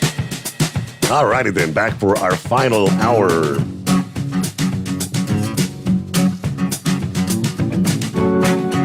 Well, if you've got plans on vacationing at maybe one of these all-inclusive resorts, even 4-star resorts in Cancun, you might want to rethink. Just the latest in a series of incidents. Tourists at one of the 4-star resorts forced to run for their lives as gunmen on jet skis stormed the beach and opened fire Tuesday. This is the Oasis Palm Resort. Again, just the latest in a rash of gunplay in the region that had Mexican authorities last month deploy a 1,500-strong National Guard force to try and protect some of the beaches. They've got guard members actually. You see photographs of vacationers out there playing in the water, but armed soldiers standing on the beach. In this latest incident, 5 men in military uniforms converged on the family-friendly resort and fired about 20 shots, according to reports. The gunmen then abandoned their jet skis, changed into civilian clothes, and fled. Luckily, nobody got hurt in this case, but it could have gone a different way. One of the tourists that was vacationing there from Minnesota says, "It's just not a good feeling having your kids out here. We just ran and hit the deck." Looks like on Wednesday, the Department of State issued an advisory warning American tourists to the popular Quintana Roo state in Mexico, which includes Cancun, to exercise extreme caution when traveling in that region. Just last month, a gunfight on the beach between rival Mexican drug gangs sent tourists scrambling at the Hyatt Ziva Riviera Resort in the Cancun resort zone. Police said one tourist received minor injuries in that particular incident. That's when Mexican authorities later created what they're calling a tourist battalion, an actual battalion of National Guard troops to protect Cancun and the resorts there, where tens of thousands of Americans go to vacation every year. Like they have these beautiful all-inclusive resorts, which is a major source of income to the country. But use caution. All right, let me get back and finish up with Eagle. Thanks for hanging in there. Okay, let me finish up. I want to get in on this Nancy Pelosi deal, because what you're doing your commercial breaks. But I wanted to finish up on this school deal. Like I said, Steve, I got a friend of mine, and he told me that his kids are almost scared to go to school now. he had a 7-year-old daughter, and she told him the other day after this latest school shooting in Michigan that she was afraid that somebody was going to bust in the school and start shooting. And that's really a shame, Steve, when your kids are scared to go to school because they don't know if some armed gunman is going to come in and mow down 10 or 15 kids. We got a real bad situation going on right now.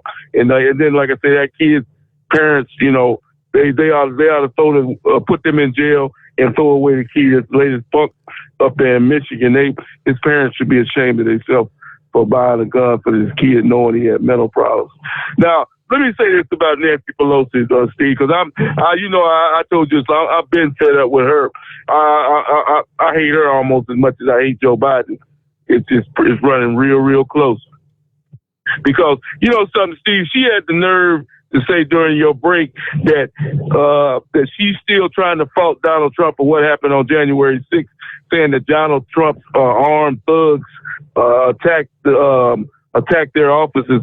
You know, why don't Nancy Pelosi, I told you that last night, Steve, that Joe Biden and his administration had the nerve to say that the media has disrespected him more than they ever disrespected Donald Trump. And that's nothing but a bit bold-faced lie. Yeah. Why don't Nancy Pelosi, why don't she worry about all that equipment that Joe Biden left over there in Afghanistan for the Taliban to take over? Why don't Nancy Pelosi worry about all the illegal immigrants that Joe Biden is allowing to come into this country illegally? Why doesn't Nancy Pelosi worry about all of these sea containers that are still out at sea that can't get in the port to get unloaded? Why is she still talking about Donald Trump, a man that's not in the White House any longer? Why is she still concentrating on Donald Trump when she has a loser in the White House right now that's not doing his job? And I thank you for taking my call tonight. All right. Yes. Well, because I guess the simple answer is her most pressing issue is making sure that Donald Trump doesn't get elected again. They are scared to death that could happen. Hey, Lord help them. Let me see here. The Knuckle Buster impersonator. Well, good morning there, Mr. Steve Sommers. Let me tell everybody that I am the unofficial Knucklebuster impersonator of the Overnight Drive.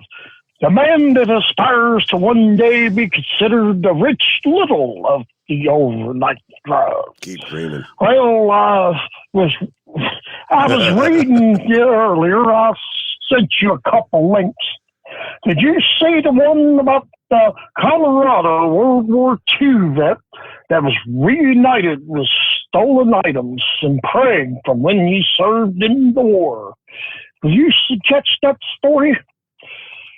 A man using his metal detector in the woods around Prague reunited a Colorado man with a silver bracelet and other items stolen while he was serving in World War II. Isn't that amazing? How about that? After all these years. Yeah. I thought that was something really special right there. I'd like to get some information. Maybe Horse Feathers might be able to find out something. There's a man in Fayette County, Pennsylvania, for the last several years has been donating like 300 hand-carved wooden trucks to needy children. Man by the name of Ed Higginbottom. I cannot pronounce that name for nothing, really, but he donated, I found in the last 3 years, about 300 wooden toys. What an amazing story and such an amazing man. Yeah. Well, a little bit on last night's show, I got my own little Amish, but what is this? Clickety-clack, clickety-clack. Ow, clickety-clack, clickety-clack. You got any idea, Mr. Steve Sommers? I have no idea. No clue. What is that? Clickety-clack. That's an Amish drive-by shooting. Well, make sure you go get you some Hot Shot Secret. Oh, I really like it. I'll pick them up the truck. Oh, I got that sucker running really good. Make sure you use your Steve Sommers overnight drive code to get 10% off your order. Yeah, go ahead, and if you're a first responder or a CDL holder or a veteran, you'll get another 10% off. While you're at it, get on the website and contribute to St. Jude's Children's Hospital. It's a great charity. In fact, my company, Averett Express, has given millions of dollars to that charity. Most of our drivers all contribute to it. They really do some good work. While you're at it, get on over there to the Steve Sommers Overnight Drive and get you some shirts and hats and stickers and mugs and such. Boy, I like it when them girls wear them Steve Sommers Overnight Drive shirts sticking out there all bodaciously. Well, that's all my bull-loney for tonight, and I thank you for taking my call. Rich Little. You need a new writer, Rich. All right. Where's our Gilligan impersonator? Oh, something's got to be done. Something's got to be done about this. 19 past the hour. Oh, well, I guess I can kind of identify with losing a job via a phone call, you know? Just, you pick up the phone. Hey, show's over, you know? It happened on like November the 6th of 2020. As you recall, in this case, the chief executive at the mortgage company known as Better.com. He's apologizing after he abruptly fired 900 employees during a Zoom conference call, I guess a few weeks ago. Not the way it's supposed to be done, is it? I want to apologize for the way I handled the layoffs last week, he wrote. I failed to show the appropriate amount of respect and appreciation for the individuals who were affected and their contributions at Better.com. I blundered the execution of this. So he's on a Zoom call, right? And he says, quote, I come to you with not great news. We're laying off about 15% of the company for a number of reasons. The market efficiency and performances and productivity. If you're on this call, you're part of the unlucky group that's being laid off. Your employment here is terminated effective immediately. So essentially they set up a conference call with everyone that was to be terminated. And just like that, on a conference call. Then he went on to say, this is the second time in my career I'm doing this, and I don't want to do this. Yeah, the last time I did it, I cried. I mean, this time I hope to be stronger. Now, they do say that the demand for mortgages has declined due to the COVID pandemic. On the day before the mass layoffs were announced, Better.com reportedly received about $750 million in funding from their investors. Now, there was a former trainer who was one of those 900 workers fired during the Zoom call. He said, this news came like a literal kick in the gut. He noted that when we were informed, when he informed the group of the firing, he thought, first, is this really happening? And why is he so cold and callous about this? I mean, it seems to lack any sort of empathy. Is this capitalism at its worst? Because we just got $750 million in liquidity, liquid funding, the 24 hours before. Well, with that, all right, wide open lines at 844-3388. The Steve Sommers Overnight Drive live from the Hot Shot Secret Studios. Live from the Hot Shot Secret Studios, the Steve Sommers Overnight Drive. You work hard. You deserve a seat that works just as hard as you do. The Bostrom T-Series seat has provided drivers with comfort for millions of miles over the past 3 decades.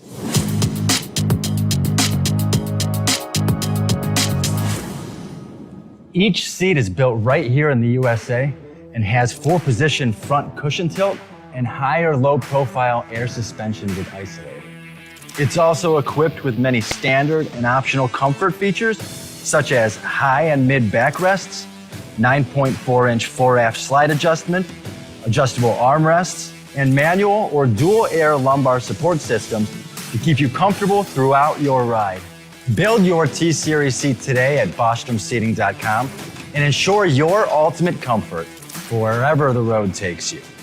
Bostrom Seating, the ultimate comfort for the open road. After a long winter road trip, there's nothing like coming home to a warm, comfortable home. Hi, I'm Steve with USA Insulation. When we put our foam in your walls, it's like putting a coat around your entire home. It keeps the cold air out and the warm air in. We're getting homes ready right now for winter, and we have $1,000 savings for everyone. But because we love our truckers, we're going to give you an additional $250 discount for mentioning the show. 1-800-USA-FOAM or USAinsulation.net. My mother was always very active and independent, and she was familiar with her neighborhood. But one day, she stopped at the stop sign for much longer than usual. She wasn't even really sure where she was at. It's important for you to talk to someone about it. I felt so much better after my son told me, Mom, we'll figure it out. When something feels different, it could be Alzheimer's. Now is the time to talk. Visit alz.org/ourstories to learn more. A message from the Alzheimer's Association and the Ad Council. Because Channel 19's a little congested. Call Steve now at 844-844-3388. The Overnight Drive. So we've been talking for quite some time at length about some of the big tech social media outlets trying to censor any discussion or debate about the safety of the vaccines, right? As I've said many times before, I'm all about you making your choice. You make an informed decision. You do what you feel is best for your family, and hopefully you will not regret either way of making the decision. Because some regret getting the shot, some regret not getting the shot. It's just, as many of our listeners have said, it's kind of a crapshoot. But it's come to the point where when the likes of even, reputable, well, you tell me, is the American Heart Association a reputable source of information? And we've all been listening to the recommendations from the American Heart Association for years. Things that you should do to stay heart healthy, right? Watch your diet. Don't smoke. Don't do this. Don't do that.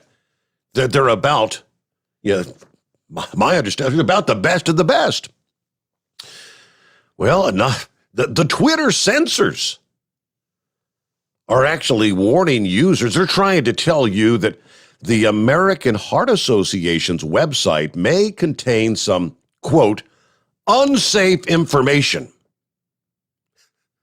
You're getting bad information from the American Heart Association now. A recent study that the American Heart Association conducted, the warning came after the American Heart Association journal Circulation published abstract number 10712, which links the mRNA vaccines to markers associated with heart inflammation. The American Heart Association later attached an expression of concern to the study to avoid any possible liability for the results. Now, in the study, though, the research team, led by a former cardiac surgeon, applied a cardiac test to measure a patient's 5-year risk of a new acute coronary syndrome. The abstract alleged a 14-point increase in the 5-year risk of acute coronary syndrome in participants. It says, recently, with the advent of the mRNA COVID-19 vaccines by Moderna and Pfizer, dramatic changes in the PULS score became apparent in most patients, says the study. And I quote, "We conclude that the mRNA vax dramatically increase inflammation on the endothelium and T-cell infiltration of cardiac muscle and may account for the observations of increased thrombosis, cardiomyopathy, and other vascular events following vaccination." When attempting to visit the abstract on the American Heart Association website, Twitter now flags the content as unsafe, a designation that's reserved for sites for containing viruses, malware, or misleading content. It's the American Heart Association, for the love of God. Can we handle the truth? I think, that line, you can't handle the truth. They don't want us to hear the truth. And they wonder why people have reservations. But that's the factual information, again, from the American Heart Association. We'll return after our news break here. Now, you want to jump on board? We see lines available. It's 844-844-3388. The Steve Sommers Overnight Drive live from the Hot Shot Secret Studios. USA Radio News.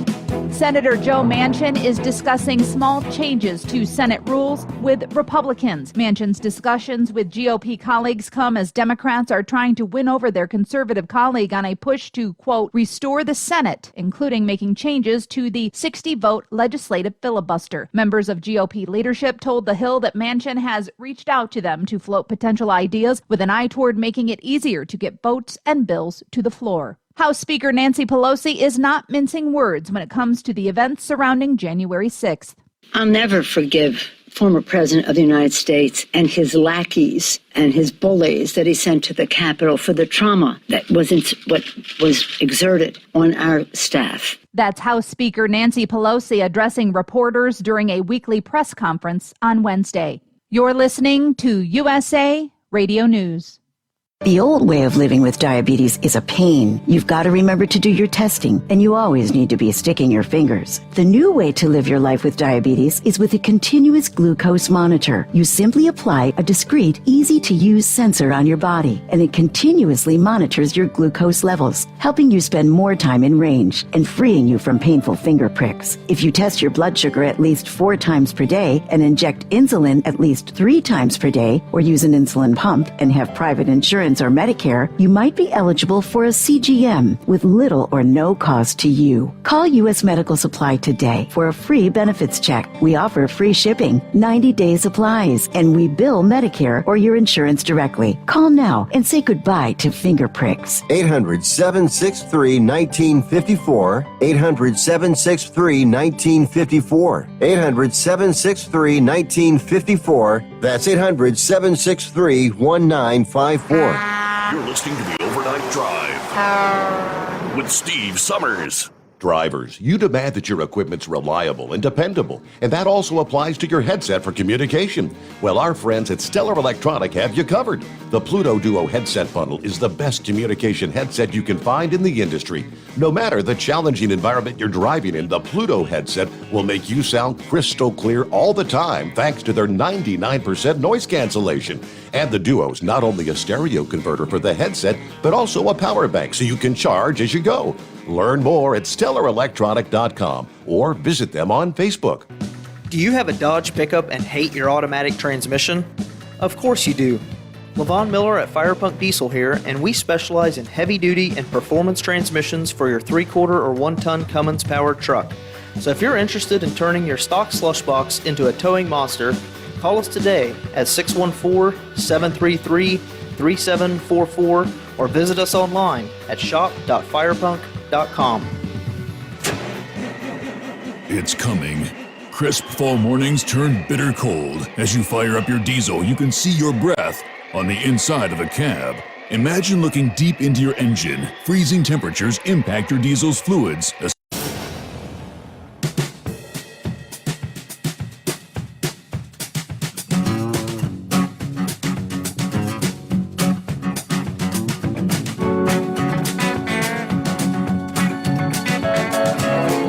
right, back at it here. And I wanted to follow up. Right on the heels of that story from the American Heart Association, I had saved a story from a few days ago. And I try not to sound anti-vax. Okay, I am not anti-vax. Larry, I'm with you on you make your educated choice. But I think there's just way too many people that aren't getting all the information.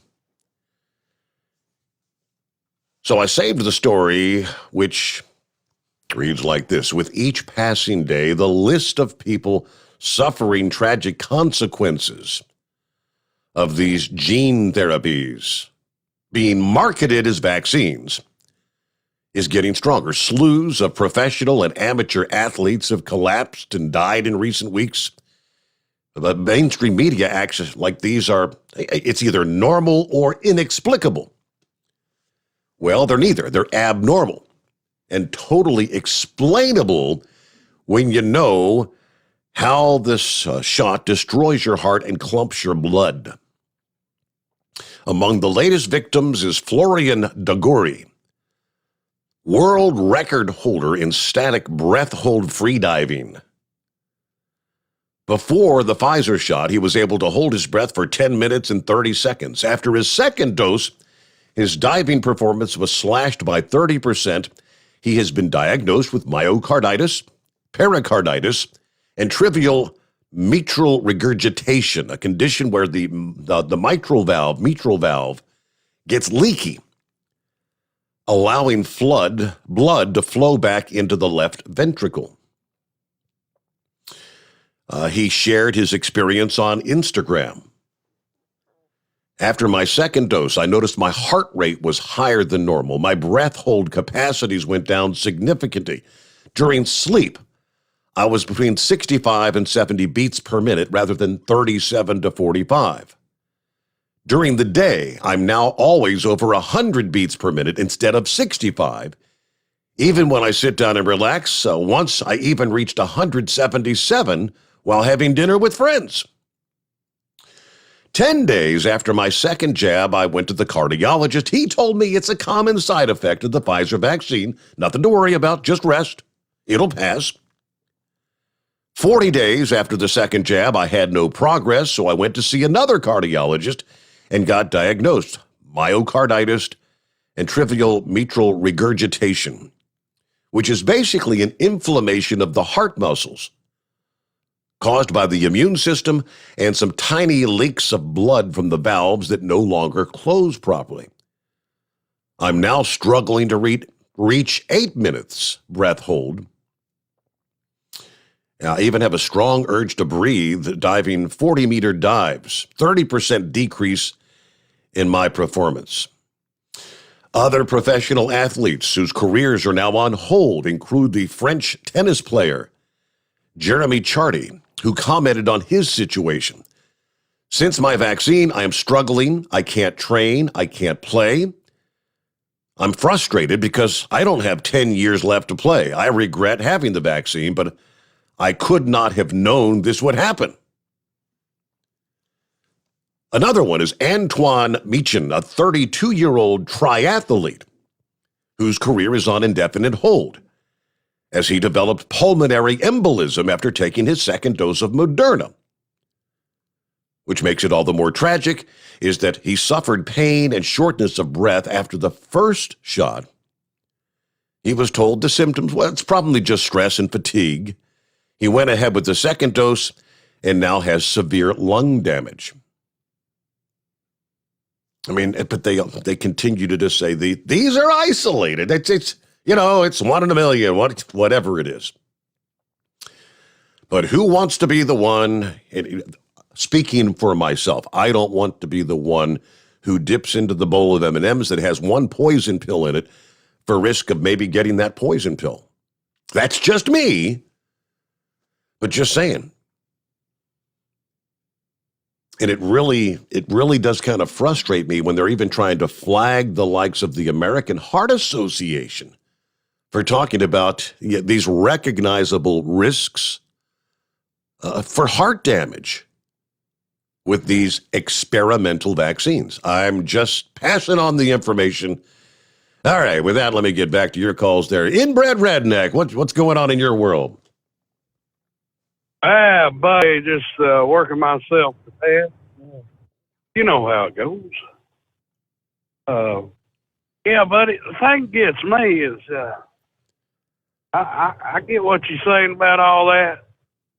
And they got, they took and censored Dr. Rand Paul over his views on the vaccine, mask mandates, The only thing I got to ask these people, YouTube, Twitter, all these others, how many medical doctors do you have employed there at your company?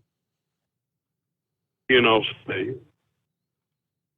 I guarantee you there are a bunch of computer geeks, and there's not a medical doctor out of them, the whole damn bunch.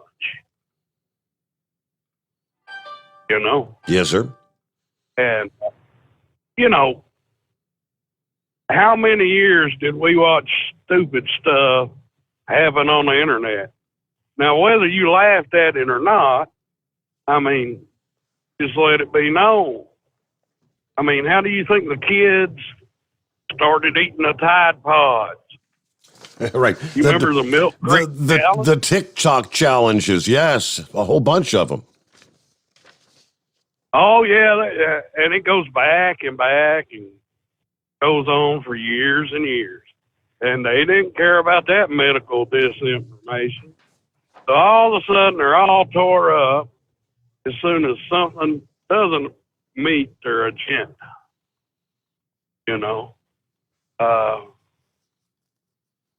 It's really sickening to see computer geeks trying to tell people that went to school for, most doctors. My brother was married to a doctor there in his first marriage.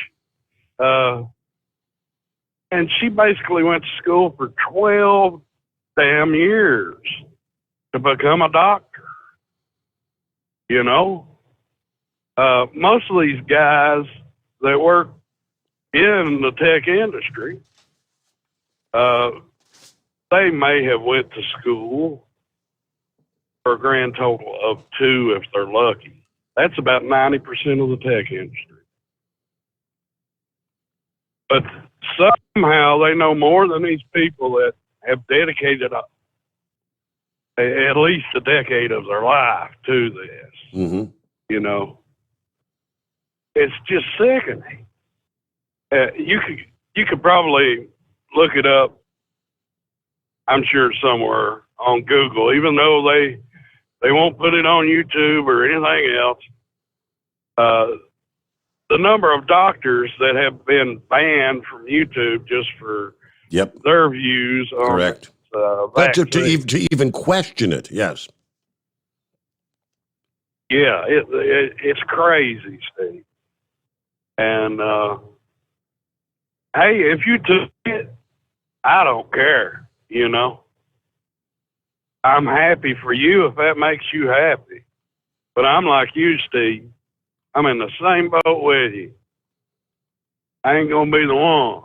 I ain't the one, like Leonard Skinner said.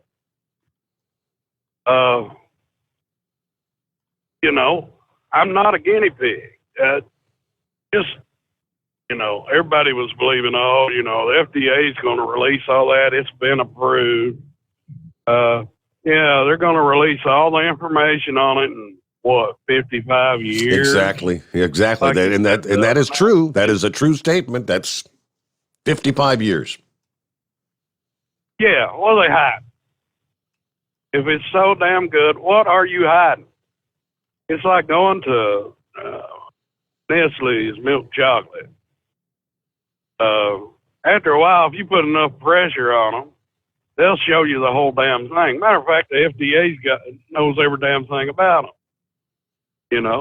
And they'll know everything about their product before they put it out on the market. They know everything about this. But somehow they just don't want us to know. And to me, Steve, it's like they're just trying to kill off people. And I've heard of even worse things than this heart stuff that has went on with this. And I know, YouTube censors people and everything else, Steve. I won't go into it, but, I ask people out there, and I will tell you, check it out for yourself. Just don't believe the hype. They had a lot of people worked up saying, oh, you got to have the mandate. You ain't going to have a job. If your company is telling you you're not going to have a job unless you go get the jab, then maybe it's time you go work for somebody else. That's what I would, if I worked at a place like that and they said, you have to have the jab, I would tell them, no. I don't have to do anything. Mm-hmm. They never, on your job interviews, anybody's had a job interview. A lot of truck drivers have a lot of job interviews. Have they ever asked for your daggone vaccination record? No. No. Nope. Yeah, and now all of a sudden they want to do that. There's a law in place over that. It's called the HIPAA law. Anybody that's worked in the medical field will tell you about the HIPAA law. In fact, I knew a girl that got fired. She was one of those little medical transcriptionists, all this stuff. And she started dating a new guy. She thought she'd be a smarty tart and go check out his medical history. Mm-hmm. Well, the head of the medical records noticed she was logged in there looking through records that she shouldn't have been looking through. Boom, she got fired. You don't have to give up your rights. So far the courts have been holding up for the most part. So don't let these people sweat any of you out there. If you don't feel like getting it, don't get it. If you go to a place and you're delivering there and they say, well, we got to have your vaccine, tell them, ask them, what is your STD status? I need to know your STD status before I can come in this company and deliver this load. See what kind of reaction you get. Yeah, it's none of your damn business. Yeah. Exactly. I don't need their seafood, Steve. I mean, I know where Long John Silver's is, Captain D's. I can find all that myself. But it's just ridiculous. You was talking about them people getting fired on Zoom. Well, I got a friend that actually works for that same company. And she was telling me that she didn't get an invite to that meeting. Matter of fact, she had heard through the rumor mill that it was going to happen. Oh, God, goofy four-wheeler. Had some trucks on the right and almost got killed. But she had heard rumors that they were really watching their production, what she called it. How much call production you have and how much on time. Because all that is all recorded in there. And according to her, that company had problems. And basically, she was working herself to death. Answering the calls, doing this mortgage stuff. And a lot of the workforce were, from what I've seen and heard on the news, they were getting paid for an 8-hour shift and only working 2. And it's really sort of a home-based job anyway. Of course, she just started working for him about 2 years ago, Steve. Mm-hmm. So it was right at the beginning of all this junk. So I guess they changed a few things here and there. But I guess the people thought they could just goof off and cash a check, you know. You can't stop people from being lazy. You know, they either want to do the job or not, you know. But who was talking about their wheel falling off on the Pennsylvania Turnpike, Steve? Their wheel. Caller you had. Oh, wheel. I can't remember who that was. Yeah. I had a similar deal happen to me one time years ago, driving a coal bucket. I worked for this old guy. We used to call him Elvis, you know. They acted like Elvis all the time. Yeah. And, I kept on telling him we was driving these old Mack trucks off-road, you know. And told him, I said, man, that wheel's getting loose on there. He said, well, the mechanic's busy up there rebuilding a motor. He said, why don't you take it up there to the shop and put your new bearing in there? I said, well, how much you going to pay me? He said, I can't pay you for working on the truck. I said, okay. I kept on driving it. Next day, I told him the same thing. Man, it's getting bad. Take it up there. He still wouldn't pay me, Steve. Third day, I was driving along, and I made up my mind that whatever happens with this, if it turns out bad, I'm quit. You know? And I'm up this old dirt road up this mountain, and the daggone wheel falls off. Hell, top speed was about 10 miles an hour. So I ended up pulling the thing over in the ditch, hopped out, grabbed my lunch bucket. Another guy coming down in the truck, I told him, I said, hey, man, give me a ride down there on the hill so I can get my car. What are you doing? I said, I'm quitting. I said, tell Elvis his truck is up here, you know. And, that guy called me 2 days later and said, why'd you park that truck in that ditch?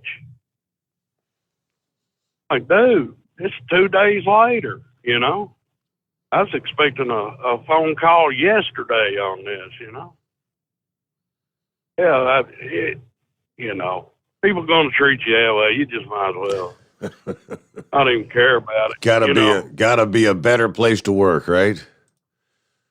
Well. Oh yeah. Well, Redneck, I appreciate your call. Be almost out of time here, so real quick, morning to Truck and Phil checking in. Happy Thursday. Coffee up. Ready to head out Sterling Heights. Make that flip back to Fort Wayne. General Motors. Hey, 16 days until Christmas. There you go. Bring it on. Now he said bring on 2022. Yeah, Chevy guy, you're going to wrap it up for us. Okay, I want to take note. Somebody had told me that Steve's show isn't going to last. And I go, why? And he says, because Steve lets people get on there and say anything they want. And, I didn't have an answer for him. But, the more I thought about it now, and I didn't confront him on that, obviously anybody that would say that is not wishing the program well. The program is there for a lot of drivers. But the fact of the matter is, he said it to the wrong guy. Because this year alone, you and I have had a difference of opinion. And on two different issues. One about a legal case and the other about Afghanistan. And you didn't just let what I say ride. You throw your opinion out there, and I'm sorry, you're wrong. But, hey, tonight itself, Jay gets on there, and Jay puts out what we feel is false information or not complete information, and you didn't just let it ride. I don't quite understand the premise of what he's getting at, but that's it. If you don't do it, somebody will call up and they will do it because it's an open conversation. So I want to just say thank you for this forum. We can be wrong. We can correct each other. There's just a blessing. And for Vic, I want to say, I've been in this company 20 years. I probably hold maybe 19, 20 loads of logs. I can tell you, I despise that. I mean, it's a lumber company. So, yeah, when they tell me to go haul logs, I will haul logs. And, buddy, you just have to drive the truck, and you have to watch that lumber swing out in the back. And it's amazing how many people will try to beat around you. If you're making a right turn off a 4-lane road, you take the center lane and you hog everything. And you move real slow so somebody won't just jar it up under you. So, it's a different experience, that's for sure. Yeah. But I've seen people do stupid things like follow up close behind. Driver come to a stoplight, hits the brake, and Ford Ranger goes into the farthest log. And by the time it got stopped, the guy's head was smashed. Went through the windshield, through where the driver's seat was, and out the back window, and halfway up the log. The wheels were up off the ground by the time it was done with. So if you guys ever get around a load of logs, give them plenty of space. Because they all move in unusual directions. So just give them plenty of space and a little bit of time when they got to make their swings. Other than that, this has been a great show tonight. Great people. And we're going to just enjoy. We're going to be copying the mail until we can do it again tomorrow night. So the midnight hour Eastern time, that's a good place to leave it off. There you go. All right, when we do come back at the midnight hour tonight, we'll get you all the very latest. Who has seen how much snow by that point in time? Of course, as we have our winter storm warnings in place for parts of Nebraska, Wyoming, Colorado, Utah. Yeah, we'll have the latest updates on how much snow is anticipated by that point in time on through Iowa, Wisconsin, Minnesota. And then I anticipate we'll also have a much better handle by then who's going to be looking at the potential for severe weather in the south central and southeastern states as we progress on through the day, Friday into Saturday. And so much more. I hope you'll join us. The Steve Sommers Overnight Drive live from the Hot Shot Secret Studios.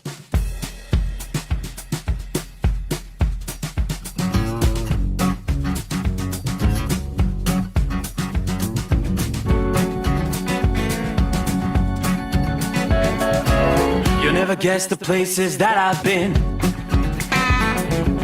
You never guess the places that I've been. 'Cause everything is like a dream, yeah, but only in that dream that I live in. I'm never gonna let the day begin.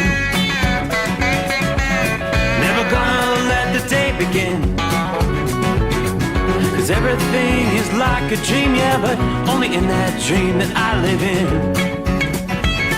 Oh, don't wake me up before you go, and I'll just make this bed my home. Oh, darling, please just let me sleep. Give me my dreams.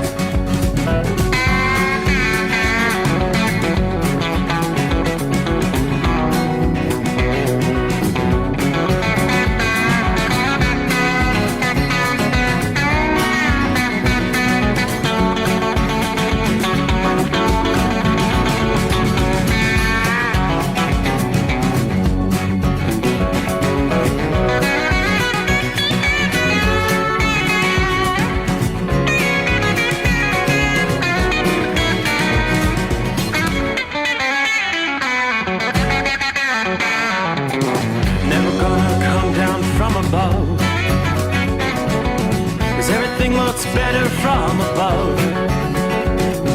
Nothing's ever as it seems, yeah, except in that world that I dream of. Never gonna lose the ones I love. Never gonna lose the ones I love. like a dream, yeah, but